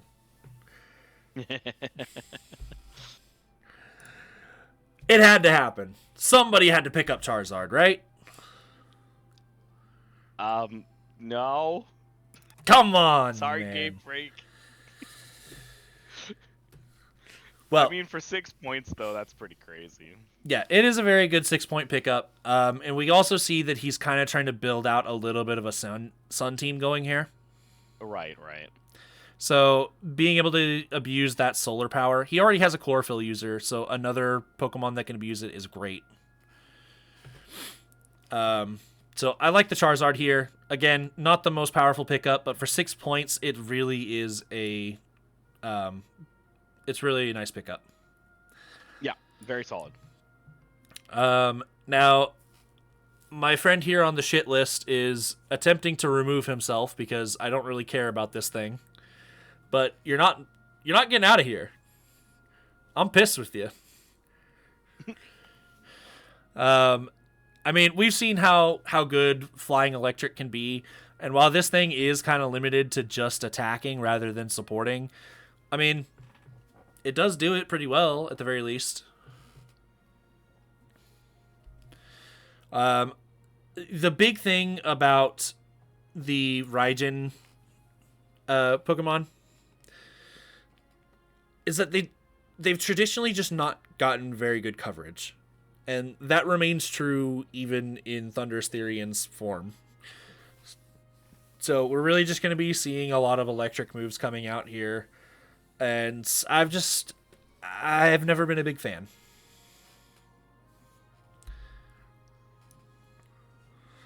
My speaking facts here. I get you. Yeah. But, I mean, it gives us a ground immunity, which is nice. It's probably what he was looking for. Yeah. Next up, we got the San Diego Serpiers picking up Tauros Aqua. I like this because we had Iron Bundle was our only water up to this point, and he really only gets Hydro Pump in terms of good water moves. So now we have a consistent water user. We have Wave Crash or Raging Bull, which breaks screens. It's an Intimidate user, and you can also run something stupid like the one where you get crit and you max your attack. I see. So could be interesting.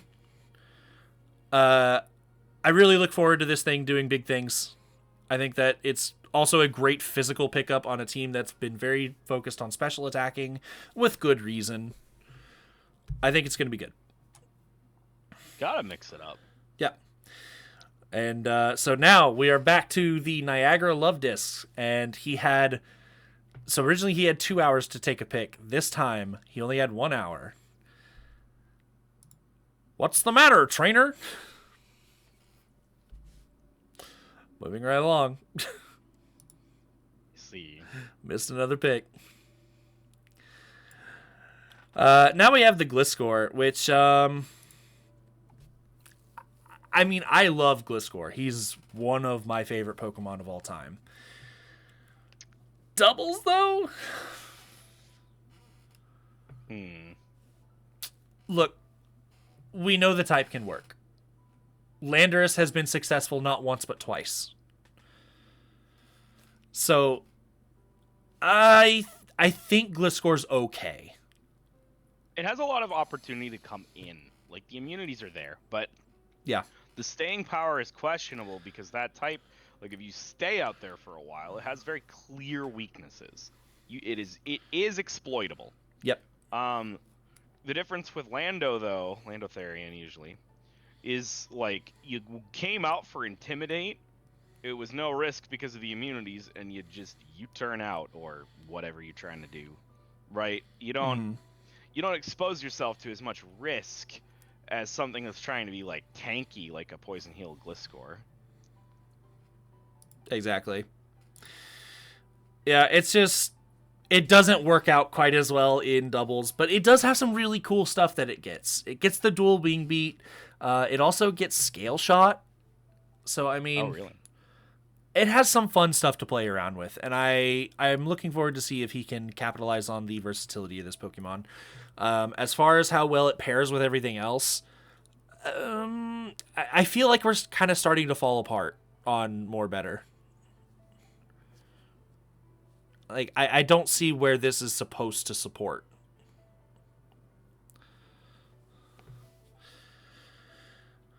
But Perhaps. maybe it was just the points. Maybe we invested so much into Flutter Raging that, we kind of ran out of good stuff. It's gonna happen. Next up, it's tea time.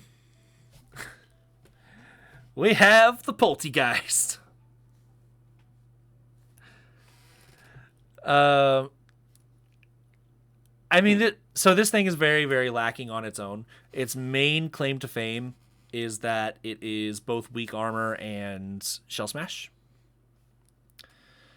So I think what he's going to be looking to do here is just try to catch people off guard. But if you know that it's coming, it's a little harder to make that happen, you know? Well, there's a lot going on in these drafts. Yeah. It'll be hard to keep up with everything. Perhaps it'll get some time to shine. Here's the key thing I do want to mention about Poltegeist and any other Pokemon that draws a lot of attention to itself because of, say, Shell Smash. You really want to stop it from setting up and sweeping the rest of your team, right? Right. So it immediately draws attention to itself, which is attention that you're not spending on all of his other power picks, which he does have. Yep. So I do see a world where Poltegeist kind of does its job just by coming in and dying. True. Because it means Ogerpon didn't die. Or Urshifu didn't die. But yeah. That's kind of where I see this Pokemon is like it's trying to Shell Smash and it can't really do anything else. It does get Strength Sap though, which is cool.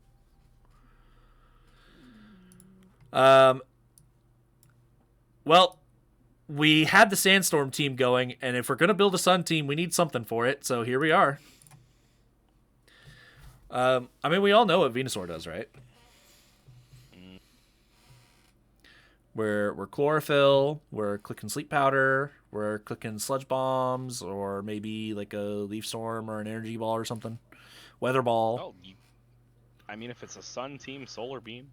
Solar Beam, yeah. Earth Power coverage. Like this thing like it's a Kanto Pokemon. It's been given a lot of privileges to keep it up with the meta, and it's accomplished it. It really has. And again, for 9 points, that's kind of a steal. Quite nice. I know Wolfie would hate to play against Sleep Powder. Oh yeah, so Sleep Powder. I don't think anyone's a big fan of playing against Sleep Powder. No, they're not. Next up, once again, we're asking ourselves, how does this work with Ursaluna? Because he really did just hone in on the one Pokemon. And the major thing that he told me here is that he wanted... so Thundurus is already doing some speed control, but he wanted a real Tailwind setter. Hydreigon is a Pokemon that can set Tailwind while also still functioning on its own. Yeah, that's true. So I do think that this is a pretty good pickup. It does have the major downside of having to contend with all of the fairy types running around. But I mean, Terrasilization's a great and wondrous thing because of that. It really breathes some life into some Pokemon that are just dead in the water because of their types. So, solid pickup, I would say. I agree. Next up is another Pokemon that got dropped. So, honestly, I actually don't have anything to say about this. I see. I wouldn't have really liked it to begin with, so I don't mind him dropping it. Moving along. Moving along. How did this make it to round 7? Yeah, valid. So, okay, I will say this. We kind of get to a point where everyone has spent all... I'm looking away from the mic. We kind of get to a point where we've spent all of our points on our expensive Pokemon. So some of the more expensive Pokemon are just kind of sitting there because we can't afford it. And this guy has been picking nothing but like strange picks this entire time. So he kind of just comes back and like, hey, so here's my carry. You guys left me something, so I have a carry now. For sure. And it really does tie together a lot of what he was doing here, even though I was questioning a lot of it. So yeah, I don't hate the Urshifu pick. I mean, I hate it because I have to deal with it, but I don't hate it for his team. The lab was cooking. Yeah, he was cooking it up. Next up, we have the Hisuian Zoruas picking the Hariyama. Hariyama traditionally has actually been a very strong draft pickup. It actually does like a crazy amount of things. Not to mention the double typing with the guts and the thick fat. So, not the double the double good abilities is what I was trying to say. It has a lot of things they can do. I mean, we even saw Wolfie hard cooking up with the side bullet punch into Glamora, which, by the way, this is the team that has Glamora. I see him. So, you never know. Maybe it's what's happening.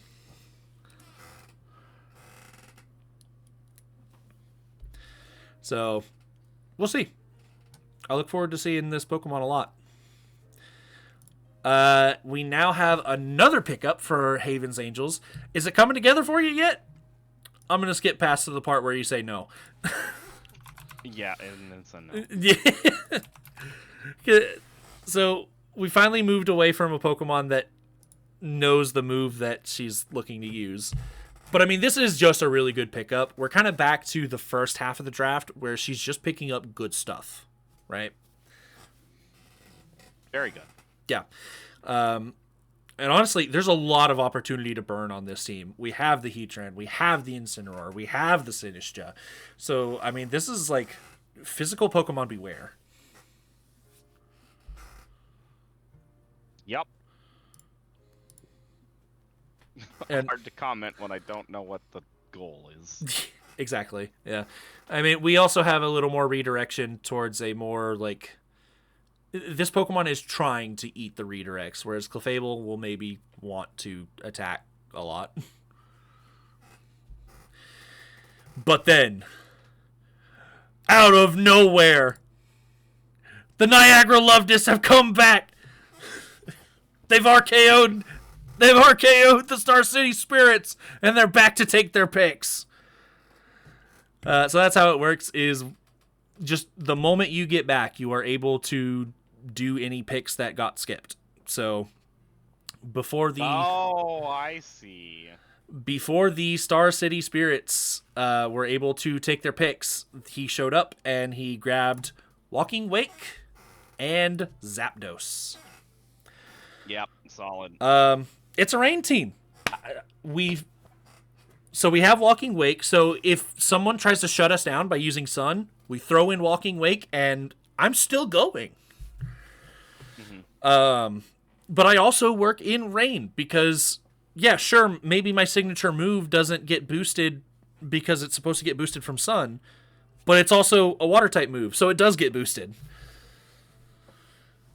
And then That's nice. Zapdos, we have a Thunder Spammer now. And Which is great because of ignoring accuracy checks also being a thing. yes, so we have Thunder and Hurricane Spam on the same Pokemon in a rain team. I really like this that's pickup. But now the Star City Spirits are actually able to pick up a Pokemon, and I really love this pickup for them. Yeah, this thing does work Yes. from what I've seen. Yes. So Sneasler is not only just a really good Pokemon, but this is one of the 2 people that got Indeedee on the team. One of the things that you can beat a Sneasler with is priority, because if it gets unburdened, then the only way to beat that in terms of speed is priority. Well, the Psychic Terrain just shuts that down. This seems kind of insane. Yeah. So not only are you unburdening it with the Psychic Terrain and Psychic Seeds, it also just can't be out prioritized now. Let us not forget that every single person who fights this team is going to have their mind completely focused on an Annihilate. Exactly. Yes. And now you're dealing with a Sneasler on top of that. So I will say this. Originally, this team was shaping up to be a 2-2-2. We kind of merged one of the pairings, where we were originally doing an Iron Crown Indeedee combo. Now we're also doing an Indeedee Sneasler combo, which is actually good. So, I mean, Sneasler's just going to do the same thing it always does. I imagine we're not going to see a ton of variability in this, though it does have the ability to do so. Gets Throat Chop, gets Ice Punch, I'm pretty sure. You could always do, if you don't want to do the Unburden, you could do the Poison Touch Dire Claw set to just, like, pretty much always get some sort of status. There's a lot of good things that this thing can do. It also brings Fake Out to the team. Yeah. Insane. Now, I know that you're familiar with this Pokemon. And honestly, a lot of what it does in doubles is what it does, or excuse me, a lot of what it does in singles is what it does in doubles as well. So, I mean, Just Choice Band and Ice Shard. like an Ice Shard, an Earthquake, yep.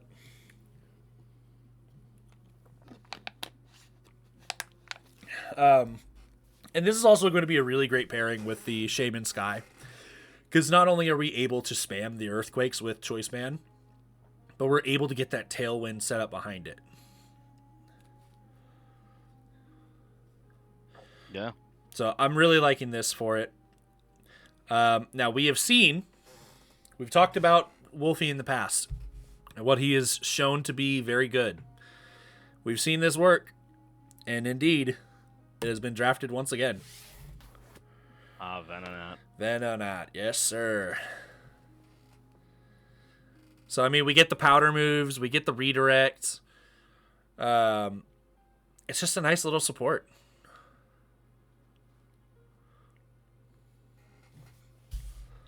Not much else to say about it, huh? And I just want to point out, hey, by the way, this is the guy that has Dondozo, and we went a full round, and nobody picked up Tatsugiri, and he didn't pick up Tatsugiri either. So, That's wild. just saying. I mean, he did pick this up for 1 point, though. I'm just saying. Somebody pick it up. Never. Never punished. Next up, we get the the Star City Spirits. This is basically I want to do what Talonflame does, but Talonflame got picked, so I'm getting my priority Tailwind now. And I also don't have an Eviolite user. Yeah. Yeah, I mean, that's pretty much what this is. Not really anything else to say about Fletchinder, because Fletchinder is a weak enough Pokemon that, like, it doesn't really... It can't do everything that Talonflame does. It's pretty much here to just do that. But, I mean, hey, I'm pretty sure it does get Will-O-Wisp, so, I mean, that's something it can keep doing when it's done with Tailwind. Next, Haven's Angels. Yeah, so Megas aren't in the Megas aren't in the draft, right? But which is cool. She posted a.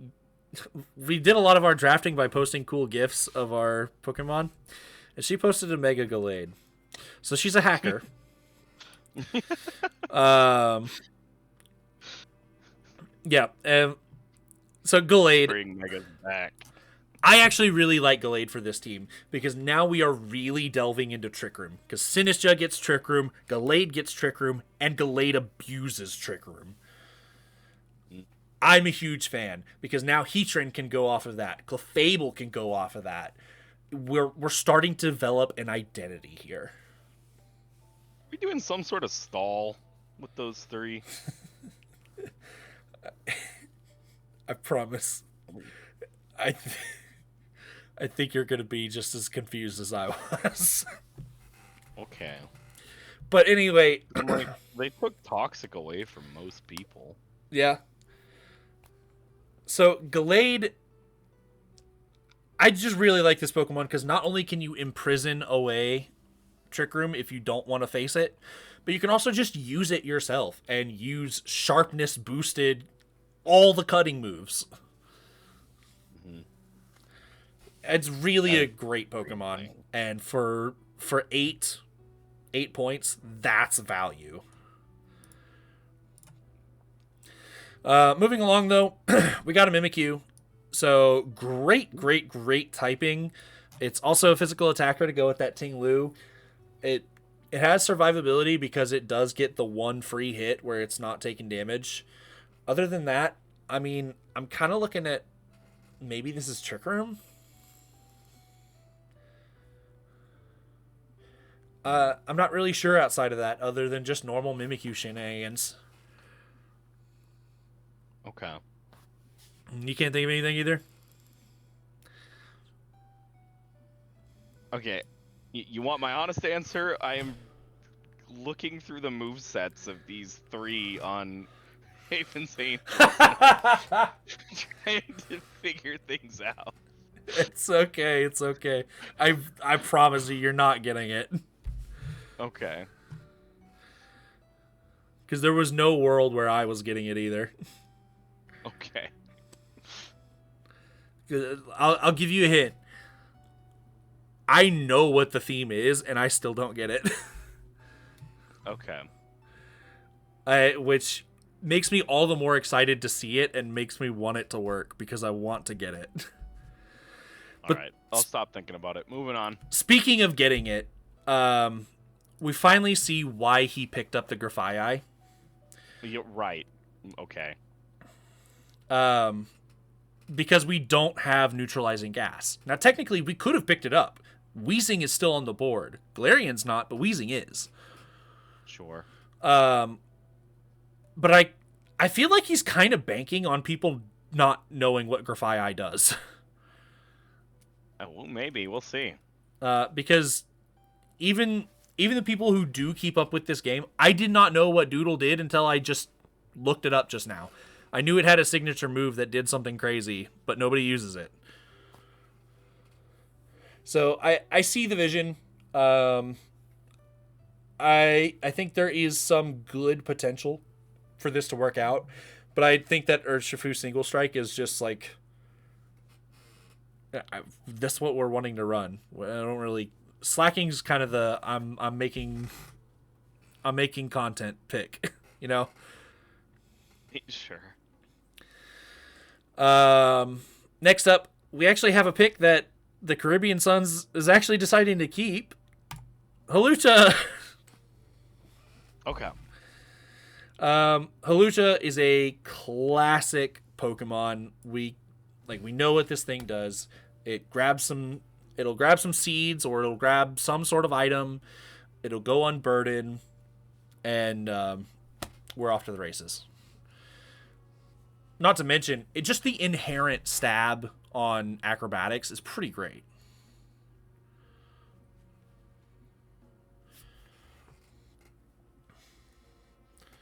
Acrobatics. Yeah, we can also say, like, flying fighting is a tried and true typing. We know that this is good.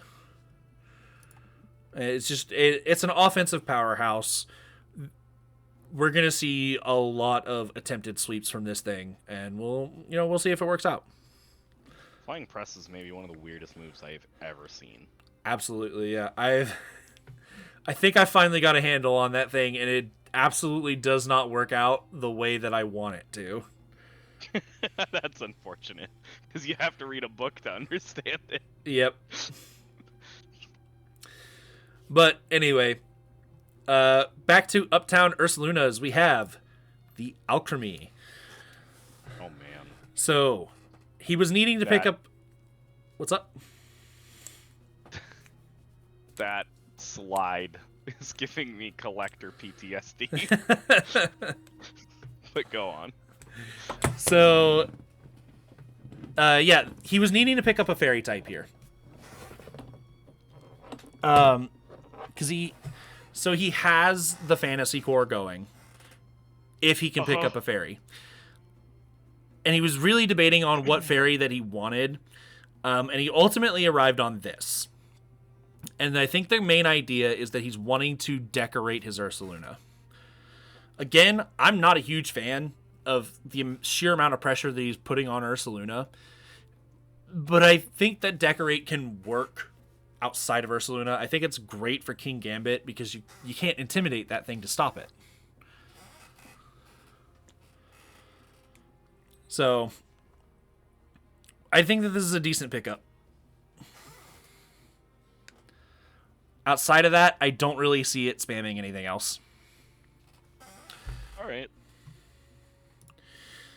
Yanma, you want to talk about budget? I'm pretty sure we're doing this for one of two reasons. Compound Eyes Hypnosis or Speed Boost Baton Pass. 1 point is 1 point. Yeah, well, that's what we're here for. We got what we wanted. Speaking of some budget picks, this is a baby Pokemon that is, I would say, shockingly expensive, but we know how good its adult form is, so we got the Fungus. Because if I remember right, yeah, Fungus is 4 points, which is on par with the Poltegeist that he also just picked up. And again, this player does not seem to be running any Eviolite on anything else that I'm seeing. Yeah, so I mean, we now have the Eviolite user. I won't say it's not as good as Amoonguss. There's a reason people use Amoonguss over Fungus, but I mean, it's gonna do the job. That's the main thing. For sure. Yeah. Next up, we're going over to More Better, and we have a very, very big singles staple that, honestly, not bad in doubles. We got the Rabombi. This is a very, like... It's a unique way of speed control. Because we're doing the sticky webs. And that's typically not as good because you can't force people to switch as easily. So I don't love it. But I mean, this is also giving us another good fairy, and it does have a good speed stat. So I do like the Rabombi a little bit, but on a team where we have Flutter, is it really needed? Good question. I feel like More Better's draft started out just insane. completely broken. And over time, we kind of started to fall apart. This happens. So remember when I said I wanted the Niagara Love Disc to pick up a Swift Swim user? Right. I didn't mean it. Oh, actual love disc. I didn't mean it. Go back. Okay. I mean, the only thing I know of that I've ever seen people postulate that this thing can do is that you can, in rain, you can Swift Swim max speed, like, soak something to make them weak to electric.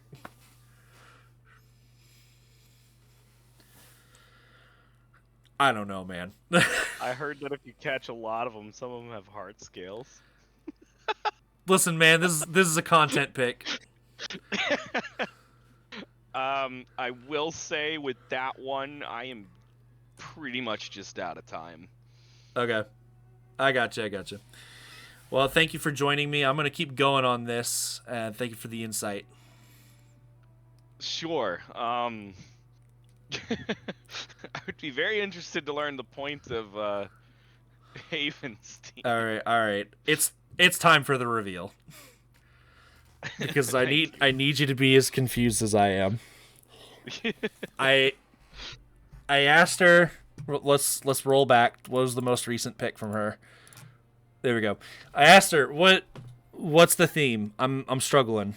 You have kind of a trick room thing going on here. It's she said the theme in one word was gravity. Okay. Those 3 Pokemon that learn the same move, it's gravity. Huh.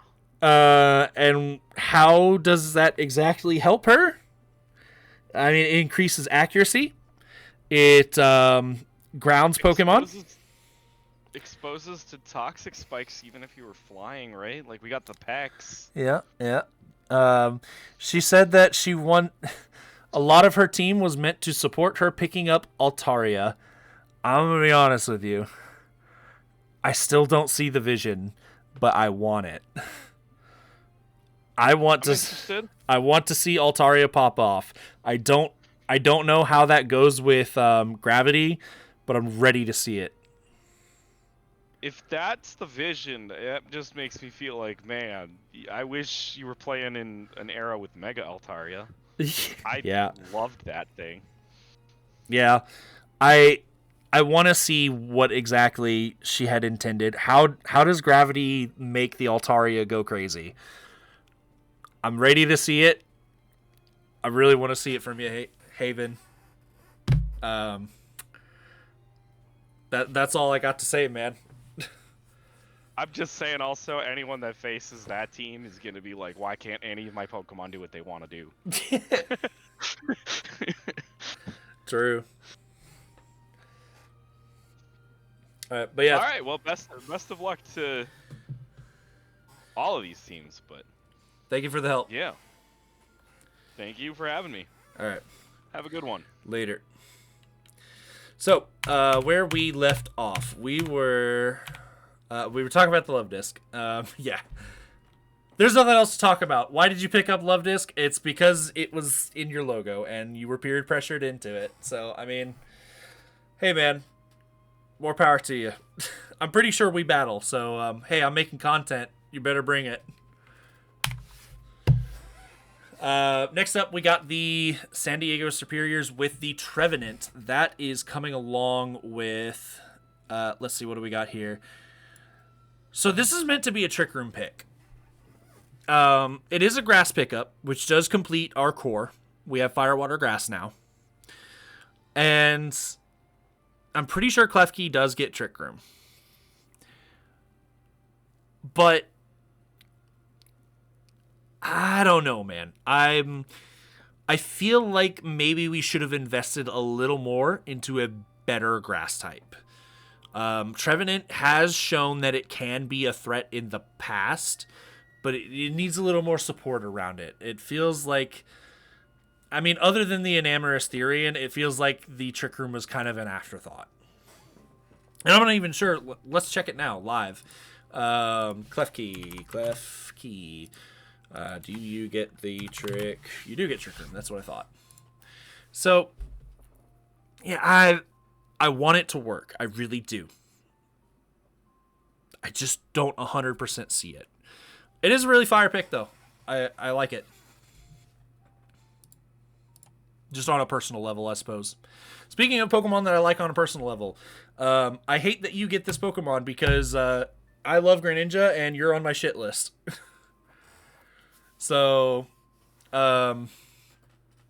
originally, for some reason, I thought this was the person that had the, when the draft was happening, that is, I thought this was the person that had the Archaludon. And I was really excited to see that really fun strat, but it's not. So, I mean, what does this accomplish for this team? Well, it brings water. He did need water. It brings a good speed tier. That was another thing that he was lacking outside of sand. And overall, Greninja is just a pretty strong Pokemon. Just, it kind of lacks in doubles because it has that same issue that I was talking about with Iron Valiant, in that it learns an abundance of moves. But it just dies, is the issue. So, I really want Greninja to do well, but I want you to fail. Of all the Pokemon that piss me off. Next up, we got Clefairy. So, essentially what you're trying to do when you pick Clefairy is you're announcing to the world, I have a Pokemon that is going to sweep your entire team, and Clefairy's going to make it happen. Because on the turns you actually do get through and hit my Super Ultra Mega Pokemon, it's not going to do much damage because I have Friend Guard. And anytime you are threatening him, I'm going to use Follow Me, and you're not even going to hit him. That makes a whole lot of sense when you have Iron Hands on your team. It also goes along with the Glastrier, making it even bulkier than it already was. And Glastrier is a Pokemon that wants to kind of, well, not literally pick up speed, but pick up speed in the sense that it has that Moxie-like ability. So I very well see the vision here, and I do like this pick. I do not like that you're pairing it with Glastrier, because I just don't... I've never seen that Pokemon do well. Hey, I hate you. I liked your draft up to this point. I thought it was like, oh wow, you're kind of just going crazy. Like we don't have like the super big vision of anything in particular. But I like that you're picking up like really cool stuff, you know? Yeah, and then you did the combo, so I hate you now. Moving right along. It's my turn again. So I'm looking at my team. What do I need? There are certain things for a VGC team to work that you kind of need to get as many of them as possible. Intimidate is one. I'm missing Intimidate on this team. And while it's not mandatory, Intimidate is probably like one of the lesser, like super mandatory things that you can bring to a team. It is extremely good, and when you don't have it, you miss it. Another thing is Fake Out. Now, Incineroar would have been great for my team, but he's just so expensive. I need somebody who can do both and still be something. Like, not... It needs to not be expensive, but also bring something to the table. And luckily, that's where Hitmontop comes in. Hitmontop is kind of a beast in terms of, like, having all the right moves. It has the various guard moves.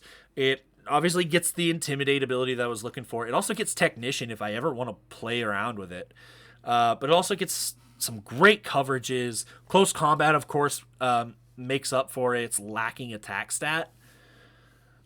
Just overall, this thing does a lot. But the main thing, it brings that Intimidate. It brings that Fake Out. I needed those for my team. Hitmontop, I kind of anticipate bringing fairly frequently. It's also another physical attacker to go with my Chin Pow. So that can kind of make up for its lacking attack stat.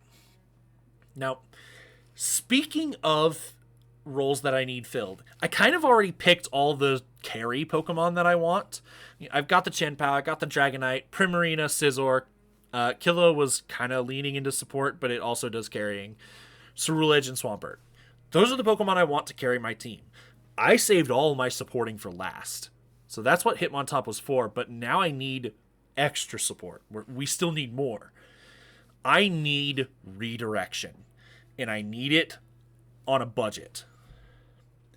And that, oh, by the way, this is the final mandatory round. So in other words, once you have 9 picks, you don't have to pick anymore.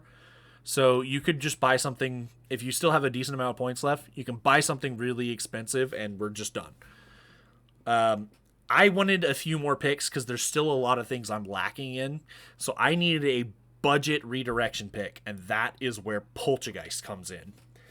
Poltergeist gets the Rage Powder that Sinistcha gets. Now, while you don't get to spam Machagacha the same way that Sinistcha does, you do still get things like Life Dew. You still get the signature ability of Hospitality.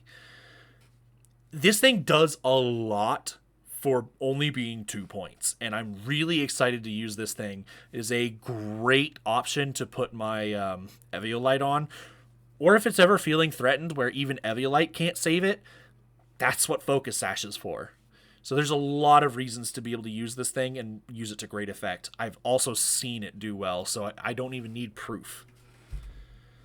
But next up, we have... I mean, I can see that we're kind of back to vibes because we picked Ditto. You know, if we're not really assembling anything that has like a core strategy, then why don't we just take yours? So obviously Ditto, the key function of Ditto outside of a restricted legendary format, your role with Ditto is to just copy Pokemon that are getting set up. So, for example, I've been talking a lot about that Glastrier, of how it wants to get set up and it wants to, like, go hard once it has a couple kills. Well, what if you just bring in the Ditto after it's getting set up, you copy all of those stat boosts, and now you have the Glastrier with all the setup with none of the work. That same concept can be applied to pretty much anything else. I don't care for the Ditto in this format, but I mean, it is a check to people who are just trying to set up. So I see what the goal here was. Now that said, we now have the Gastrodon for Eureka Espeons. I don't think he mentioned anything about this. I think he primarily just mentioned the Weird Ear.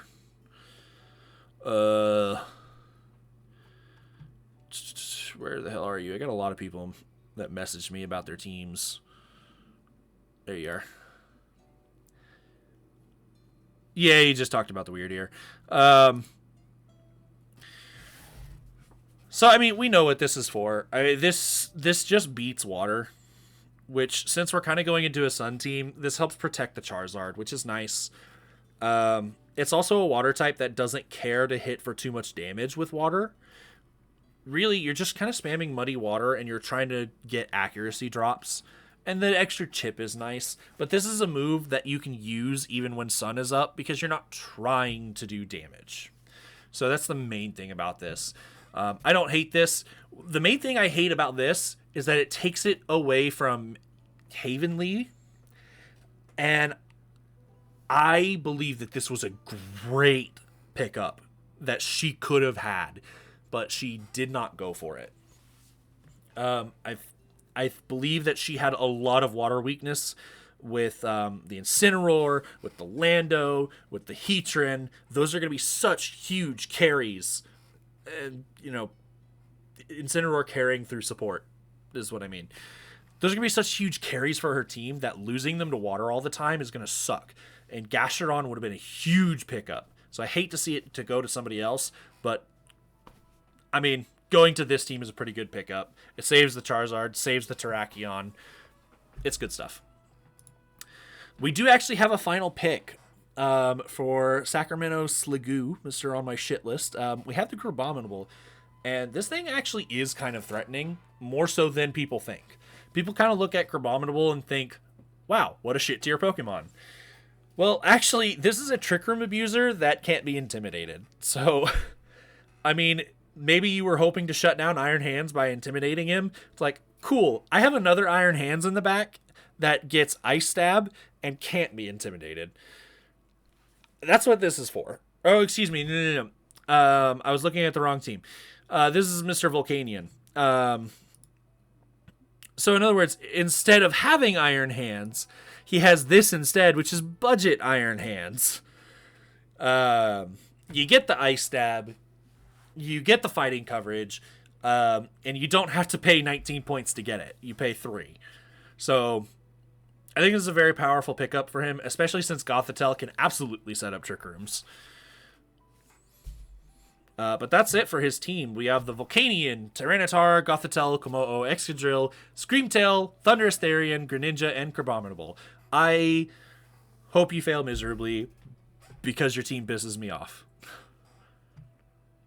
Once again, nothing to do with you. I've actually met you at the Vegas Regional, and you were really cool. For the San Diego Superiors, we have the Goodra, which I believe is finally finishing out that... it's finishing out that fantasy core by bringing in a dragon. And, you know...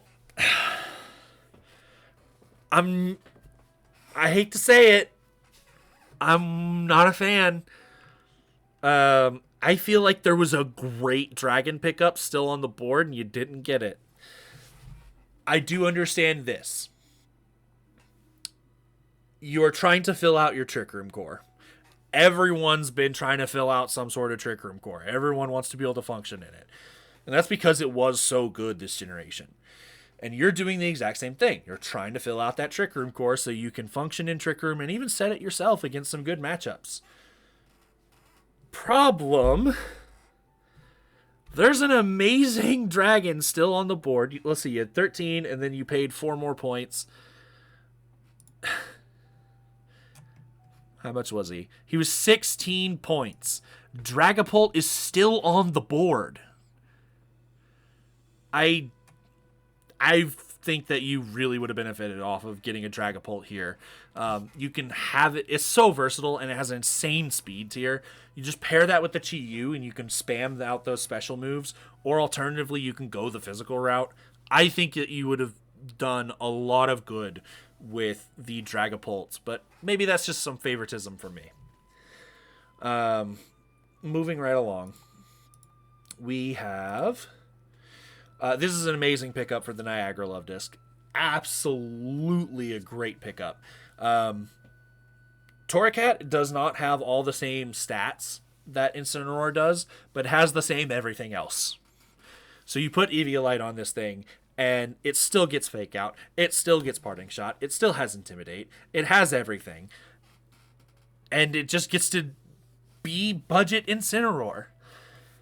And we're not done yet of picking up budget forms of amazing VGC staples, because next we have Thwackey. Now, I like this one a little less because a lot of what you get from Rillaboom is somebody that not only sets up the terrain, but also Fake Out and does damage. That's a really big part of Rillaboom, in my opinion, and Thwackey lacks that. Yes, he still gets the priority Grassy Glide that is boosted from the grassy terrain. It's just not enough, though. Even Rillaboom misses a lot of key KOs when using Grassy Glide instead of Woodhammer. And now you're missing more. So it's great chip. It is very sizable chip. It is not something that you're hoping to secure a bunch of KOs with. But hey, Thwackey is a good pickup. I'm not looking to shit all over it. I don't think that we have any unburdened sets here, so that's a little unfortunate. But you can always still just do a Grassy Seed to get some defense. So next up we have Tauros Kanto. So at this point in the game, this person had 8 points. If I were to take a look at the draft board and I were to type Tauros in the search bar, Tauros blazes 9 points, so that is unfortunately out of range. But you know who's not out of range? Is Tauros Paldea. That's at least a fighting type. I really think that the normal type Tauros has long been outdone. And here's the thing. There are some normal type Pokemon that just make it work, and that's cool. Tauros is just not it anymore. Now, it does get the Intimidate, and it gets all the same shit that Tauros Paldea does. I just value Fighting Stab a whole lot more than I value normal Stab. But hey, I mean, maybe there's a plan. Maybe there's something I'm not seeing. The next pickup is, I actually really like this pick. I really like the Scrafty for the Pittsburgh Pachirisus. So the big reason I chose Hitmontop is because I wanted the Fake Out and Intimidate. Scrafty was actually another huge consideration. The main thing that led me toward using Hitmontop instead of Scrafty is, at the end of the day, Scrafty doesn't have one of the key things that is going to rocket him into much greater viability yet. In Legends ZA, he got Parting Shot. He doesn't have it yet. And that's really a shame, because that is just going to be so good for this Pokemon. So, I think at the end of the day, Hitmontop has a little more that it can do than Scrafty. But Scrafty does have a little bit more stab that it can do. It is immune to the Prankster. So there is some cool shenanigans you can do with it. You do have to watch out for the fairies, though. That's another big strike against Scrafty. Speaking of watching out for fairies, we got Chestnut. Now, what does this do to help Ursaluna? Well, if I'm being perfectly honest with you, I don't know. It kind of seems, let's see, I think he gave me like a whole breakdown on like everything. He did mention that Chestnut was one of his least favorite pickups, which is fair. But he mentioned that he wanted it for a reason. So what was that?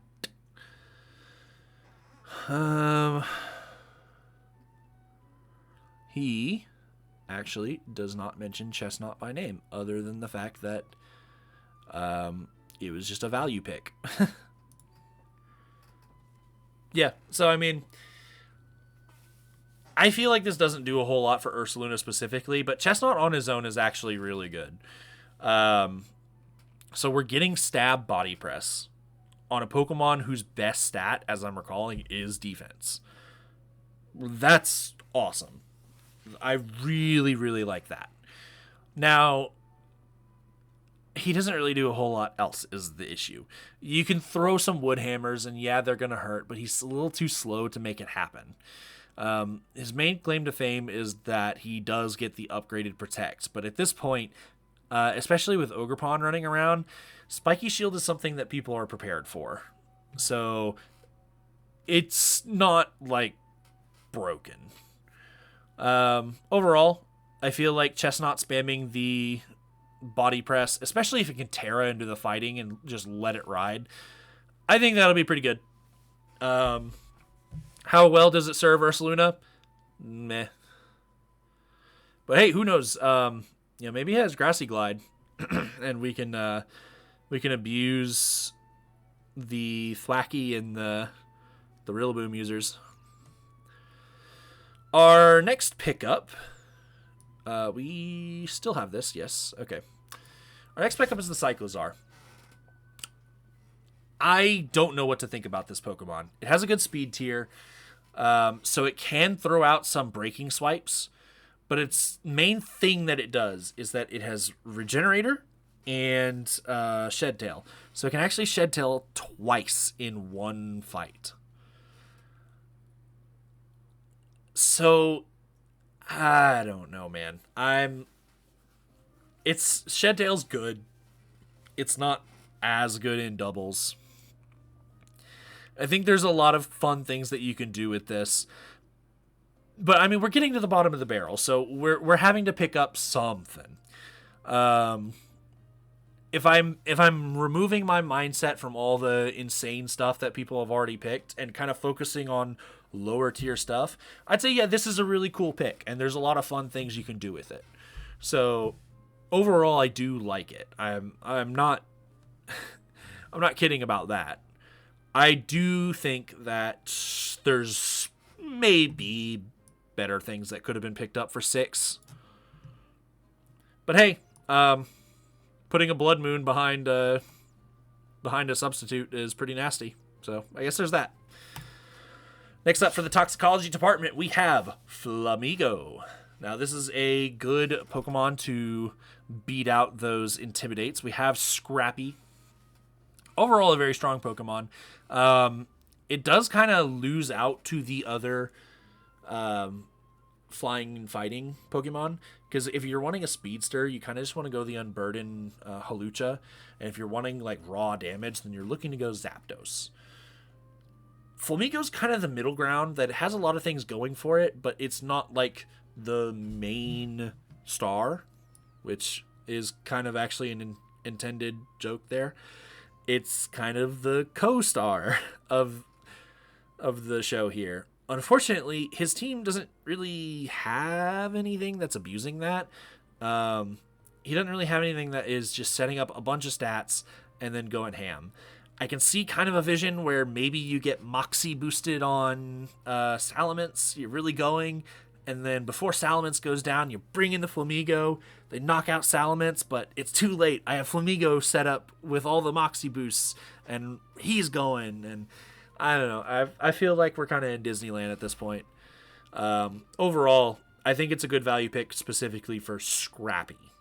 Very, very good ability. Especially given its typing. Next up for the last pick for the Hisuian Zoruas, we have Elekid. I think the main thing here, I think we're kind of just trying to do Electabuzz shenanigans for cheap. But I don't know that you get it, so I gotta look it up. Elekid, do you get follow? You do get follow me. So yeah, we're kind of just doing Electabuzz shenanigans for, what is it, 2 points? Yeah, 1 point.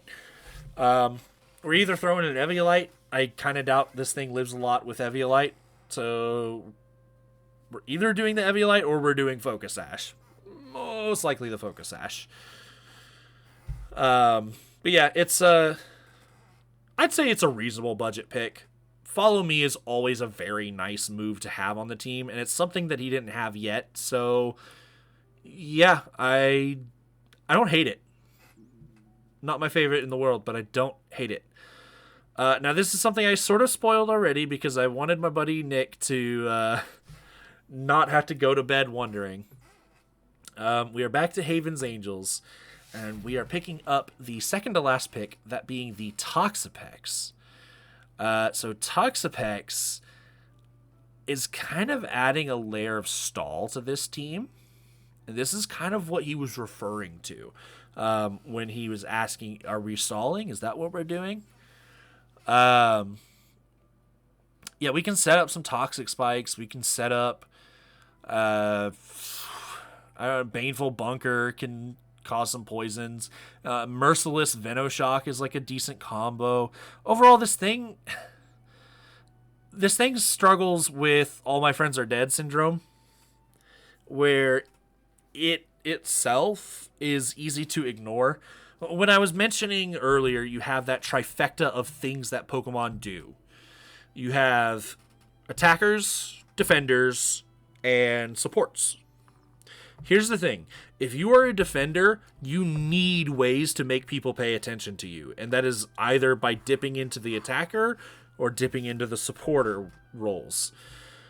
Toxapex doesn't really do either super well. It kind of tries to dip into the attacker role with the merciless stuff, but it's just not enough. Especially since a lot of the ways it tries to poison people is very indirect with the toxic spikes and the baneful bunker. Realistically, you kind of just want to carry toxic and force people to get poisoned. And at that point, it's taking a little too long for your plan to come together. So I don't really... I think there's a lot of cool stuff you can do with this, but you gotta work hard to do it. I don't love the pick. I also don't hate it, and I don't want to see it go. Not the same way that I want to see the Sandy Shocks go. Sandy Shocks is 13 points, and that, oh my god, there's so much you can get for 13 points.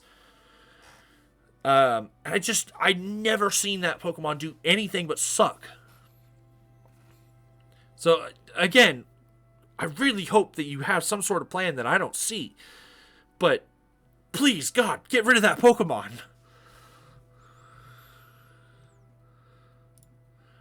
Next up, we have probably the most base pick of the entire draft is we got Squawkabilly. So Squawkabilly is one of the Pokemon that has multiple forms, and if you draft it, you get all of them.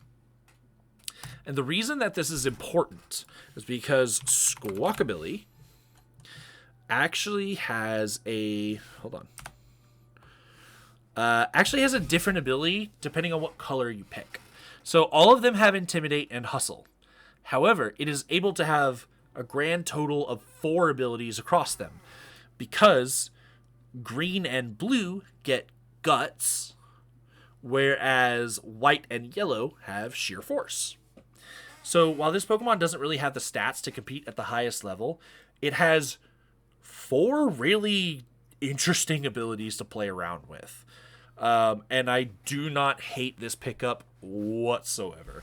I really want to see this do some fun stuff. Next up. Why? Why did we let this happen? We had so many opportunities to stop him. And there were actually so many people who could have benefited from having a Tatsugiri. Like, oh, you could have done it. It's like, but my team doesn't need this. Your guys' team does. A Storm Drain Pokemon that actually does have some stuff it can do. And it's not like its damage is ignorable. Please, why did you let him get Tatsugiri? Okay, look. We all know... If we've played VGC for 5 minutes, we know what Dondozo Tatsugiri does. I don't really need to go into it. The one thing I wanted to mention that I kind of missed the opportunity to do because I was trying to speed through this so Nick could actually make it through the whole thing is Dondozo Solo is actually a pretty good pickup. It's not the worst thing in the world. You kind of just get a bulky water that can throw wave crashes and that can throw earthquakes. And it's completely unaware to all stat changes because of that, well, ability, unaware. So he was absolutely not scared of Tatsugiri getting picked up. And I think the reason... I'm going to be fair to everyone. The reason nobody picked up Tatsugiri is because this is a 13-point pick. More expensive than Dondozo, mind you. By 1 point. This is a 13-point pick that doesn't do as much as Dondozo does. Now, I know some people might disagree with that because it gets Storm Drain, it gets Draco Meteor, it gets Icy Wind. It has a lot of cool stuff that it can do. But, I mean, we really had to stop this, and now he just has it. I am very, very sad. But we have the final pickup for Bad Draft. He got to pick up 2 little things here, and since he spent all of his budget on Tatsugiri, he had to pick up a nice little 1-pointer with Banette. And I do want to read what he had to say on Banette, because... For me, when I look at Banette, I sit here and I think, okay, Bennett has Prankster and it wants to spam out some Prankster moves. But it sucks at it because it doesn't get any Prankster moves. Alright, what does he want to do with this? Quote, Bennett isn't actually that bad for 1 point. It gives me another Trick Room setter, Frisk, and 115 attack is pretty good. And you know, that's fair enough. I guess you might be able to catch some people on Trick Room, because, I mean, this... How long is this? We're 4.5 hours in. And honestly, I was hoping that this would be 2 hours. What a fool I was. Yeah, Bennett is...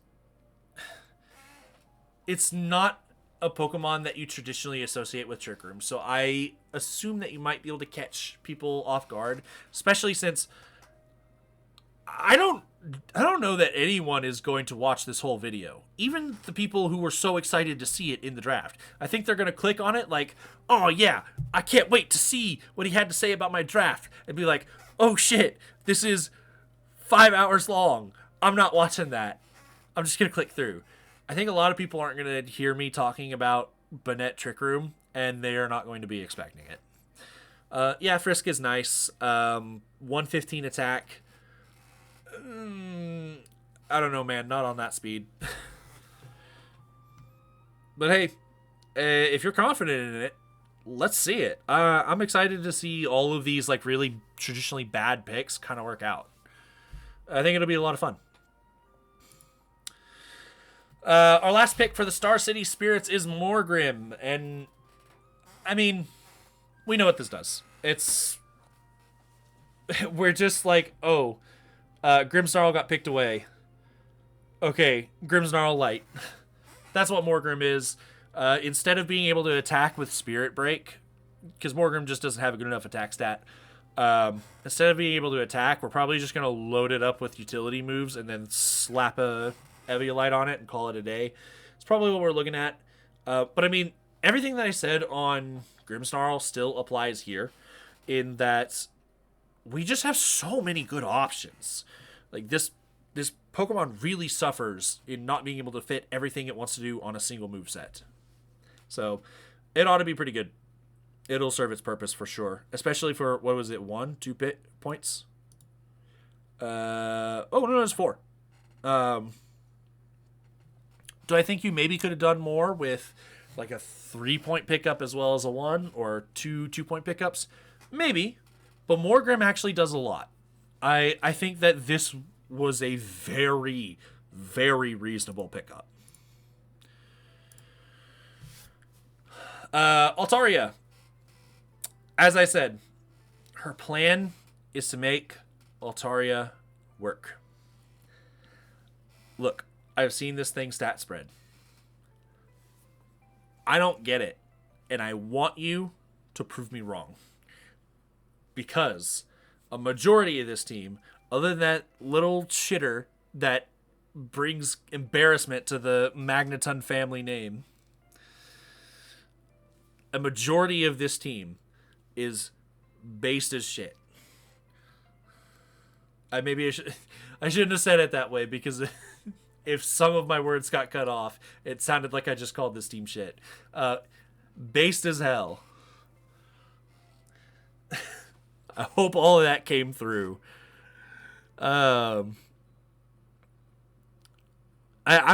even had my eyes on Altaria because I was looking for a way to shut down weather, and I'll get to that when I get back around to my pick.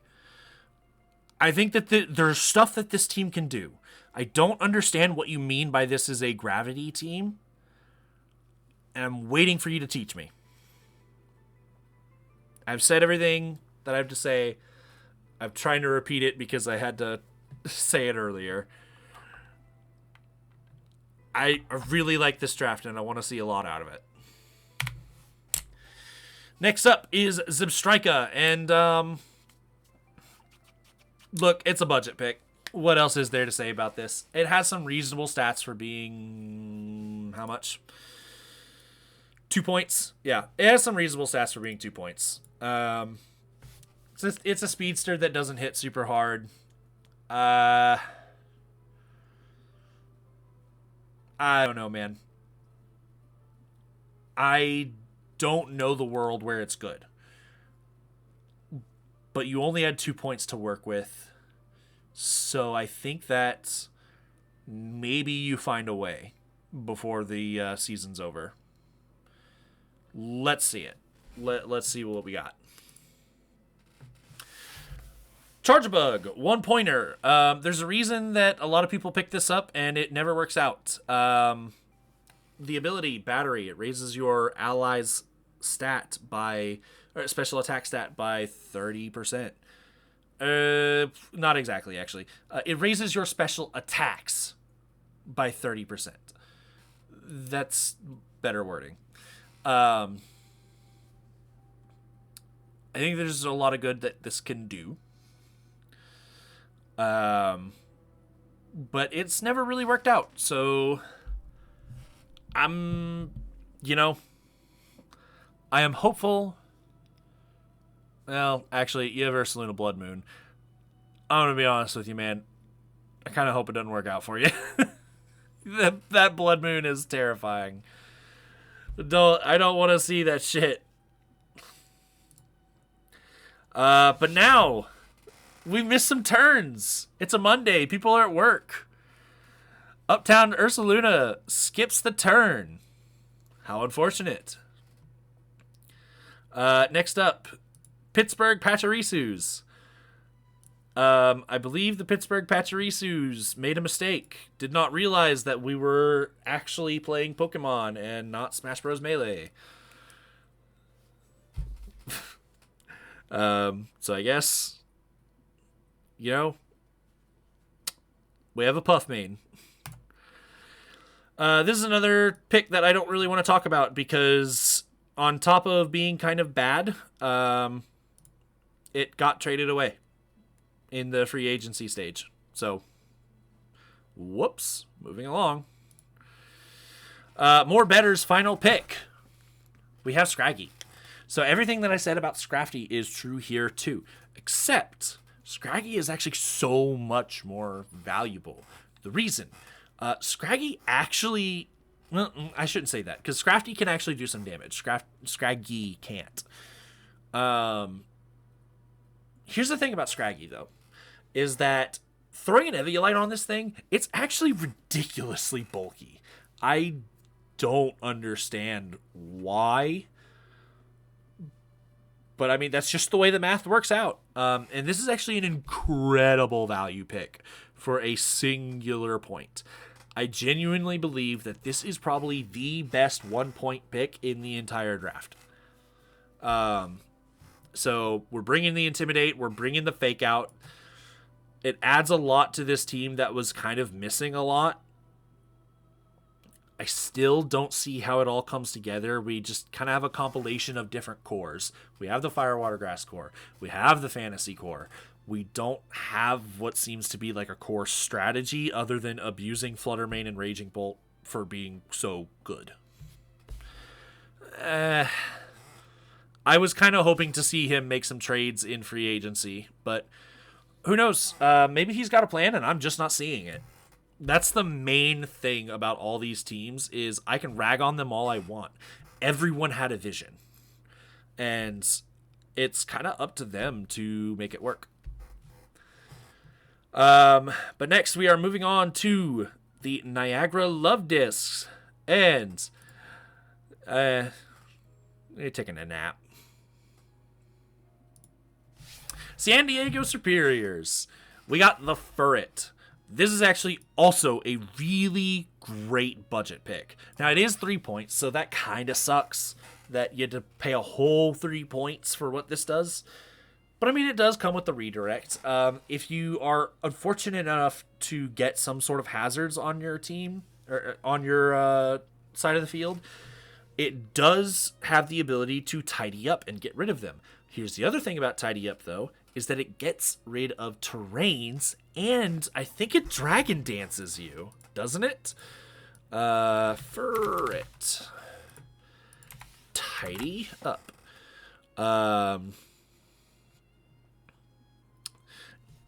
The user gains an attack and a speed, clears all substitutes and hazards. It didn't mention terrains. Maybe I'm getting that mixed up with defog. Does tidy up. Clear terrain.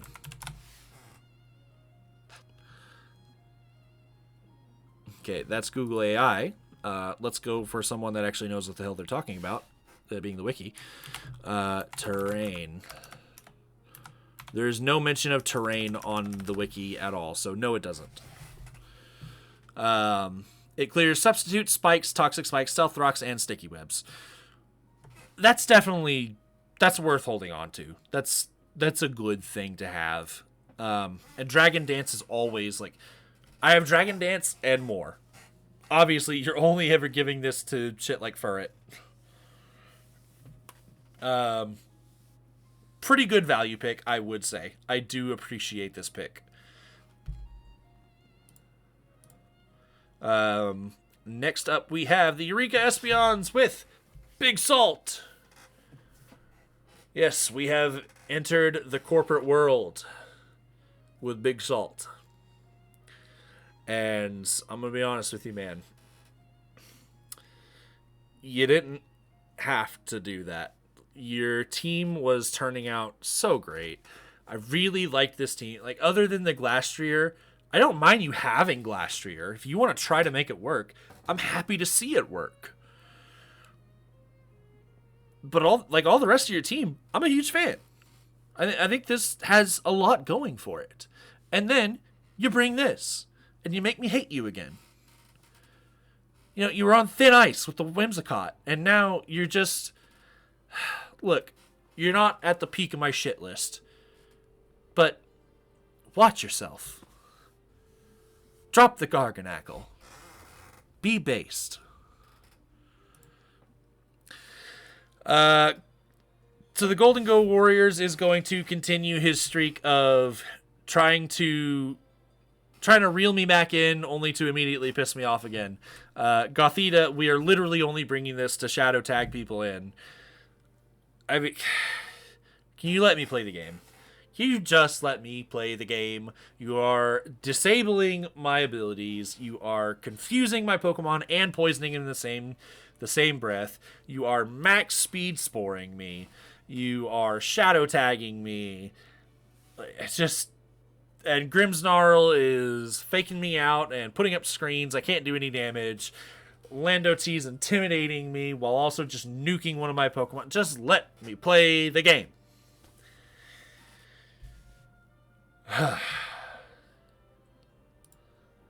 Well, at least it's not as bad because it's a super, super itty bitty baby Pokemon. Pretty easy to knock out. It's like, you can't even Eviolite this. This is a Focus Ash. So... But with that said, we are finally back to me. What are my last 1 or 2 picks? Well, I have actually quite a few points left. With that budget pick of Poltergeist, I have managed to save 9 points. So what do I have in store? Well, I notice one big glaring weakness. If you look through this team, we have a bunch of Trick Room. Yes, that is probably the most prevalent strategy I have seen throughout the whole draft, is everyone wants a little bit of piece of Trick Room. I have answers for that. What I don't have answers for is all the weather teams. So what am I going to do against a weather team? Well, I got to play the Weather Wars at least a little bit. And the way that I can do that with the most budget... Look, I could have picked up Abomasnow and really tried to fight it, but do you really think I'm going to win the Weather Wars on Abomasnow when other people are running Torkoal, are running Whimsicott, Tornadus, are running Tyranitar? No, I'm not winning the Weather War, but I can at least disrupt it with Vulpix Alola. This thing does not do damage. This thing is frail as hell, but it does set the snow, and we get Aurora Veil. So that's the dream. That's Disneyland. I recognize that this is not going to be the key to destroying weather, and honestly, it's probably not going to come to every single weather matchup. But it at least gives me an answer where I'm desperate. But I have a whole 7 points left, so I really ought to make a power pick here. Let's take a look around. What am I lacking? Well, I have a Fire, Water, Grass core, but my grass is Poltergeist. So, I mean, yeah, it is grass at the end of the day, but come on, you can do better than Poltergeist. The whole point of that thing is just redirect and stuff like that. Well, I was looking at my team and I thought, I do have a way to deal with Trick Room, but what if I did a little more? What if I really tried to screw over Trick Room? And on top of that, my team is like, yeah, it's got some bulky Pokemon, but there's also a lot of frail ones. What if I decide to get even bulkier? What is the most value I can get out of a 7-point Pokemon for a grass type? And I think that answer is Hydrapple. You see, Hydrapple has a lot of things going for it. Like, yeah, we can always roll the dice on Fickle Beam. That's its whole, main shenanigan. But here's the idea. I think that Hydrapple has a lot going for it in its moveset. And the abilities are certainly not something to sleep on. The abilities are sensational as well. Maybe I shouldn't say sensational, but they are really good. So Hydrapple gets, again, make sure I'm not talking out of my ass. Yes, it gets Pollen Puff. Hydrapple gets Leaf Storm. It gets Draco Meteor. It gets Earth Power. It gets so much coverage. It is bulky as all hell. It helps me beat the Trick Room matchups because it's slow as hell. It gets the Dragon Tail to force out any setup Pokemon. There's just a lot I can do with this. And on top of that, the ability Super Sweet Syrup allows me to really hone in on some very high-risk strategies and make them not that bad. I'm able to lower the evasiveness of my opponent's Pokemon by 1 stage. Meaning, I can use Hurricane on my Kilowattrel. I can throw a Blizzard on, Primarina or something. There's these really high-risk strategies that I was originally avoiding that now I can kind of just go for. And if that's really not what I'm looking for, I'm not worried about accuracy, there's always Regenerator, which is a stellar ability. And on these really, really niche matchups where, say, I absolutely have to have my item, it's so important to me, there is the niche situation of using Sticky Hold. Overall, I think that this Pokemon, while I'm really talking up all the things it can do, it doesn't do any of those things, better than everything else. But just the sheer amount of things that it has, that it can do, I believe makes it very valued for 7 points. And that is ultimately my draft, but we'll get to that in a minute. Let's continue on with everybody else's, because we're almost done. We have the final pick for the Golden Go Warriors, and I see you're trying to drag me back in, but you already lost me, man. Prankster coaching, cool. Good for you. You've already pissed me off enough. Drop the Toad School and we'll talk. Next up, we got the Zangoose. There's a 1-point Zangoose, and I mean, I want to see it do well. I think it'll be cool. I don't think it'll end up doing anything, though. Now, I did mention earlier that Fletchinder was kind of a Pokemon that, like, it doesn't really do anything after it sets up Tailwind. I think it maybe gets Will-O-Wisp. You're really scratching the bottom of the barrel with Fletchling. We're really just, hey, you are here for Prankster Tailwind, and then you are dead. But hey, if it works out for you, if it really just wins you the game, then who am I to poo-poo the Fletchling? But before we move on and get to the next picks in the pick order, he's back! They're both back! That's right. The Uptown Ursaluna has returned to take his pick, and that is Golduck. This is another Pokemon that was really on my radar as a budget pick that can shut down weather. Ultimately, I decided against the Golduck because I thought that Vulpix Alola would be a lot more value. But Golduck is at least a Pokemon that can actually fight back, whereas, you know, my Vulpix Alola isn't really doing anything. So maybe in a situation where you're against rain, maybe instead of shutting it down with Cloud9, maybe you run Swift Swim. Maybe you try to turn it around on them. If you're against any of the other weathers that you're scared of, then yeah, you go ahead and you run the Cloud9. The weather still goes, but it shuts down their effects, which is most important. So yeah, I don't hate the Golduck pick. I think it's pretty solid. I look forward to maybe it doing a little more than just trying to sit in front of weather setters.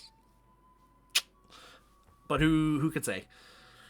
Last up is a Grovyle pick for the Niagara Love Discs. And while I would love to say that this is a great pickup and I think it's cool and awesome, the only pledge combo that you have is Torracat and Grovyle. I don't know what else Grovyle is exactly hoping to accomplish. Good luck. Next up, we got a Rhyhorn pick with the final team on the right here. We got a 1-point Rhyhorn pick is a nice value, I'd say. It's just that it'd be better if it was Rhydon. And originally, I know that was originally his plan because there was a mistake in the there was a mistake on the draft board where Rhyhorn and Rhydon were swapped. You kind of whistled there.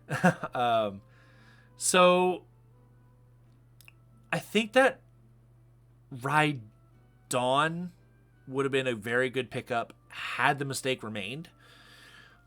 We did call it out though, and it got swapped. And now, to clarify, he didn't get screwed over by this. We did clarify to him, no. You will be drafting Rhyhorn here if you select that. Are you okay with it? And he did say sure. So there was no trickery afoot. He legitimately did still want the Rhyhorn. I don't think it has really the stats to do what it wants to do. I think it's kind of just here to be a lightning rod, and that's it. Which, to your team, there's not a lot of Pokemon that are scared of it. Urshifu, Rapid Strike, and Tornadus are it. And, I mean, you have pivots. But hey, your team is lacking a ground type, and ground types are really good. So I guess if you're going to pick up the most valued ground type you can for 1 point, Rhyhorn's it. What do we have next? The final pickup for the Pittsburgh Pachirisus is a Drillbur. Now, I kind of feel like the goal of this is to abuse the Sandstorm. I don't think that Drillbur has what it takes. I get that your goal here was, oh, I'm out of points. I need somebody to abuse my Sandstorm. I need somebody to go fast. Drillbur is the only one that I can afford. I think maybe since Excadrill was gone, maybe you should have reworked your draft to have enough for either Houndstone or, see, Houndstone was 7. Where's Lycanroc? The good one. Midnight's what?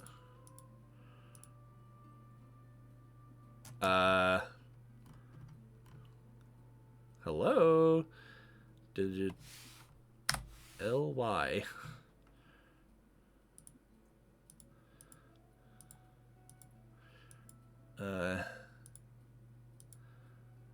Is it not on the page? Lycanroc Midnight is on, and Lycanroc Duskmane is on. Did you accidentally misspell it? L-I-C? No?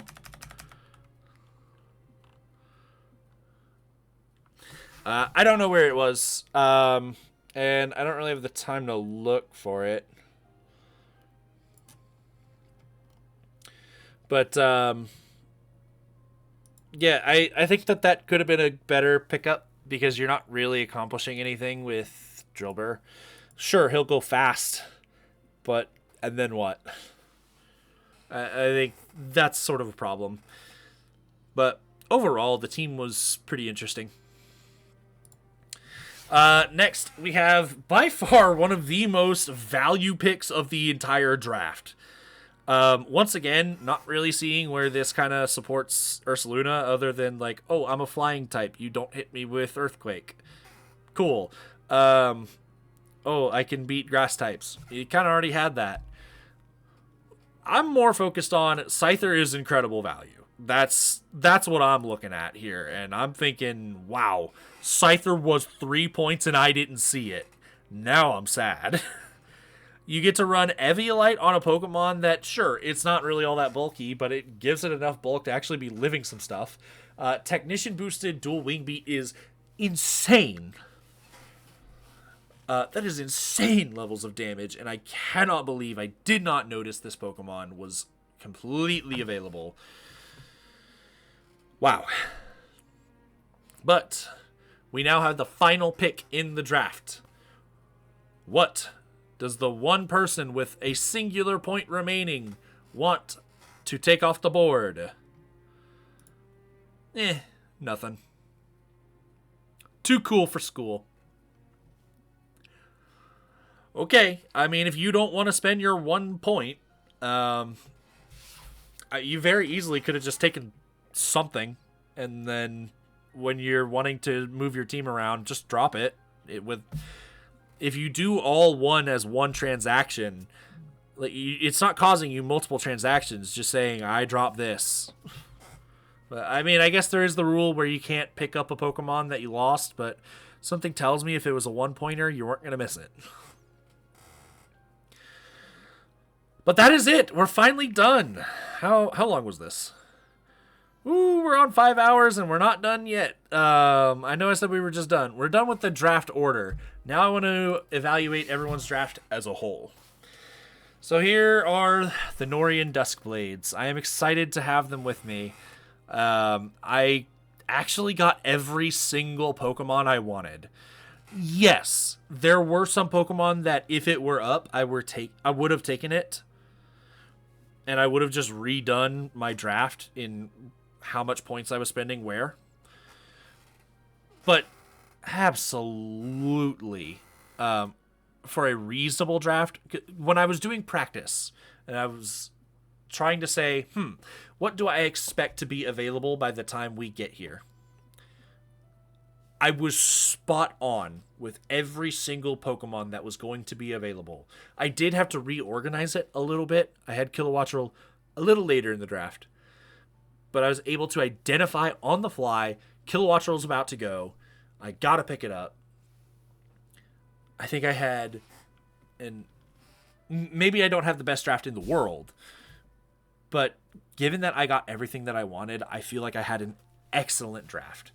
It is a wonderful introduction into Draft League, being first pick and kind of just getting to experience it before we get into the rough stuff of being 7th pick, 8th pick, 9th, and having to deal with, one of the Pokemon I was kind of planning around got drafted away. So maybe the next time we'll be dealing with that. But this time we got what we wanted, and this is going to be a lot of fun. I really like my draft. I really have a lot of confidence in all of them. Honestly, the only one that I'm worried about is your main star here, Ceruledge. I love Ceruledge to death, but I am putting a lot of pressure on him as a fire type. And I get that, but I also recognize that I only had one grass, and it was a baby, so I needed an actual grass type. So maybe in the future, I might look to do some transactions and bring in a fire type that can relieve Ceruledge of some of his pressure. But for now, we're going full steam ahead. Ceruledge, you are the man who is going to take on the world. Let's take a look at everybody else's draft and how they really came together. So, Golden Go Warriors. We have Entei, Grimmsnarl, Lando T, Weezing, Petrarunt, Basculegion, Regieleki, Toedscool, Ditto, Gothita, and Riolu. As I have mentioned, this team is all about not letting you do what the hell you want to do. I think that he has built a very frustrating team. And to say that he did this all on vibes, it was correct to say that he chose violence. So, while there are plenty of picks here that I do think are really cool, and I'm kind of excited to see them, you also just picked some really annoying and frustrating picks to play against. From a how good it is rating, it's pretty good. From a how much I like it, flush it down the toilet. Now the Eureka Espeons, I really love this team. There is only a single scar on the whole thing. And if I'm trying to be objective, honestly, Garganacl kind of fits here. We have the Trick Room option going. We have a lot of bulkiness that we're kind of investing into. And if we're kind of just trying to stall at some point, Garganacl is currently the king of doing that. Just being able to click Salt Cure on something really pressures it. So, I would prefer that you just don't stall. Get something for some better value out of 11 points. Hell, you can even get rid of the Zangoose and pick up a 12-pointer. I think it'd be really cool if you did that. I kind of hope you do. And I don't have a dog in this race because I'm pretty sure we never battle. I want to see cool things from you. So get rid of the scar and allow this wonderful, beautiful, just woven together team to flourish. I hope the Sacramento Slagoos get last place. There's just so much that is so frustrating about this team. You have Tyranitar is one of my most hated enemies as of late because it just has been so damn good and I can't find a way to beat the damn thing. Gothitelle locking people in is very frustrating, and I find it really annoying that you got it. And you also got the Scream Tail, which is really bulky. It's kind of hard to stop from being able to set up that I always forget the name of it. The Perish Trap combo. Just, man, so frustrating. You also got the Excadrill for the Tyranitar. Tried and true combo. And while I do think Garchomp is a better value pick than Excadrill is, it's hard to deny that Excadrill is a damn good pick for Sandstorm. Greninja, big fan, and I really hate that you of all people got him. You frustrate me, man. Love you as a person, but God, Drop your whole team.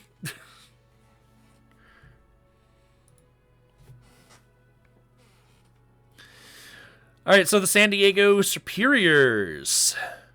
We have the Chi-Yu Iron Bundle combo. I suspect that this is going to be doing great things. Already, just like, don't look at the rest of the draft. This is good. I like this. I feel like things started to fall apart a little bit around Enamorous Therian, and I understand what you were going for. I just... I don't have faith in that Pokemon myself. I am willing to be proven wrong, though.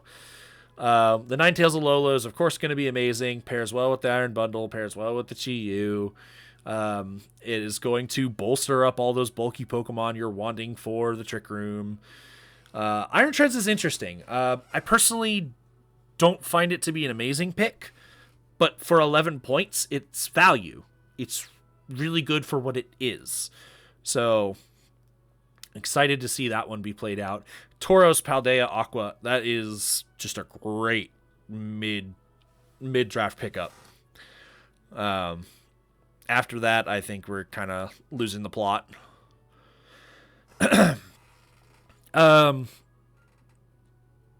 Yeah, I'm going to be honest with you. The Niagara Love Disc is kind of just lacking one thing. I think it needs to trade out the Murkrow or the Moltres Galar to get a real Swift Swim user. So, and I mean, I'll do the work for you now. I'll look it up. So you have, personally, I like Moltres Galar. I'm just a huge fan of that Pokemon, so I would keep that one. But Murkrow probably is a little more value. So obviously we're keeping Love Disc for the meme, so I won't count it out. You can drop the Grovyle and you can drop the Moltres Galar. What all Swift Swim users do we have? Let's look this up. Swift Swim. I know we have Kingdra. We also have Basculegion Female, which isn't a bad pickup. We have Overquill, Floatzel, Ludicolo. Yeah, I think we have some great pickups that we can probably get within a reasonable budget. Ludicolo. Where the hell are you? You are 10 points. Dropping just a single one of those birds would get you Ludicolo or Kingdra. Both are 10 points. You can get either one and still have some left over. Let's just say that you got rid of Murkrow. Let's say you took my advice all the way through. So you get rid of Murkrow. You spend 10 points. You have 3 points. You get rid of the Grovyle. You have 4 points. That's a lot of Pokemon you can look through. Talking about Swift Swim users, Beartic is in 4 points. And Beartic can actually catch some people off guard really easily. If you're wanting to go for 9 points, something a little more budget than 10, Basculegion Female is there. I think that this team is so close to greatness for Rain that it just feels a shame that you don't have that key piece that can really just turn the Speed War around. Next up is More Better. And once again, look, man, I think that you probably have a vision that I'm not seeing because things kind of fell apart from Keldeo down. Because we wanted to pick up a water, right? We already have 2 special attackers. If we're picking up a water, I feel like we pick up something physical. Because there's a lot of really good physical waters right now. You could have picked up Palafin. What's another good physical water? I mean, Swampert was up there, I'm just saying. Azumarill's there. Araquanid is not a horrible pick. My point is there's a lot of good physical waters here. It's going to diversify your team a little bit. And especially if you did pick up something like the Palafin, that would really encourage a lot of switching. So you could pick up a Regenerator Pokemon. You already have one. You have a Moongus. So you, as a matter of fact, I think you actually do have a really good thing going here. Maybe if you got rid of the Keldeo, you could go the Palafin, and you could go... do you have an Intimidate Mon? You don't. Pick up an Intimidate Mon. Obviously, Arcanine would have been best because it would have rounded out that combo back from, what was it, Reg B, Reg C, something like that. But I mean, there's more Intimidate users on the board. There's even another Fire type. Get Tauros Paldea. I'm sure it's not any more expensive than Armarouge. Tauros is 9 points. Armarouge is 12. Yeah, that's a downward. Like, you're going down. You get Intimidate. You get a Fire user. And you have some points to spare. You could even rework some of these other picks. Maybe if you don't like Rabombi because you already got the Flutter to do a lot of what Rabombi does.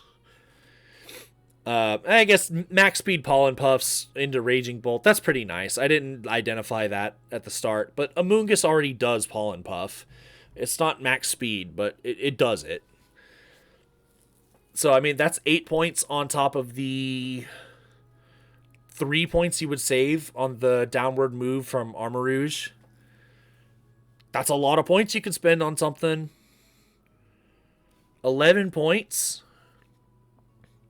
What's left? There's... Let's see, you kind of have some good Trick Room stuff going. You could pick up Reuniclus. Meowstic is a good Prankster user.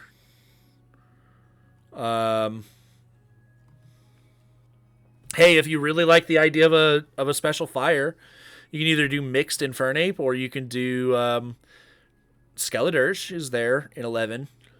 I mean, maybe I'm trying to throw around points too much.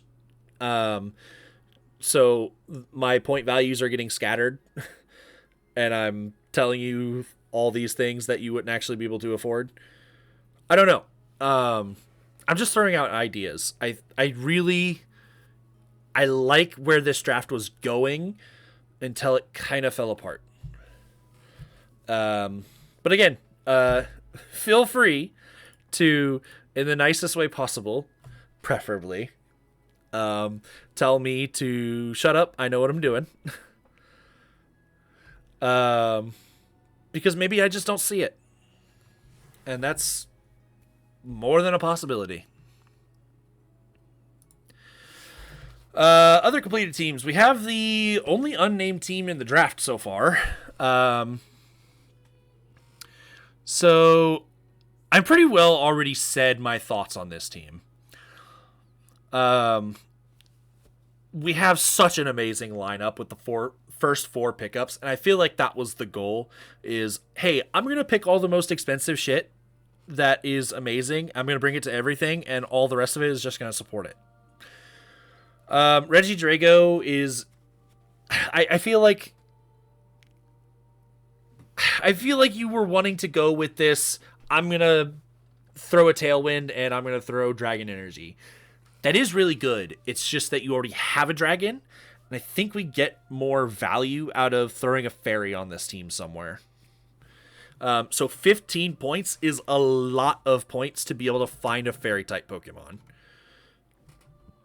We don't get an Amorous, but don't worry, I don't care for that one anyway.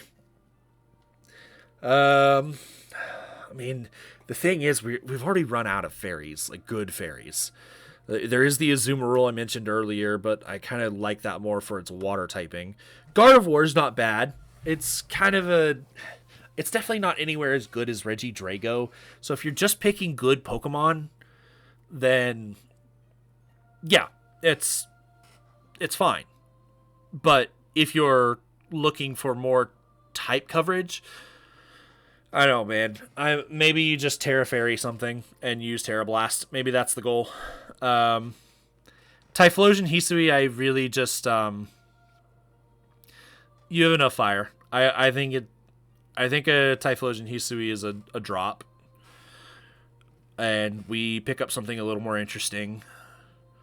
Off the top of my head, I don't have a recommendation.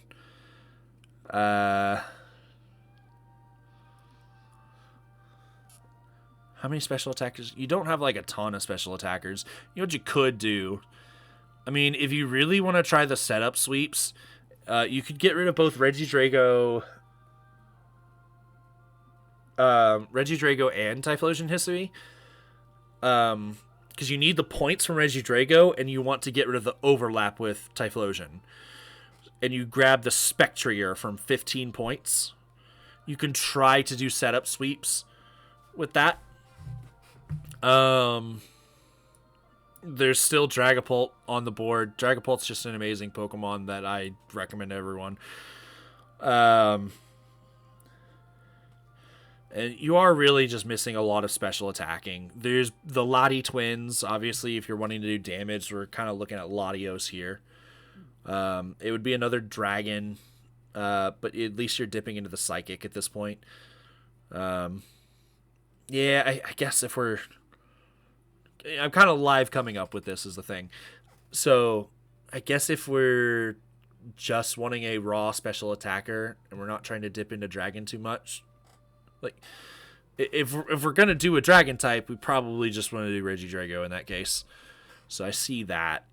Iron Jugulus is on the board, which not only support, but also a really good special attacker, in my opinion. And actually, you could do some fun shenanigans with Gouging Fire. You can do... Iron Jugulus does... what's it called? Dragon Cheer. And Gouging Fire could just try to land some stupid crits. That could be fun. I mean, we could talk about the budget picks all we want, but I think I've pretty well addressed my main issue on that team. Pittsburgh Pachirisus.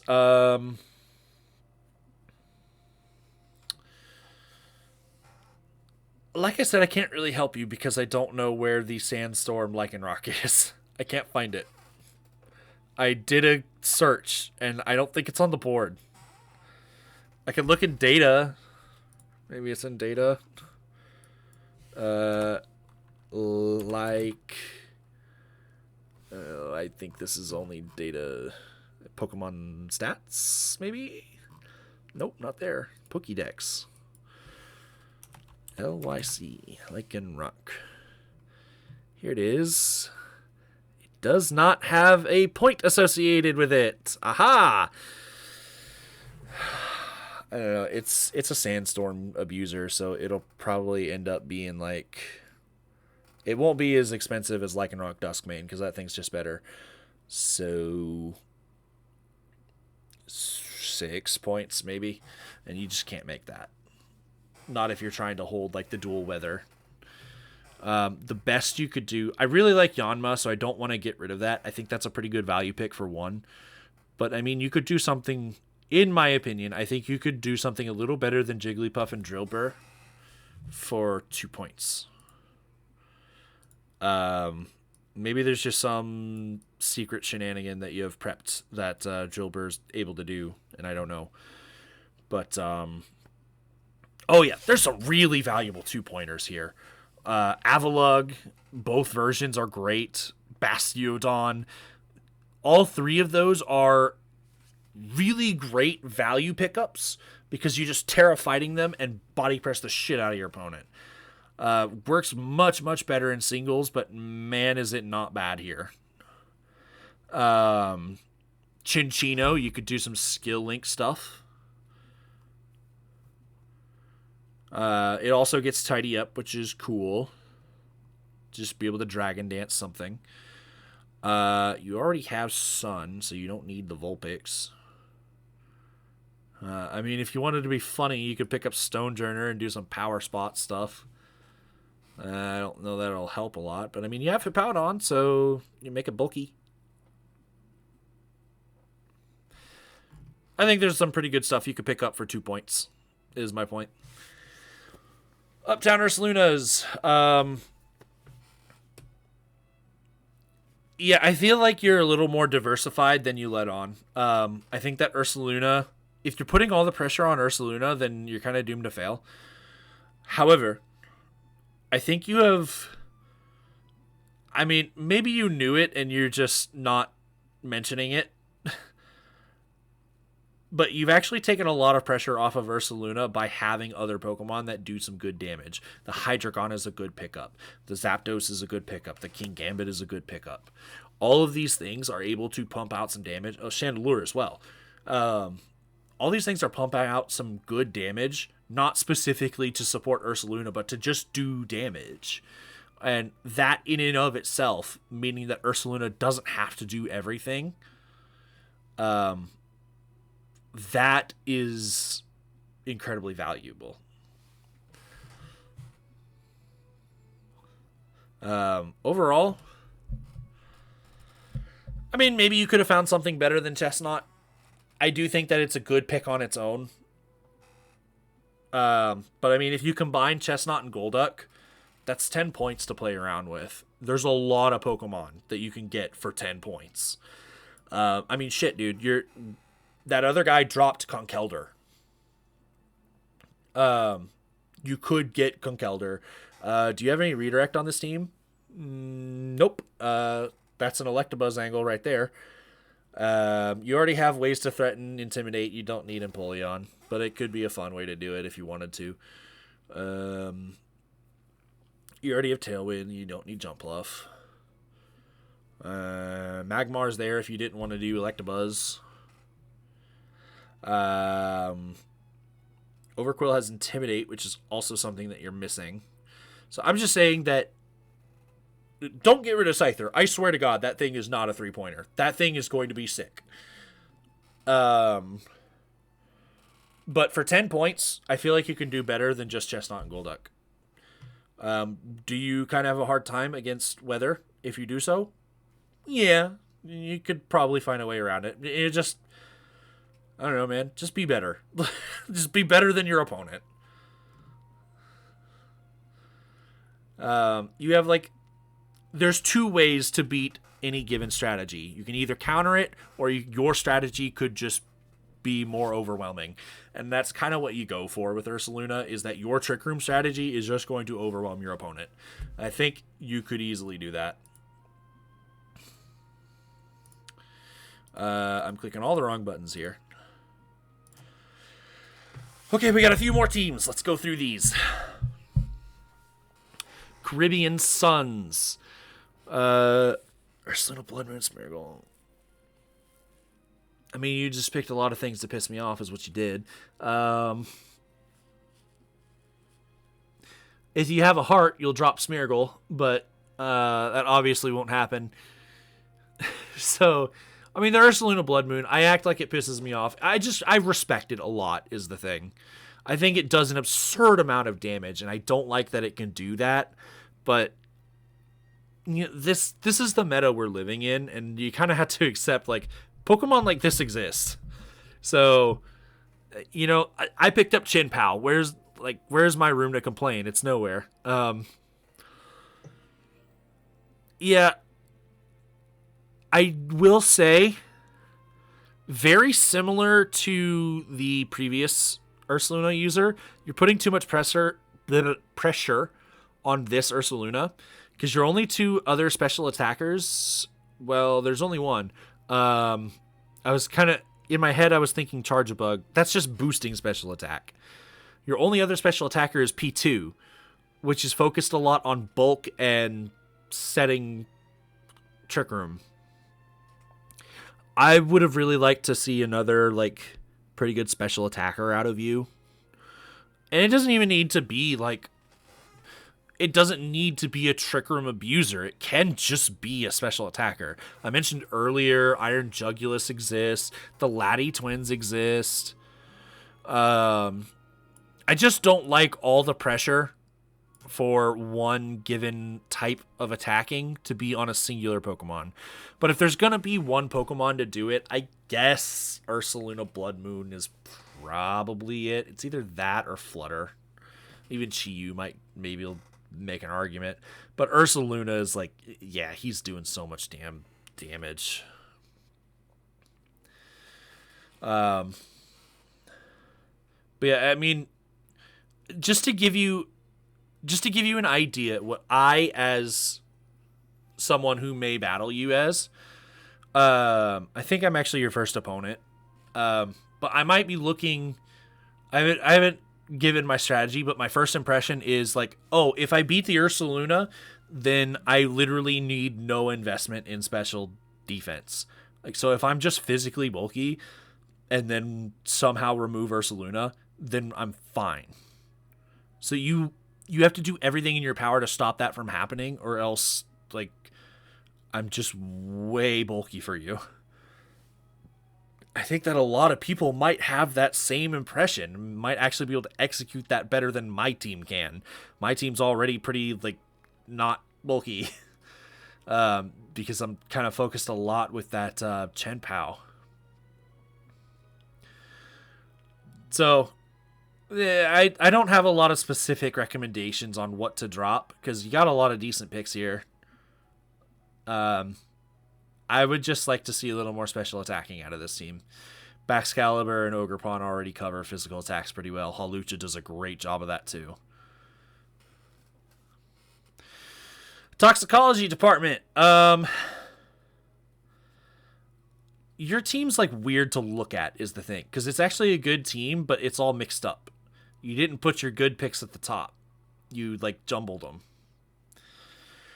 Mince is obviously great. Volcarona is great. Ogerpon and Urshifu are kind of where your power picks are coming from. You finally got them. The Slacking Grafii is going to be fun. If I'm being perfectly honest, I don't really know what the Farigiraf is here for. Only thing I can possibly imagine is, like I said earlier, you're setting Tailwind and you don't want people to use priority against you. That's all I can see with the Farigiraf. Maybe I'm just missing the picture here. Yeah, I think overall, the only Pokemon that I'm... Okay, so I would actually get rid of the Grafii and Slacking, but I get that it's a really fun combo. But, if I keep the fun combo, the only Pokemon I'm looking on here, and I'm like, yeah, I really definitely would not take that, would be the Tinkaton. Farigiraf, I kind of get why it's here, kind of. Tinkaton, I just really don't like. I think there's so much better stuff to pick for 12 points. So, I don't know. If I were you, I might look around at that, but maybe you got an idea I don't.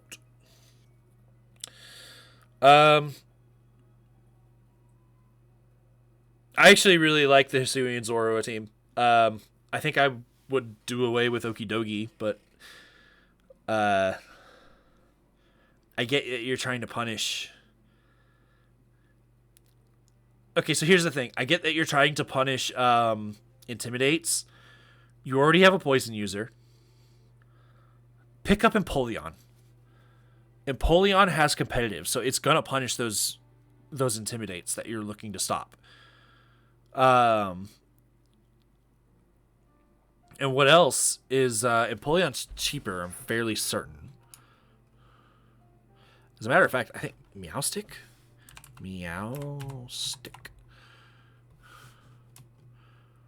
They're the same thing. You get both Meowsticks for a single one.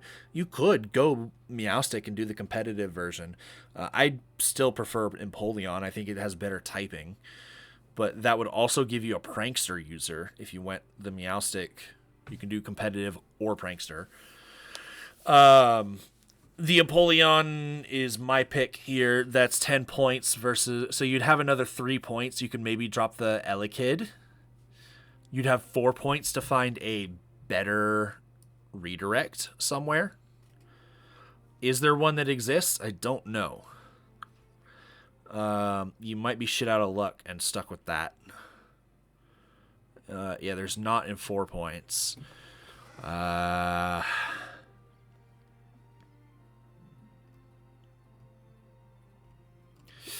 I think you're shit out of luck. Maybe Spupa. Spupa gets... Don't you get Friend Guard? Or is that only when you evolve? Spupa does get Friend Guard. Rage. Spupa gets Rage Powder. Do you get Pollen Puff? No. Do you get Sleep Powder? No. You get Stun Spore? You do get Stun Spore. Rage Powder, Stun Spore. It's something. Poison Powder, I guess, if you really wanted to poison stuff instead. Struggle Bug.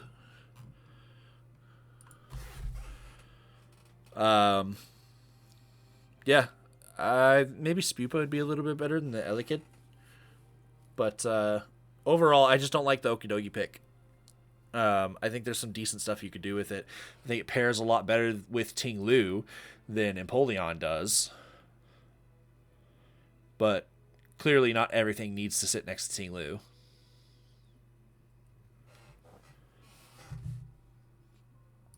I think we're ready to move on to the last slide.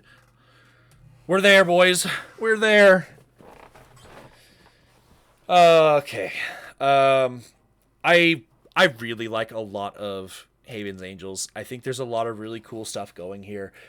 I hate to tell you this. You missed your chance. You had an awesome opportunity to pick up either Gastrodon or Tatsugiri, because they both have Storm Drain. And not Storm Throw. What the fuck? Storm Drain. Now your option is Lumineon. Imagine you don't want Lumineon. So you're really water weak with all of your best Pokemon. I mean, Sinistcha is good, but it's not going to stop all the water. I just cannot stress how disappointing Sandy Shocks has been for me. And I would really like to see, for 13 points, I'd really like to see something great. I have already prepared myself to see Altaria go ham. You said your theme was gravity. What's like a high risk Pokemon? Ooh, what about a hustle Pokemon? What's a good Pokemon that abuses hustle? There's Flapple, which is okay. There's really not one, is there? Damn. That's a shame.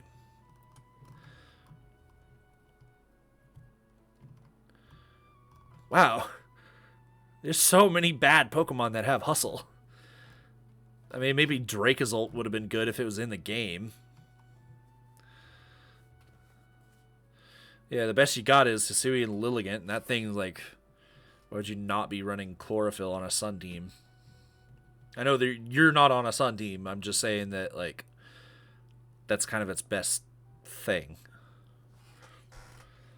Yeah, hustle doesn't work. What's some other, like, high-risk strategies? There's, like, you can do Blizzard Spam. What's, like, a great Blizzard user? Crim's not legal. Though it maybe could have been.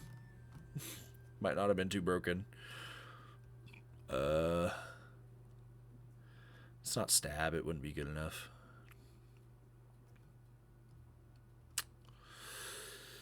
Yeah, I just... off the top of my head, I can't think of a different direction that I would like to go, specifically. Because the thing that I really would have loved to see on this team is gone. I know... What about Water Absorb? Instead of... I know the exact Pokemon I'm looking for is gone.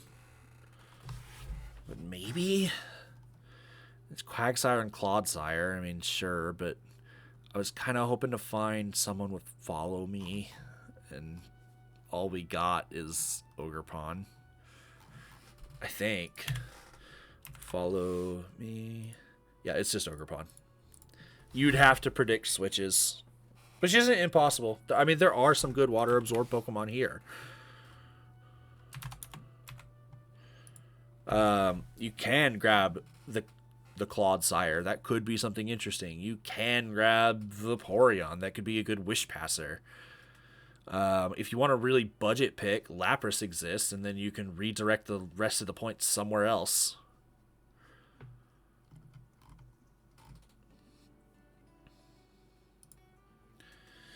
But I guess we're trying to just get away with Sinistra Toxapex here for water resists. I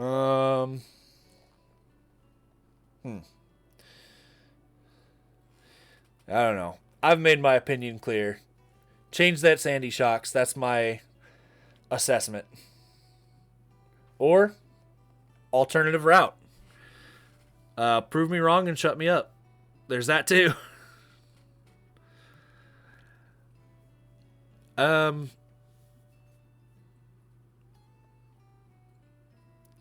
gonna be honest. I'm kind of looking through, and I don't really have notes on Grizz, the Star City Spirits. Everything is like, yeah, that I see why it's here. I think this is good. This is a great draft. Could you maybe do a better Tailwind setter for 4 points if you were to combine the Squawk ability and Fletchender? Probably not, because it's Prankster. I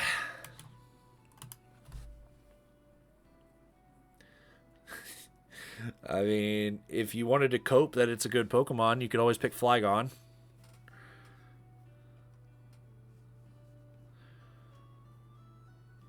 Does Yanmega get it?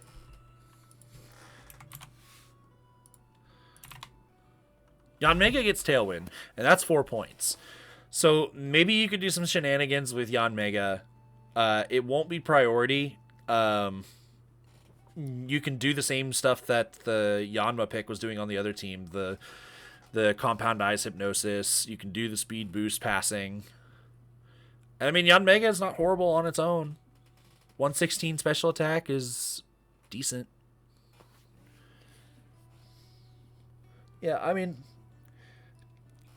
maybe that's the only pick, but I actually really like Squawk ability, and I think it could do some really funny stuff. So, yeah, I think this draft is actually really fine, and I'm not saying that to just suck up to the guy who made the draft. I'm being perfectly honest. Same thing goes for bad draft. Correction. Great draft. I think that this is fine. Iron Valiant is going to struggle in doubles, but I mean, we all have to make sacrifices, and Iron Valiant has a lot of great things going for it. So, yeah, I don't see a whole lot to be upset with in this draft.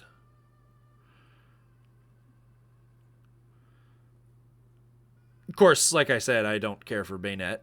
Maybe there's a better value 1 point pick in there. What did I have listed? I don't have it pulled up. Oh well. Yeah, maybe get rid of Bayonet. That's it. Like, that's all I could really say about this. I think this is actually a really great draft, and I'm kind of tense about it, to be honest. Do you have... Oh, Firewater Grass. You have Fairy... You actually don't have Steel or Dragon. Maybe that's a correction you could do. You could get a Steel and or a Dragon. But it's really just not needed. You don't absolutely have to have a Fantasy Core if your team just works. So, that's it. We made it to the end. Man, oh man, that was a lot. A lot. And I won't be surprised if people just jump to the end and do the, like, team drafts. Oh. But, I mean, it was fun. I did really enjoy that. So, I'm really looking forward to a lot of these teams. Favorite drafts? Not including my own.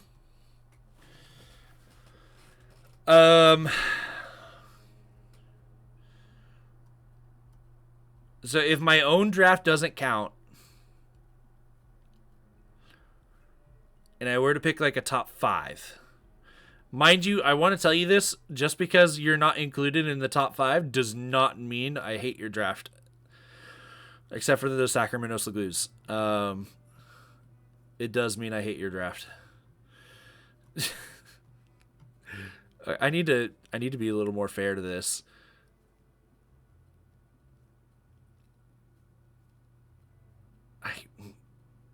I think I'm giving it way more hate than it deserves, just because I really hate Gothitelle locking you in. As much hate as I've given the Sacramento Slagoos, I think we're making a realization here. I hate the Golden Go Warriors draft more because it makes me angrier. A shocking revelation. I think I have assessed all of the Sacramento Slagoos on one strategy that they're running. And I let it cloud my judgment. You're still second to last, but it's not last. Yeah, favorite drafts. Honestly, like all three of these drafts right here. I really love these because, frankly, Haven's Angels is probably just interesting me. I want to see this. I want to see it happen. The Star City Spirits and Bad Draft, I think, are just insane. I think these are broken drafts. They're unbelievably powerful. If I were to do a top three, I think it's those two and the Eureka Espionce. Yeah.